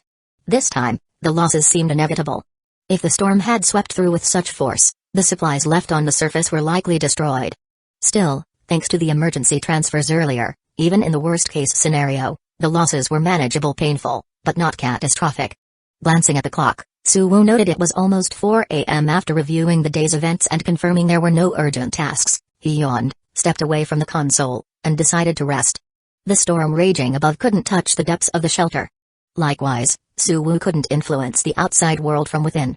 The only thing he could do was rest and conserve his energy for the aftermath. Several hours later, around noon, the storm had subsided slightly. Freshly awakened, Suwu received a message through the shelter's broadcasting system, a greeting from Yiluo Shuangwa. Along with it came something unexpected, a special account. Satellite network. Suwu murmured, intrigued. Chapter 39, Satellite Network. Following Yiluo Shuangwa's instructions, Suwu spent over 10 minutes in the control center. With the help of the console and a signal receiver installed outside the shelter, he successfully connected to a new network, a wireless satellite network. The signal wasn't particularly strong, but it was sufficient to transmit text and sample images. The network contained little content, primarily an official forum and a chat channel built around it. Suwu used the credentials provided by Yiluo Shuangwa to log into a subchannel called Jiang City, where he immediately recognized many familiar names, shelter owners he had interacted with before in group chats. Communications resources are limited, Yiluo Shuangwa explained in a private message. Only shelter administrators certified by the government can access this network. The primary purpose is to issue announcements and facilitate resource and information exchange between shelters. Even during peacetime, satellite networks were considered a luxury. In a post-apocalyptic world where rocket launches were nearly impossible, such communication was even more valuable. The fact that the government had managed to establish this satellite network overnight after the collapse of the surface internet and made it freely available to smaller shelters like Suwu's demonstrated the level of importance they attached to it. Suwu browsed the forum briefly. Whether due to haste or design, the forum's content was sparse. It mainly consisted of brief official summaries of recent major events and speeches by federal leaders. Any useful information was condensed into a few words in the titles. Moreover, only official administrators could post or reply, and browsing permissions were heavily restricted. Suwu's account allowed him to access only the federal announcements section and his local area board. Even news from neighboring cities was inaccessible. The only place for open communication was the Jiang City chat subchannel. This level of control. Are they trying to hide something? Suwu wondered. But such questions were beyond his reach. As a civilian under the Federation's rule, he held no sway over government actions and had to passively accept their decisions. By the afternoon, the storm on the surface had subsided. Suwu opened the shelter's long-sealed gates and brought all vehicles, construction robots, and engineering equipment back to the surface amidst a cascade of dust and debris. The scene outside was unsurprisingly disastrous. The once standing courtyard walls and the two-story residential house were gone, leaving only scattered remnants as evidence of their existence. A few piles of steel materials, secured tightly with iron nets, had been partially torn apart, with about a third of the steel scattered. Some pieces lay haphazardly within a few hundred meters, while others had vanished entirely. This was still relatively fortunate compared to the cement stores. The cement, which had also been secured with iron nets and steel plates, had been physically reduced to dust. Over 2,000 bags, weighing over 100 tons, had disintegrated in the storm, never getting the chance to serve their purpose. "Time to clean up," Suwoo said, swallowing the frustration building in his chest. Despite anticipating losses, the sight of the devastation still hit hard. After a long pause, he directed the robots to begin tidying up. First, they cleared an open space, gathering the scattered, salvageable materials, mostly steel of various sizes and scrap metal, and stacking them neatly. Next, they flattened the ruins of the two-story house, salvaging whatever usable construction materials and household items remained. These were temporarily placed beside the scrap metal. The tasks weren't complicated. With 7 construction robots, 2 mini excavators, 2 mini transport vehicles, and a multifunctional transport vehicle, the cleanup progressed swiftly. During this time, Suwoo received a detailed loss report from the Eye. Despite the storm, the actual losses were lighter than they appeared. The emergency transfer during the storm's lull had saved the lightest and most valuable materials, moving them into the shelter. Even most of the cement had been brought inside. Many scattered materials, including some thought to be lost entirely, were later found within a few kilometers. The final tally showed losses of 53 tons of steel, 78 tons of cement, and several other materials, a fraction of the value of the goods he had recently traded with the government. Reading the report, Suwoo's expression softened slightly. At the very least, the remaining resources were still plentiful and wouldn't impact the shelter's future construction plans. Next step, I need to build a bunker, Suwoo thought. As the surface cleanup neared completion, a new problem emerged: how to handle the salvaged materials. Storing them in the shelter was out of the question. The already transferred materials couldn't remain there long-term either, as they would interfere with daily operations and ongoing construction. Since the shelter wasn't an option, the only solution was to create storage space on the surface. With the courtyard now flattened, Suwoo saw an opportunity to rebuild something even more robust. A fortress. Once constructed, the fortress could serve multiple purposes: a storage facility for large quantities of materials, a platform for drone takeoffs and rocket launches, and a defensive outpost equipped with firepower to act as the shelter's first line of defense. Another significant advantage was that surface construction was much simpler than underground excavation. Even if built to the highest military standards, a small bunker could be completed in just a few days, with manageable time and resource costs.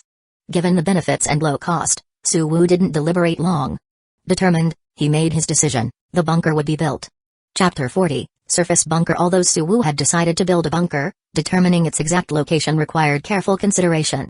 The ideal spot would be right at the entrance of the shelter. A bunker there would surround the shelter's entrance, forcing anyone attempting to enter to first breach the fortification. It would significantly enhance security. However, this option posed a significant challenge. The shelter's entrance was quite large, and constructing a bunker to fully cover it would require scaling up the original plan several times over. This would greatly extend the construction timeline and consume far more materials than Suwoo could afford. After weighing the options, he concluded that rebuilding on the original site of the farmhouse was the best choice. This location could utilize the existing drone landing platform, minimizing construction costs while achieving similar functionality. That didn't mean Suwoo had no ideas for improving the shelter's entrance. Currently, the shelter's access point consisted of a sloped passageway dug into flat ground, leading to a vertical gate at the end. This design came with inherent flaws. For instance, heavy rain could easily flood the passageway, creating a pool of water that, if contaminated with radiation or pathogens, could have catastrophic consequences. In a conflict with armed raiders, the exposed entrance would leave defenders vulnerable to gunfire, complicating any attempts to fight back. To address these issues, Suwoo envisioned a simple initial solution. Building a concrete garage-like structure over the entrance would provide basic waterproofing and drainage. Over time, excavated soil and rock from the shelter could be piled around the garage, gradually increasing its thickness and height until it formed an artificial hill. The concrete structure would transform into a shelter built into a hill. This approach offered minimal costs, merely redirecting the disposal of excavation waste during expansion. While not the most effective solution, it was essentially free and worth trying. By evening, the faint light from the clouds had faded, and darkness enveloped the land. The area once occupied by the farmhouse was now illuminated by several high-powered lamps mounted on temporary poles, lighting up hundreds of meters around like daylight. After hours of continuous cleanup, there was no trace of the storm's devastation. All surface materials, including debris from the collapsed house and walls, had been categorized and gathered.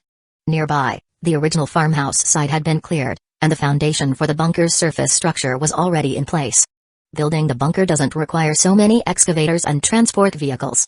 Time to free up some resources for other tasks, Suwoo mused as he monitored the progress on the control center's screens. He hadn't forgotten about the hundreds of tons of supplies still stored at the official shelter. The longer they remained there, the greater the risk. Now that he had resources available, retrieving them became a priority. Instead of rushing in, Suwoo sent out a squadron of reconnaissance drones to survey the city from above. Before long, slightly unfamiliar aerial images began streaming in.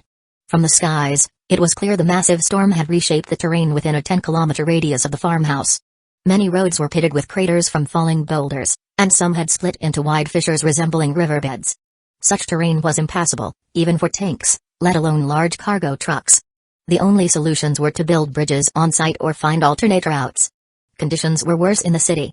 Entire blocks of buildings had collapsed under the storm's fury, their debris flooding streets and alleys, transforming the once interconnected urban network into a wasteland of rubble. Only the most robust structures, large shopping malls and buildings over 7 stories tall, remained standing, preventing the city from being completely erased. "This is unbelievable," Suwoo muttered, a chill running down his spine. He had underestimated the storm's destructive power. The scene before him was comparable to the aftermath of a nuclear explosion or a magnitude 7 earthquake. Just then, a soft notification sounded. It indicated new updates on the Jiang City section of the official forum. Suwoo temporarily shifted his focus away from the city, opening the forum to find 2 new announcements. The first detailed the storm's impact and the state of the city's official shelters. As the city's highest authority, the official shelters housed the largest population and stockpile of resources. Unsurprisingly, they were also hit hardest by the disaster. In just a few hours of the storm, over a third of their surface warehouses had been completely destroyed, resulting in losses of nearly 2 million tons of materials, including consumer goods, vehicles, construction materials, electronics, industrial equipment, and food supplies. Thankfully, thanks to timely warnings, human casualties were minimal, and all underground shelter facilities remained operational. Suwoo carefully read through the announcement, lingering on the section describing the types of losses. His expression grew increasingly grim. Despite the announcement's neutral tone, the keywords 1/3 of warehouses, 2 million tons, and food supplies painted a dire picture. Interpreted plainly, it meant the Federation's industrial capacity had suffered a major blow. Resources essential for maintaining shelter operations had significantly decreased. Food reserves were approaching critical levels. Each of these spelled trouble. "Life in the official shelters is going to get much harder," Suwoo muttered, sensing an ominous shift on the horizon. For now, Suwoo's focus returned to his immediate concerns. As cleanup efforts neared completion, the issue of storing surface materials became pressing. Storing them in the shelter was out of the question. Even the emergency supplies brought in earlier couldn't stay long-term, as they would disrupt normal operations and construction progress. That left the surface as the only option. With the farmhouse effectively flattened, Suwoo decided to rebuild something far sturdier. The new bunker would not only serve as a warehouse for supplies but also as a drone launch platform, rocket silo, and defensive outpost equipped with firepower. Moreover, constructing on the surface was far simpler than excavating underground. Even with military-grade standards, building a small bunker would take only a few days, well within acceptable time and resource costs. Seeing the benefits and low costs, Suwoo didn't hesitate. The bunker construction was officially underway. Chapter 41, Official Dilemmas. Suppressing his unease, Suwoo turned his attention to the second announcement. It was less of an announcement and more of a task bounty. The Jiang City official shelter had allocated resources worth 15 million units as rewards, offering tasks to all corporate and private shelters. These tasks included clearing surface roads, assisting in the construction of underground farms and livestock facilities, and trading specific items. Among these, road clearing was the most significant, with dozens of routes marked for clearance and rewards calculated down to the meter. "They're in such a hurry?" Suwoo thought, slightly surprised. But he quickly grasped the urgency. Although the Jiang City official shelters were interconnected via underground passageways, most of these were narrow emergency tunnels hastily constructed, barely a meter wide, suitable only for foot traffic or small toy trains salvaged from amusement parks. The efficiency of material transportation through these tunnels was negligible compared to the needs of millions of residents. In emergencies, surface roads were still essential for coordination and resource distribution. In essence, the surface transportation network remained the lifeline of the official shelters. Ensuring its functionality, even at great cost, was non-negotiable. Understanding this, Suwoo felt less urgency to act. He casually accepted a road-clearing task and decided to send only the cargo truck, the specialized transport vehicle, and 2 construction robots, excluding the engineering team. Traveling outside remained highly risky, and the engineering team was Suwoo's only cohesive construction unit and a backbone of his shelter's expansion efforts. Risking them for potentially lucrative rewards was out of the question. Next steps, Suwoo mused aloud. The engineering team will resume excavating the 4th underground level of the shelter. The reconnaissance drones will scout routes and provide aerial warnings for the road-clearing team. The construction robots will continue building the surface bunker. With his tasks organized, Suwoo acutely felt the shelter's labor shortage. Out of 7 construction robots, 2 were dispatched with the road-clearing team, and 2 were returned to the engineering team to maintain full efficiency. This left only 3 robots for bunker construction, a situation that could take an eternity to resolve.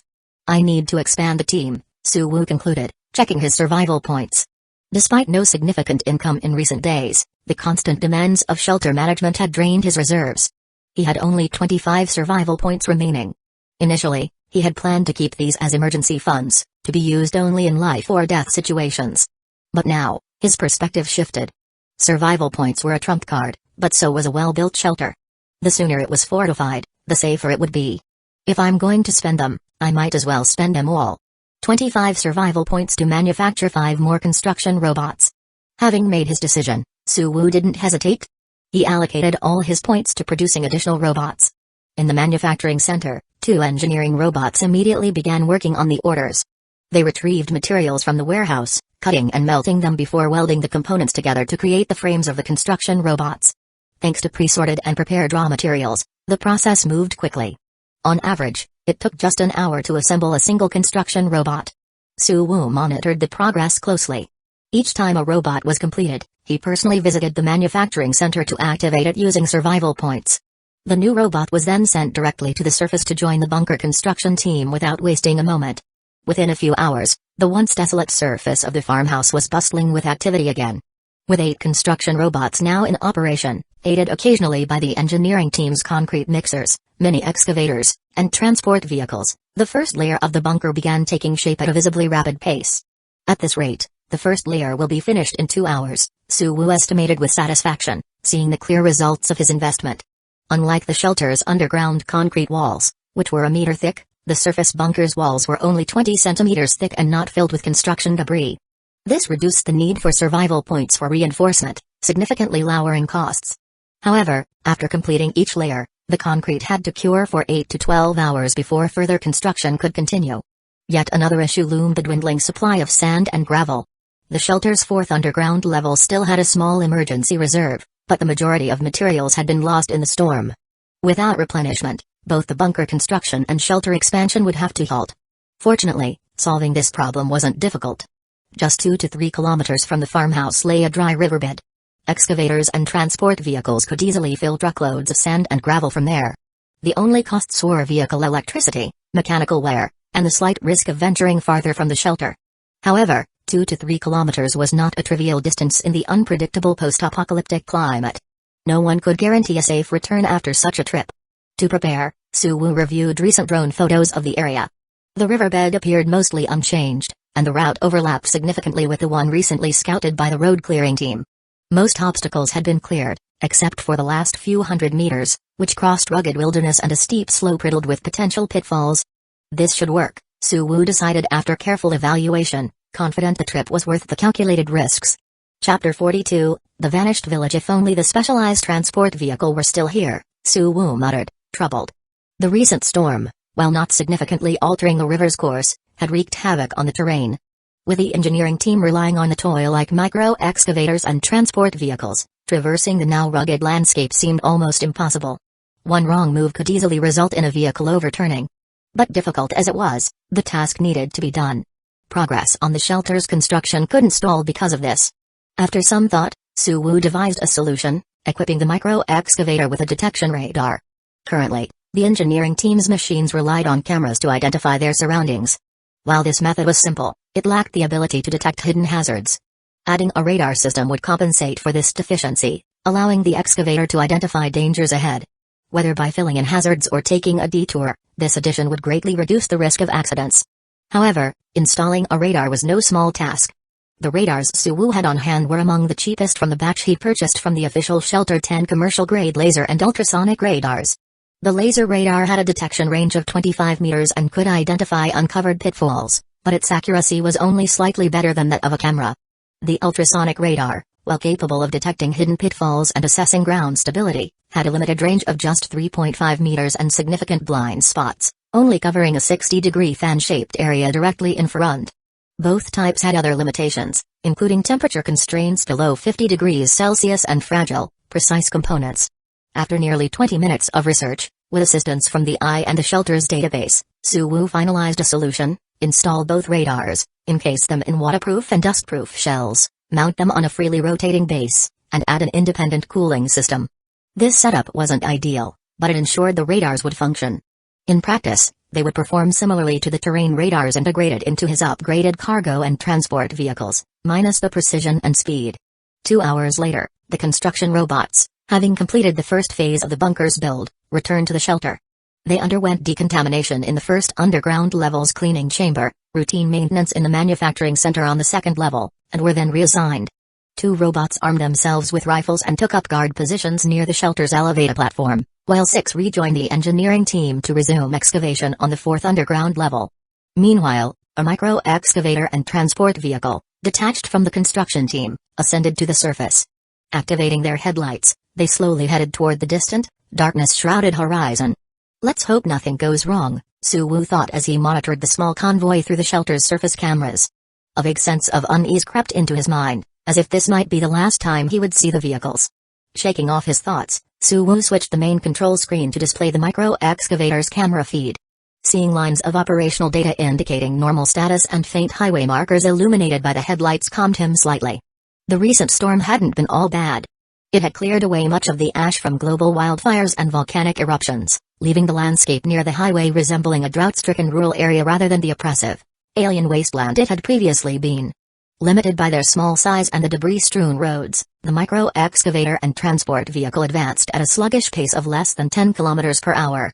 It took nearly 15 minutes for them to leave the highway and turn onto an overgrown rural path. This path led closest to the river. In the past, it was home to 2 or 3 rural houses and abandoned farmland. Now, nothing remained. They must have been at the storm's center, Suwoo thought grimly, observing the total destruction. He directed the excavator's camera toward the location of one house. All that was left was a sunken pit filled with storm-scattered rubble, devoid of any sign of human construction. Suwoo remembered the family that once lived there: a cheerful man named Miao-jun, his wife, and 3 children. When Suwoo had first arrived in the area, Miao had helped him procure gasoline and sugar and proudly boasted about his spacious, stir-the-root cellar, claiming it would make an excellent shelter. Now, both Miao's house and his cellar were gone, swept away by the storm. I hope they made it to the official shelter in time, Suwoo sighed, refraining from investigating further. After leaving the highway, the micro-excavator moved even slower, occasionally stopping to clear rocks or hazards. By the time the convoy reached the river's edge, nearly another half-hour had passed. At that moment, an alert came from the cargo truck and specialized transport vehicle working on road clearing near the city outskirts. Wind speeds were increasing. The reconnaissance drone squadron, unable to remain airborne, had been forced to land in the cargo truck's cabin, effectively suspending aerial surveillance. Another storm? Suwoo's heart skipped a beat. But when he checked the official forum, there were no disaster warnings. Suwoo quickly analyzed the situation. The increasing wind wasn't severe enough to warrant immediate evacuation but was enough to make work hazardous. Any further escalation would put both the vehicles and their operators at significant risk. He issued new instructions to the clearing team: halt operations and seek immediate shelter if conditions worsened. Turning his attention back to the convoy near the river, Suwoo noted that they had reached their destination but had yet to begin work. Let's finish this quickly, Suwoo muttered, feeling the growing tension. With the post-apocalyptic climate growing increasingly unpredictable, every moment outside felt like tempting fate. Chapter 43, Post-Disaster Reconstruction in Jiang City's local communication channel. The most discussed topic was still the road clearing operations on the surface. After a brief hesitation, Suwoo decided to continue. He was already close to the destination. Turning back now over a minor anomaly felt unwarranted. By the riverbank, the leading micro-excavator moved steadily, unaffected by Suwoo's growing anxiety. It maintained a constant speed of 2 meters per second, methodically searching for a path down to the riverbed. Occasional gusts of wind swept along the river, carrying fine grains of sand that clattered against the micro-excavator's metal shell, creating a series of crackling sounds and eerie welcome from the desolate wilderness. Finally, after advancing several hundred meters, a gentler slope appeared ahead. The eye immediately took control of the excavator, simultaneously using radar to map the path and cautiously maneuvering it down the incline. As the convoy entered the riverbed, the firm soil and rocky ground gave way to soft sand. Suwu directed the team to start digging near the outer perimeter instead of venturing further in. The sand here wouldn't be of the highest quality due to the lack of thorough sifting, but that didn't matter. Once brought back to the shelter, there would be ample time and manpower for deeper processing. In a post-apocalyptic environment, the risks of prolonged exposure to the elements far outweighed any concerns over labor and time costs. Given the limited carrying capacity of the micro-transport vehicle, the sand digging process didn't take long. In just 5 or 6 minutes, the vehicle's cargo bed was filled with sand and gravel. Following the principle of maximum efficiency, the eye automatically sent the transport vehicle back along its original route while the excavator stayed behind, awaiting the transport's return to resume work. Suwu couldn't help but feel uneasy at the sight of the transport vehicle operating independently, but after a moment's hesitation, he refrained from intervening.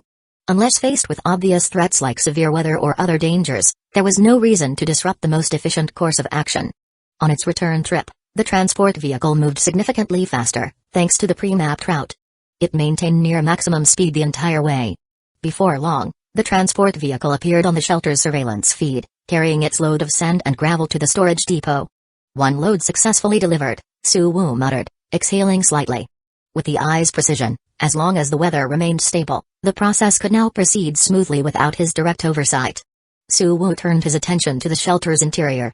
He dispatched 2 construction robots from the 4th underground level, equipping them with tools to handle the freshly delivered sand. The selected high-quality sand would be brought deeper into the shelter to be used as materials for the expansion of its underground levels. Through a camera positioned at the highest point of the shelter, Suwu observed the worksite from above. The surface area, once a quiet farmhouse courtyard, now bore no traces of the recent storm. Neatly leveled land was dotted with piles of materials bound with metal straps, a partially constructed 1-story bunker awaiting reinforcement, and an unfinished drainage system for the shelter's exit structure. Though these structures weren't visually impressive, their very existence signaled the gradual return to order following the chaos brought by the storm. All it needs is more time, Suwu thought. Once the bunker and the exit structure are completed, we'll no longer have to fear another hurricane. With the shelter's tasks temporarily under control, Suwu redirected his focus to the cleanup crew stationed at the city's edge. After nearly 10 hours of work, the specialized transport vehicle and large trucks had advanced to the vicinity of Tekra Mall. Beyond the mall, the difficulty of progress increased dramatically, with collapsed buildings completely blocking many streets. Often, clearing these blockages would be more labor-intensive than simply bypassing them. For such decisions, the basic eye lacked the capability to make optimal judgments, requiring Suwu's real-time corrections. Despite these challenges, progress was steady, partly due to the involvement of other shelter inhabitants who joined the cleanup efforts within the city limits. These collapsed buildings are an excellent source of materials, Suwu noted, his gaze fixed on the endless piles of rubble. Once the cleanup is done and the supplies stored in the official shelter are retrieved, I might consider hauling a few loads of construction debris back. The process of clearing streets was long and monotonous. Other than occasionally redirecting the transport vehicles, Suwu spent most of his time idly observing the surrounding environment. The massive ruins of thousands of collapsed buildings seemed like a limitless treasure trove of construction materials to him. Though the debris was some distance from the shelter, its sheer abundance and the convenience of loading it directly into transport vehicles made up for the inconvenience. Switching the camera view on the specialized transport vehicle, Suwu spotted faint lights flickering among the darkened buildings in the distance. They were from other shelters' construction crews, operating machinery even in the oppressive heat. With outside temperatures exceeding 70 degrees Celsius, normal human activity was nearly impossible. However, specially modified construction vehicles were able to function in such extreme conditions. According to the official forums, these modifications primarily prevented the machines from overheating, but they offered little comfort to the operators inside. While the cabin temperatures weren't as high as the external environment, they were still far from tolerable. Every worker operating those machines was enduring a grueling ordeal. Suwu watched the distant construction teams for a while and gained a rough sense of their efficiency. Despite their larger equipment, excavators and bulldozers noticeably bigger than Suwu's specialized transport vehicle, their suboptimal operations often resulted in repetitive or inefficient actions. It frequently took 7 or 8 of their machines to match the efficiency of Suwu's single transport vehicle. Chapter 44, Expansion Plan. If this continues, my contribution points might end up ranking among the top in all the small and medium shelters participating in this cleanup operation. This was an unexpected but pleasant surprise. The official shelter in Jiang City had announced a reward system for the shelters contributing the most during the cleanup operation. Depending on their performance, these shelters could earn between 2,000 and 20,000 contribution points as additional rewards. Though this amount might not seem substantial, its purchasing power was significant. Just 2,000 contribution points could buy 7 or 800 kilograms of rice, an amount that no shelter could afford to overlook. However, while the rewards for shelters were generous, the workers actually participating in the cleanup faced much harsher conditions to earn their share of contribution points. Take Suwu's convoy as an example. Since entering the city and starting to earn contribution points, nearly 4 hours of work had only accumulated around 2,000 points. Based on this data, workers from other shelters, risking their lives in the scorching heat, might earn a maximum of 70 contribution points per hour per person. Adding to this, the equipment and vehicles used were typically provided by their respective shelters, and the rental costs for these were deducted from the workers' earnings. In the end, their actual income might only equate to 1 or 2 days' worth of food rations, essentially trading their lives for survival. Shaking off these distracted thoughts, Suwu refocused and continued directing the specialized transport vehicle to clear the roads. Realizing that reaching the official shelter's entrance was unlikely in the short term, he decided to make the most of the situation. He instructed the transport vehicle to collect high-quality construction debris while clearing the roads and load it onto the large trucks following behind. Once a truck was fully loaded, it was sent back to the shelter to deliver the materials. Idle time was wasted time, after all. It was better to gather as many resources as possible. As the busy cleanup operations in Jiang City progressed, midnight crept closer, marking the arrival of a new day. Suwu's system log quietly updated with a new message alongside the usual daily rewards: successfully survived a catastrophic disaster. Survival points plus 30, rewards for surviving disasters. Suwu's gaze lingered on the unexpected message, his eyebrows slightly raised. A flurry of ambitious ideas sprang to mind, but now wasn't the time to explore them. He shifted his attention to the bottom of the system panel, where the previously depleted survival points counter had been replenished to 33. Just in time. I was worrying about not having enough survival points. Switching the control screen to the manufacturing center, Suwu reviewed the inventory. A new specialized transport vehicle body had been assembled, accompanied by models of a micro-excavator and a rubble crusher. These were the results of engineering robots making use of idle time after the recent surplus of materials. Originally, Suwu had planned to wait until the next day to save up more survival points before upgrading these vehicles. However, with the unexpected windfall, the plan could now be advanced. After a few minutes of patience, Suwu walked briskly to the manufacturing center as the engineering robots completed their final adjustments on the transport vehicle. Spending 20 survival points, the 3 vehicles, which were initially little more than models, were engulfed in a bright light, upgrading to their full functional states by receiving their critical components. Once the upgrades were complete, Suwu wasted no time. Using his handheld tablet, he assigned tasks to the vehicles. The specialized transport vehicle was sent to the riverbed to replace the micro-excavator and micro-transport vehicle for sand and gravel collection. The rubble crusher and micro-excavator were dispatched to the 4th underground level to join the construction team. Due to its larger size and sturdier design, the specialized transport vehicle was far safer in wilderness and riverbed environments than the toy-like micro-vehicles. The chance of an accident caused by terrain was nearly zero. Its immense cargo capacity, rivaling that of a large truck, made it several times more efficient than the combined output of the micro-excavator and micro-transport vehicle. Higher efficiency translated into shorter work durations in the field, significantly reducing overall risk. In other words, the addition of the specialized transport vehicle dramatically lowered the cost of material collection. The rubble crusher, on the other hand, was a specialized engineering vehicle designed to break through hard underground rock layers. Previously, the construction team had only one rubble crusher, which was the core of their operations. Often, the efficiency of this single machine dictated the progress of the entire team. With the addition of another rubble crusher, combined with the already abundant construction robots and the soon-to-return micro-vehicles from the riverbed, the team's construction capacity would effectively double. If everything proceeded smoothly, this enhanced lineup could complete the excavation and construction of the 4th underground level within 2 days. As for the micro-excavator, its small size meant it was no longer a mainstay in the expanding construction team. The new addition was more of a backup, reserved for temporary tasks or emergency dispatches. Even if it encountered dangers or accidents, it wouldn't significantly impact the shelter's operations. Once the 4th level is complete, there will be enough space to install larger industrial equipment. Then I can explore the possibility of mass-producing construction robots. At the very least, producing simpler machines like robotic dogs or oversized utility vehicles could be feasible. If the first 3 levels of Suwu's shelter represented a self-sufficient estate, the 4th level would mark its transformation into the beginnings of an industrial town. According to Suwu's plans, this level would house a compact industrial zone, integrating disassembly, metal smelting, and component production lines. The recovered scrap materials would be systematically disassembled and melted down into basic resources, then mass-produced into standardized parts for building various machines and devices. This would signify the shelter's transition from a manual workshop to a standardized industrial production facility. At that point, the shelter would truly be on the fast track to development.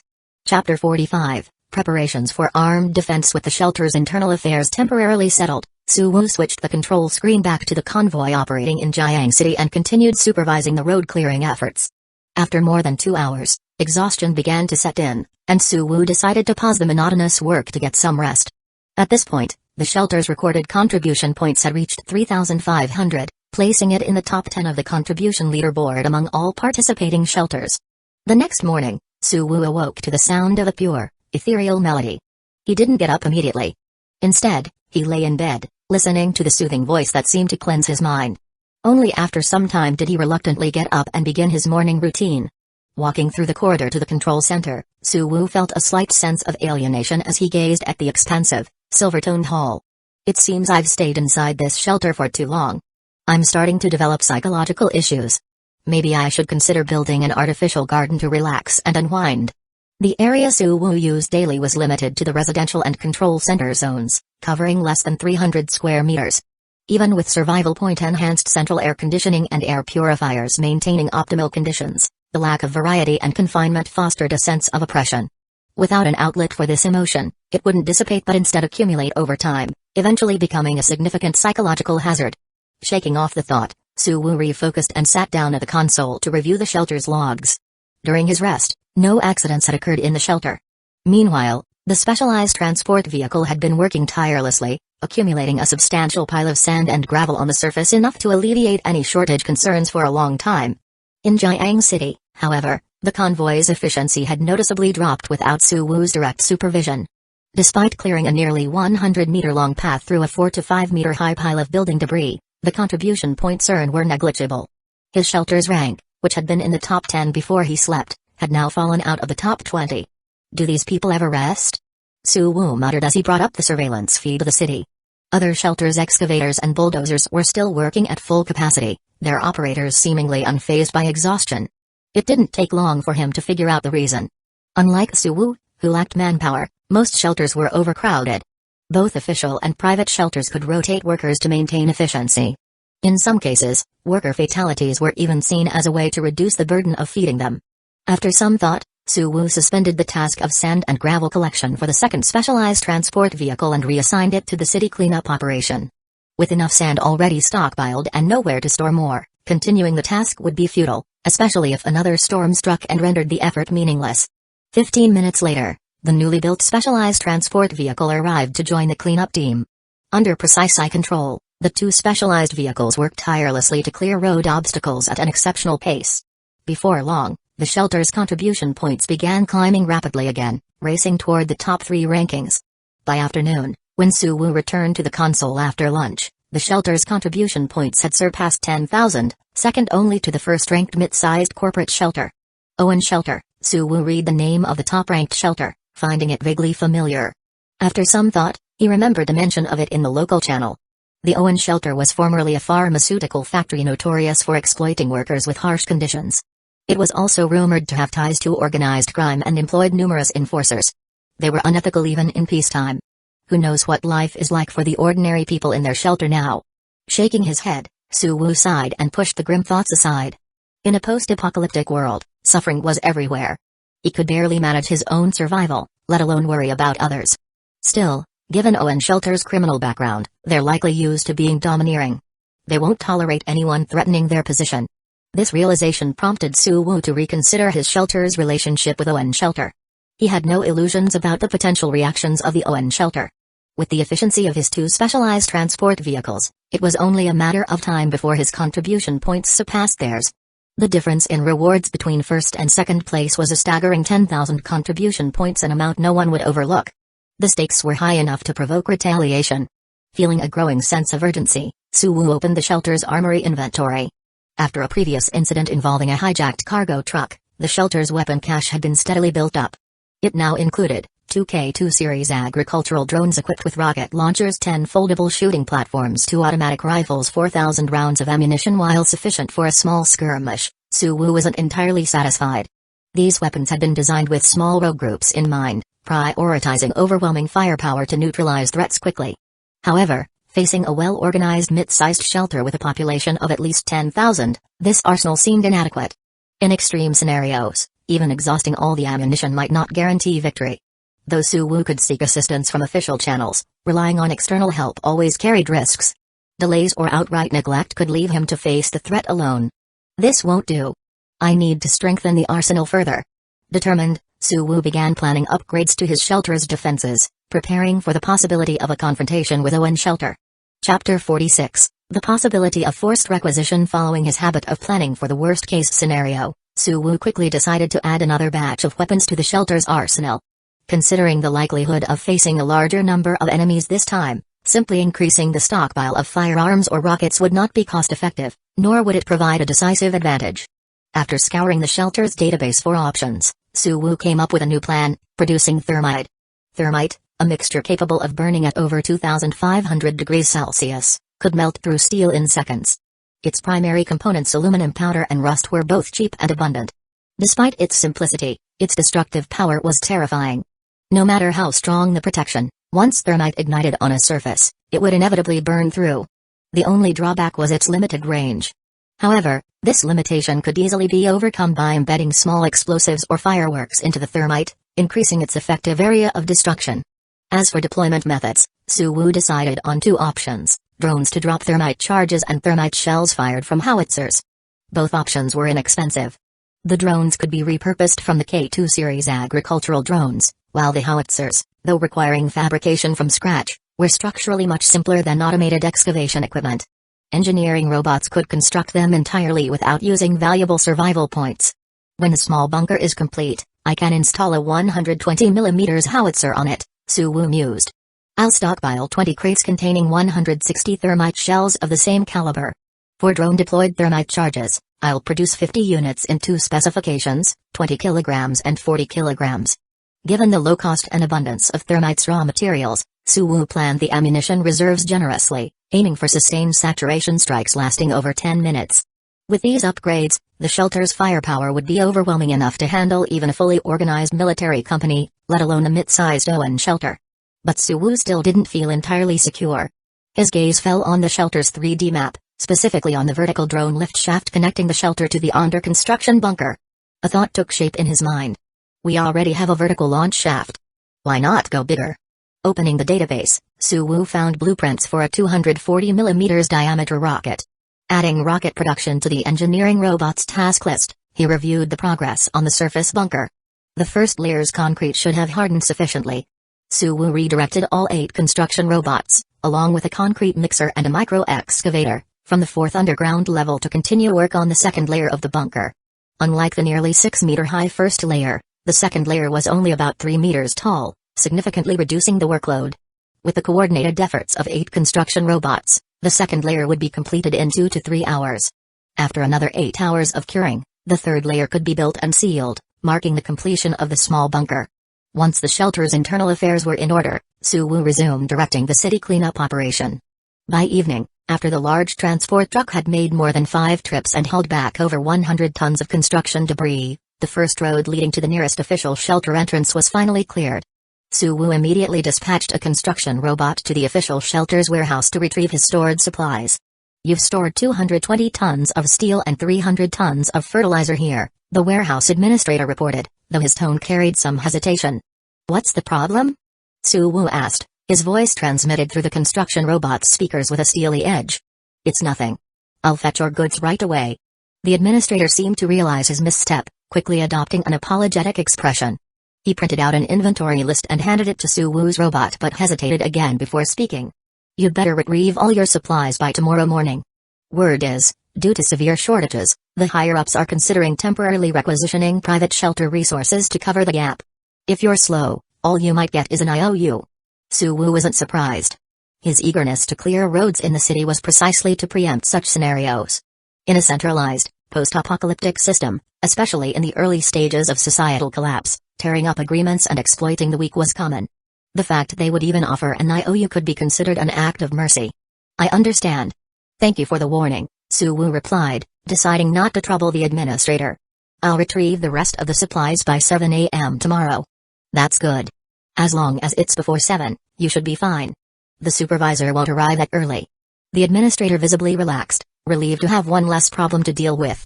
With the inventory list in hand, Suwoo watched as forklifts operated by the official shelter's workers loaded 20 tons of fertilizer into the large transport truck. As the truck began its journey back to Suwoo's shelter, he fell into deep thought, contemplating how best to handle this unexpected development. Chapter 47, Overnight Relocation. Calculating the available time, Suwoo realized that with the speed of the large transport truck, it could make at most 5 more round trips by 7 a.m. the next morning. Compared to the 500-plus tons of supplies, this capacity was far from sufficient. Upgrading the large transport truck to increase its load capacity temporarily wasn't feasible either. Even if he spent all his remaining survival points, the improvement would be marginal, a drop in the bucket. "If I divert the 2 specialized transport vehicles from the cleanup team?" Suwoo considered the idea but ultimately rejected it. The specialized transport vehicles, though capable of heavy loads, were limited by their small 5-meter frames, making their actual transport capacity fall far short of their weight limits. Moreover, the road clearing mission was nearly complete, with just a day left to secure the 20,000 contribution points for the top ranking. Diverting the vehicles now would jeopardize that reward. "I'll just have to take some risks." After weighing his options, Suwoo decided. Since there wasn't enough time to bring everything back to the shelter, he would focus on simply extracting the supplies from the official warehouse. 20 minutes later, the large transport truck arrived back at the shelter's surface. A construction robot jumped down from the cab and opened the truck's rear compartment. The truck tilted, and the entire load of fertilizer was unceremoniously dumped out. The rough unloading tore many of the fertilizer bags, spilling their contents across the ground like scattered sand. Suwoo knew it would be troublesome to gather everything back later, but it was a problem for another time. Meanwhile, 8 construction robots, already waiting on the surface, began boarding the truck one by one. 2 of them carried automatic rifles with 6 loaded magazines each. These robots were tasked with assisting in loading the supplies at the official shelter and then unloading them at a temporary drop-off point near the shelter. In the scorching 70 degrees Celsius heat, with most of the buildings in ruins, nearly any location on the surface could be considered remote. While temporarily leaving supplies in such an area carried some risk, it was preferable to having them confiscated by the official shelter. Head back for another load.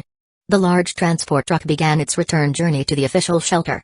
Before it left, Suwoo decided to have it carry along a modified K2 series agricultural drone equipped with a rocket launcher. While the drone's destructive power was rarely needed, its presence provided additional security in case of emergencies. The truck, now loaded with construction robots, made its way safely into the city. Suwoo noticed that the number of vehicles operating in the city seemed to have increased. The rumble of diesel engines echoed frequently, and occasionally, a vehicle would pass along the very path Suwoo's team had cleared. Frowning, he hesitated for a moment but decided to stick to his original plan. At the official shelter, the sight of multiple construction robots entering the underground hall drew considerable attention. Some people curiously observed the robots, while others whispered among themselves, speculating about the origin of these advanced machines. The robots, however, ignored the onlookers and faithfully carried out Suwoo's orders. Under the coordination of their eye, they worked with the warehouse staff to load bags of fertilizer onto the truck. "Where do you think these robots came from?"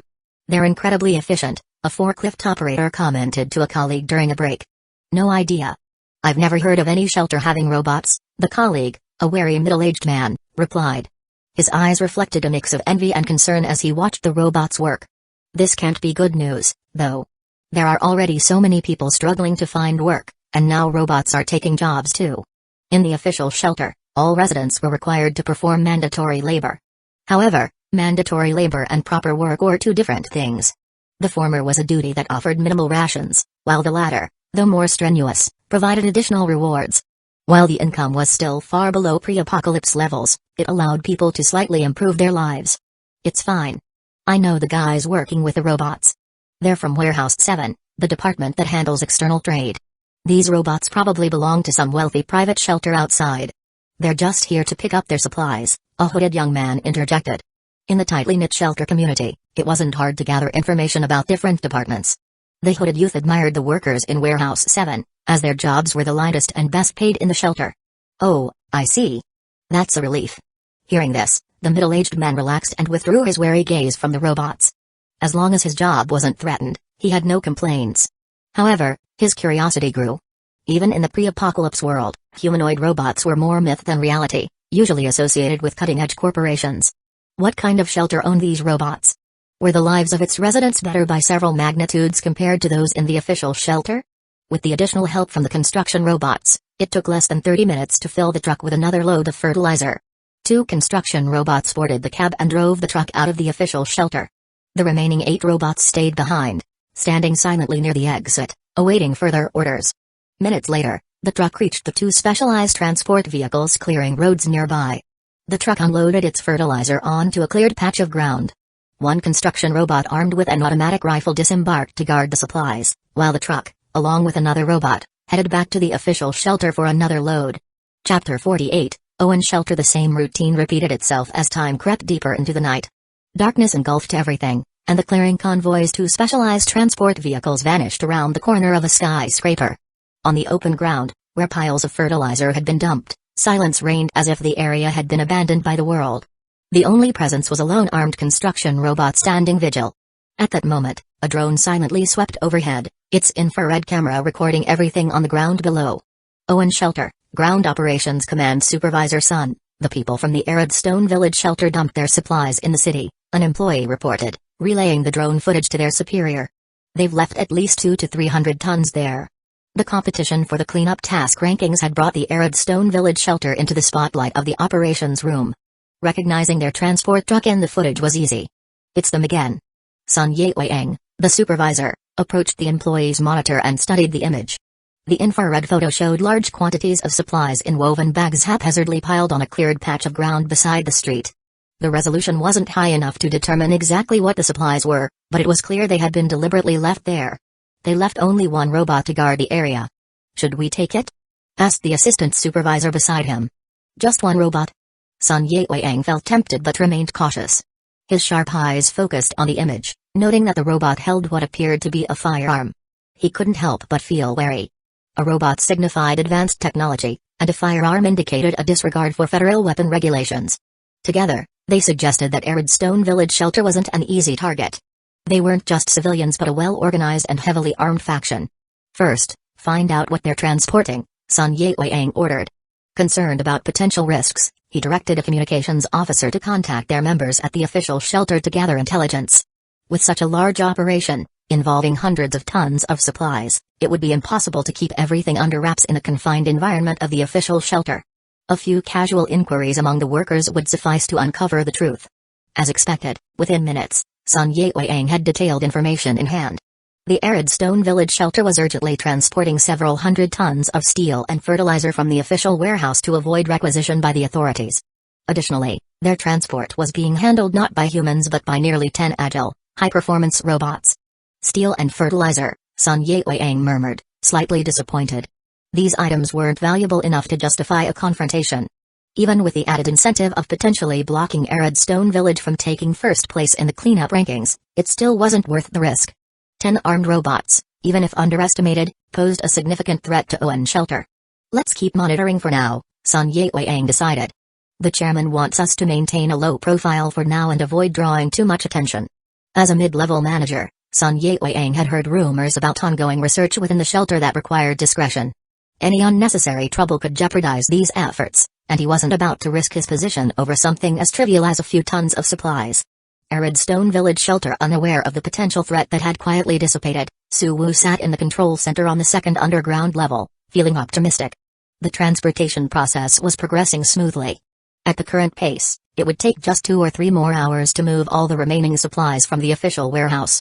Once that was done, the construction robots could form a heavily armed squad with the K2 series agricultural drone, focusing solely on guarding the materials while the large transport truck slowly moved them back to the shelter. Time is on my side, Su Wu thought. As long as there's no direct conflict with the official shelter, the likelihood of problems decreases as time goes on. He glanced at the progress of the road-clearing convoy. His contribution points had firmly surpassed Owen's shelter, securing first place. The 20,000 point reward was within reach. The cleanup mission is almost complete. I'll pull an all-nighter to ensure nothing goes wrong at the last minute. Though the decision to stay up meant sacrificing rest, Su Wu felt it was necessary. With 10 construction robots active outside, any mishap could result in irreparable losses. However, staying up didn't require much active effort on his part. Most tasks, from route planning to disaster monitoring, demanded only minimal attention. With spare time on his hands, Su Wu turned to the official chat channel to pass the time. "Man, I'm so bored," someone lamented. "I just finished beating Homeland Defense and now I have nothing to do." The complaint came from a user named Heavy Armored Knight, who had lost several buildings in the storm, leaving his shelter's entrance blocked. Despite this, he still had the leisure to play games, a testament to his strong mindset. "Just play another game." "Simple," retorted young Master Zhuang. Formerly a carefree trust fund kid, Zhuang now found life in his family's shelter stifling. He was especially frustrated by the lack of fresh vegetables and fruits, with his meals consisting almost entirely of frozen foods and canned goods. "No way," Heavy Armored Knight replied. "There aren't many games left. If I binge them all now, there'll be nothing to look forward to later." His words reflected a common post-apocalyptic dilemma. Even entertainment had to be carefully rationed, as new content would no longer be created. Chapter 49, The First Vegetable Trade. "You all have too much free time," commented Wang Jiango, joining the conversation. As the former director of a steel plant and now the manager of a shelter housing over 2,000 people, Wang had an endless list of responsibilities. Watching his warehouse supplies dwindle daily had left him mentally and physically drained. Unlike others, he wasn't there to chat idly. "Does anyone have fresh vegetables to sell? I'd like to use them to boost morale in the shelter." Not every shelter had the capacity to grow vegetables. Maintaining the grow lights needed for plants in underground shelters consumed significant electricity, which was a heavy burden for most. Even basic planting space was a luxury that many shelters couldn't afford. For underground shelters, where every square meter of space was precious, it was often more efficient to use resources for cultivating high-yield food sources like rats, earthworms, or mushrooms rather than vegetables. Some shelters couldn't even manage that and relied entirely on pre-apocalypse stockpiles of grains and canned food, hoping for surface conditions to improve soon. "Vegetables are hard to come by," someone replied. "I've got a few kilograms of fresh cabbage, old Wang." "Want them?" 150 amp battery per kilogram, a shelter owner, somewhat familiar with Wang Jiango, joked. 50 amp battery? Why don't you just rob me? Wang fumed. Even in these times, fresh vegetables couldn't possibly warrant such a price. Batteries were life-saving tools in emergencies. No one would trade one for a few bites of food. "I've got some lettuce for sale too," Su Wu interjected at the right moment. 10 kilograms of cement per kilogram of lettuce, or we can discuss other trades. "Really?" Wang Jiango's eyes lit up. "How much do you have?" "I've got plenty of leftover cement from when we built the shelter." Any shelter capable of being established had likely stocked up on cement. Unlike official shelters, private shelters lacked the resources for large-scale construction post-apocalypse, making surplus cement a common barter item. "I've got about 500 to 600 kilograms of lettuce, and I can produce 70 kilograms daily," Su Wu estimated. His hydroponic farm had a significant yield of lettuce, with the outer leaves of many plants ready for harvest. By selectively harvesting the outer leaves while preserving the plant cores, he could maintain a steady output. That much? Wang Jiango was intrigued but refrained from going overboard. In this post-apocalyptic world, vegetables were a luxury. Having them occasionally for morale was one thing, but relying on them as a staple was excessive. After some calculation, Wang Jiango decided to start with a modest order. "I'll take 100 kilograms for now. By the way, do you still need steel?" "I'll take steel too, but the rate is lower. 10 kilograms of steel for 1 kilogram of lettuce," Su Wu replied. Steel wasn't as urgent a need for Su Wu as cement. The post-storm ruins in Jiang City provided an abundance of scrap metal, from crushed vehicles to collapsed buildings. With no clear ownership of these resources, they were essentially free for the taking. "In that case, I'll stick to trading cement," Wang Jiango said. "I remember you've got an automated truck. Can you deliver it to me? I'll cover the shipping costs." Without modified vehicles, sending people out in the 70 degrees Celsius surface heat was too dangerous for Wang Jiango's shelter. He preferred to pay a delivery fee rather than risk his people. "Sure. Delivery will cost 10 kilograms of lettuce," Su Wu agreed. Taking on delivery himself meant an extra profit. While Su Wu and Wang Jiao finalized their trade, their conversation attracted attention from others in the chat channel. Young Master Zhuang, the wealthy heir, was the first to jump in. I want 50 kilograms of lettuce. Payment in cement. Let's make it a regular trade every 2 weeks. Having lost access to fresh produce, Zhuang's craving for lettuce now rivaled his former indulgence in gourmet delicacies. I'll take 20 kilograms. Can I pay in liquor? Another shelter owner chimed in. This owner preferred to trade liquor, a near-universal currency in the post-apocalyptic world, over his limited cement reserves. That works too. Anyone interested, DM me with your address and order details, Su Wu replied. Once the city roads are fully cleared in a couple of days, I'll start deliveries. In less than half an hour, Su Wu received inquiries and orders from 7 or 8 shelters. He managed to sell out his entire stockpile of 500 to 600 kilograms of lettuce and even pre-sold the next week's output. Through casual conversation during the transactions, Su Wu also gained insights into the current state of private shelters, giving him a clearer understanding of the world in its early post-apocalyptic phase.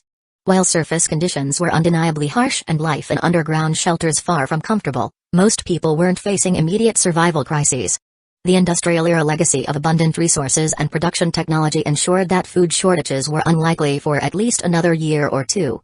People might struggle to eat well, but as long as they had some vitamin supplements and vacuum-sealed rice, they could survive. However, resource abundance didn't equate to fair distribution.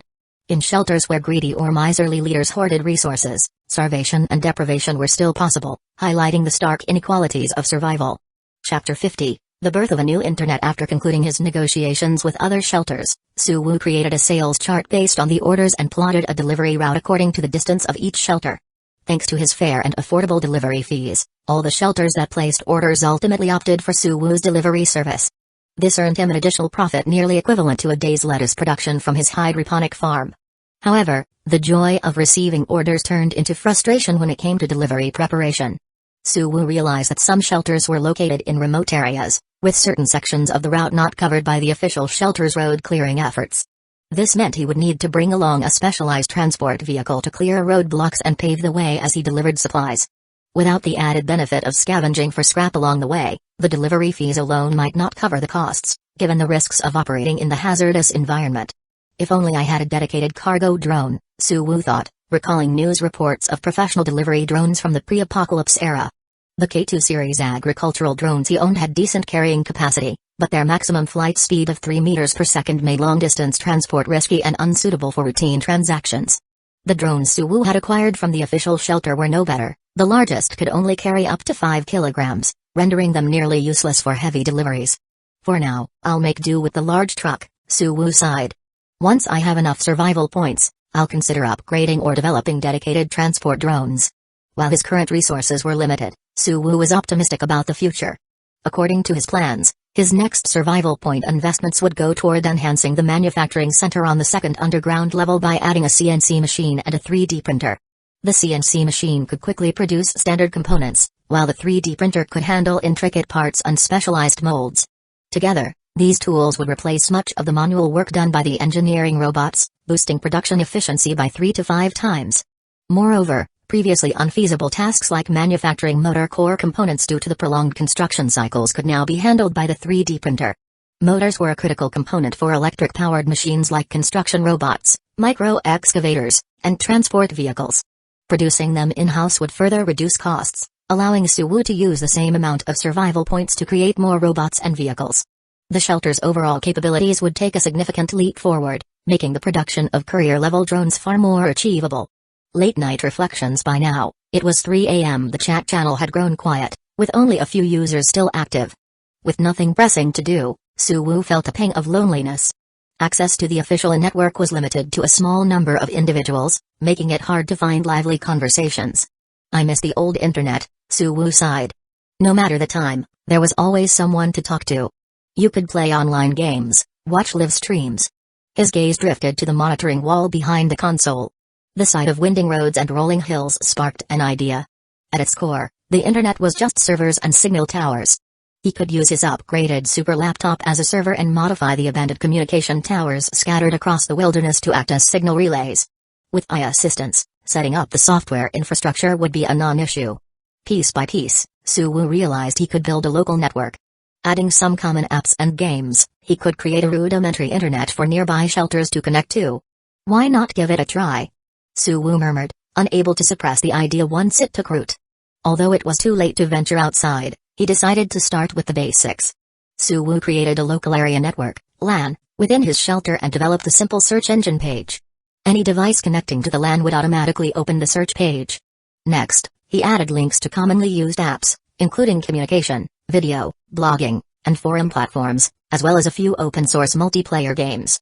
With AI assistance, the entire setup took less than 3 minutes, a testament to its efficiency. Messaging apps, blogs, video sharing. Suwoo downloaded the apps to his phone. The familiar icons momentarily made him feel nostalgic. When he opened the messaging app, the contact list was empty. The blog and video apps were the same perfect replicas of pre-apocalypse platforms but devoid of any content. As realistic as they appeared, these apps were still imitations created by AI. What they lacked were users. After a moment's thought, Suwoo uploaded a song performed by Shinzin to these platforms, using an AI-generated video. This made him the first user and brought the platforms to life, albeit slightly.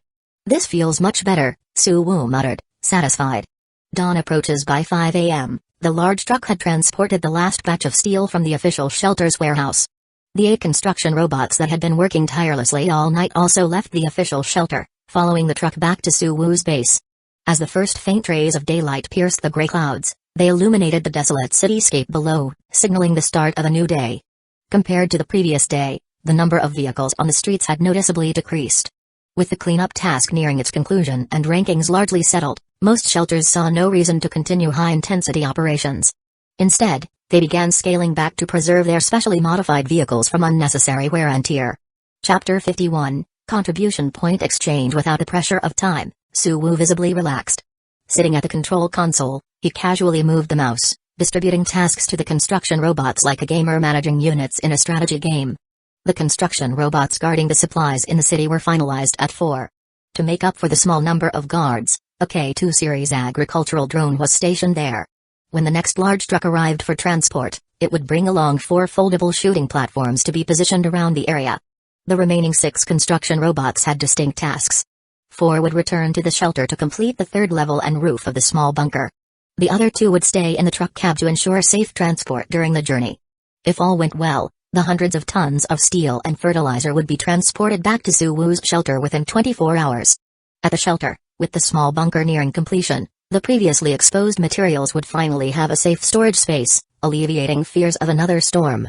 And the 4th underground level will soon be fully excavated, Suwoo mused, anticipation in his eyes. Even during the busiest times, Suwoo had left at least 2 construction robots dedicated to underground excavation. That consistent effort was now paying off handsomely. After a brief nap, Suwoo woke to good news. The city cleanup task had concluded, and his shelter ranked first with 27,000 contribution points, earning an additional 20,000 point bonus for securing the top spot. Redeeming contribution points required visiting shelter number 1, the municipal shelter, in person. While the process was somewhat inconvenient, the potential rewards made it worthwhile. Suwoo sent a construction robot in a large truck to the municipal shelter and received a special exchange list upon arrival. Ranking first in the cleanup task not only awarded contribution points but also granted priority access to a list of rare goods. Many of these items were available in extremely limited quantities, making the priority selection privilege even more valuable than the points themselves. After a brief review of the list, Suwoo quickly finalized his choices. He selected a batch of rare chemical products, some specialty alloys, an industrial-grade radar, a courier-level drone, and 20 vehicle-grade intelligent chips. These items used up his entire 47,000 contribution points. The chemical products were additives and catalysts to improve the stability of rocket propulsion. The specialty alloys would be used to manufacture key mechanical components. The industrial-grade radar and courier-level drone were intended for reverse engineering and replication. While Suwoo could rely on survival points to upgrade equipment, reverse engineering purchased items was a more practical approach to increasing his technical capabilities in the long run. The chips, in particular, addressed a significant bottleneck. Suwoo could manufacture batteries and motors with a 3D printer and materials lab, but producing nanoscale chips remained beyond his capabilities. For the foreseeable future, these chips would remain a vital resource that Suwoo needed to source externally. "Are you sure about these items?" asked the municipal shelter's exchange officer, a scholarly-looking young man, as he glanced at the construction robot before him. "Yes, is there a problem?" Suwoo replied through the robot's speakers. Not at all, the officer said, shaking his head. It's just that. Your shelter must be pretty advanced. Most people wouldn't find these items useful. Indeed, most shelters prioritize trading for medicine, high-calorie food, or basic necessities. The specialized equipment Suwu had chosen would be useless without significant industrial and technical capabilities. After redeeming his rewards, the large truck returned to focus on transporting the remaining steel and fertilizer from the city. With the addition of 2 specialized transport vehicles, the task was completed in just 3 hours.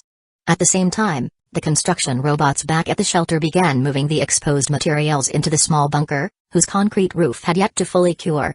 Left on the surface were only piles of low-value construction debris, which could be replaced easily if lost. Finally, it's done, Suwu sighed in relief as the last load of steel arrived at the shelter. With some free time on his hands, Suwu's thoughts turned to new opportunities. He tasked 1 engineering robot and 2 construction robots to board the specialized transport vehicles and head toward a hilly area 3 to 4 kilometers away from the shelter. During the material transfer process, Suwu hadn't been idle. Taking advantage of calmer winds, he had sent reconnaissance drones on patrols around the shelter. In the depths of the hills, the drones had discovered a toppled signal tower, a find that sparked Suwu's curiosity and ambitions for future developments. Chapter 52, Exit Shelter Construction. This time, the robots and transport vehicles were dispatched to retrieve the fallen signal tower. However, the journey was far from smooth. As the convoy approached the signal tower, the terrain became increasingly challenging. Massive boulders piled together and sheer cliffs carved by past storms posed significant obstacles. The 2 specialized transport vehicles frequently had to deploy their platforms, using electric picks and shovels to carve through the rock and terrain, painstakingly clearing the way.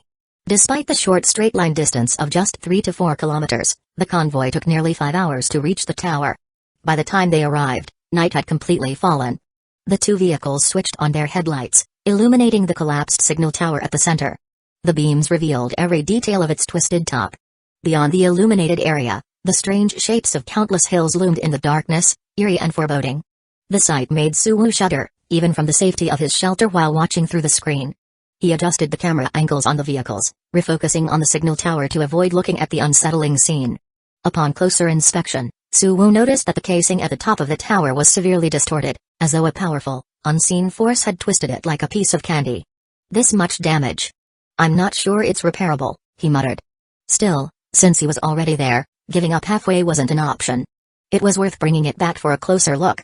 Get to work, Suwu commanded. The waiting robots and vehicles got to work, extracting the partially buried signal tower from the ground.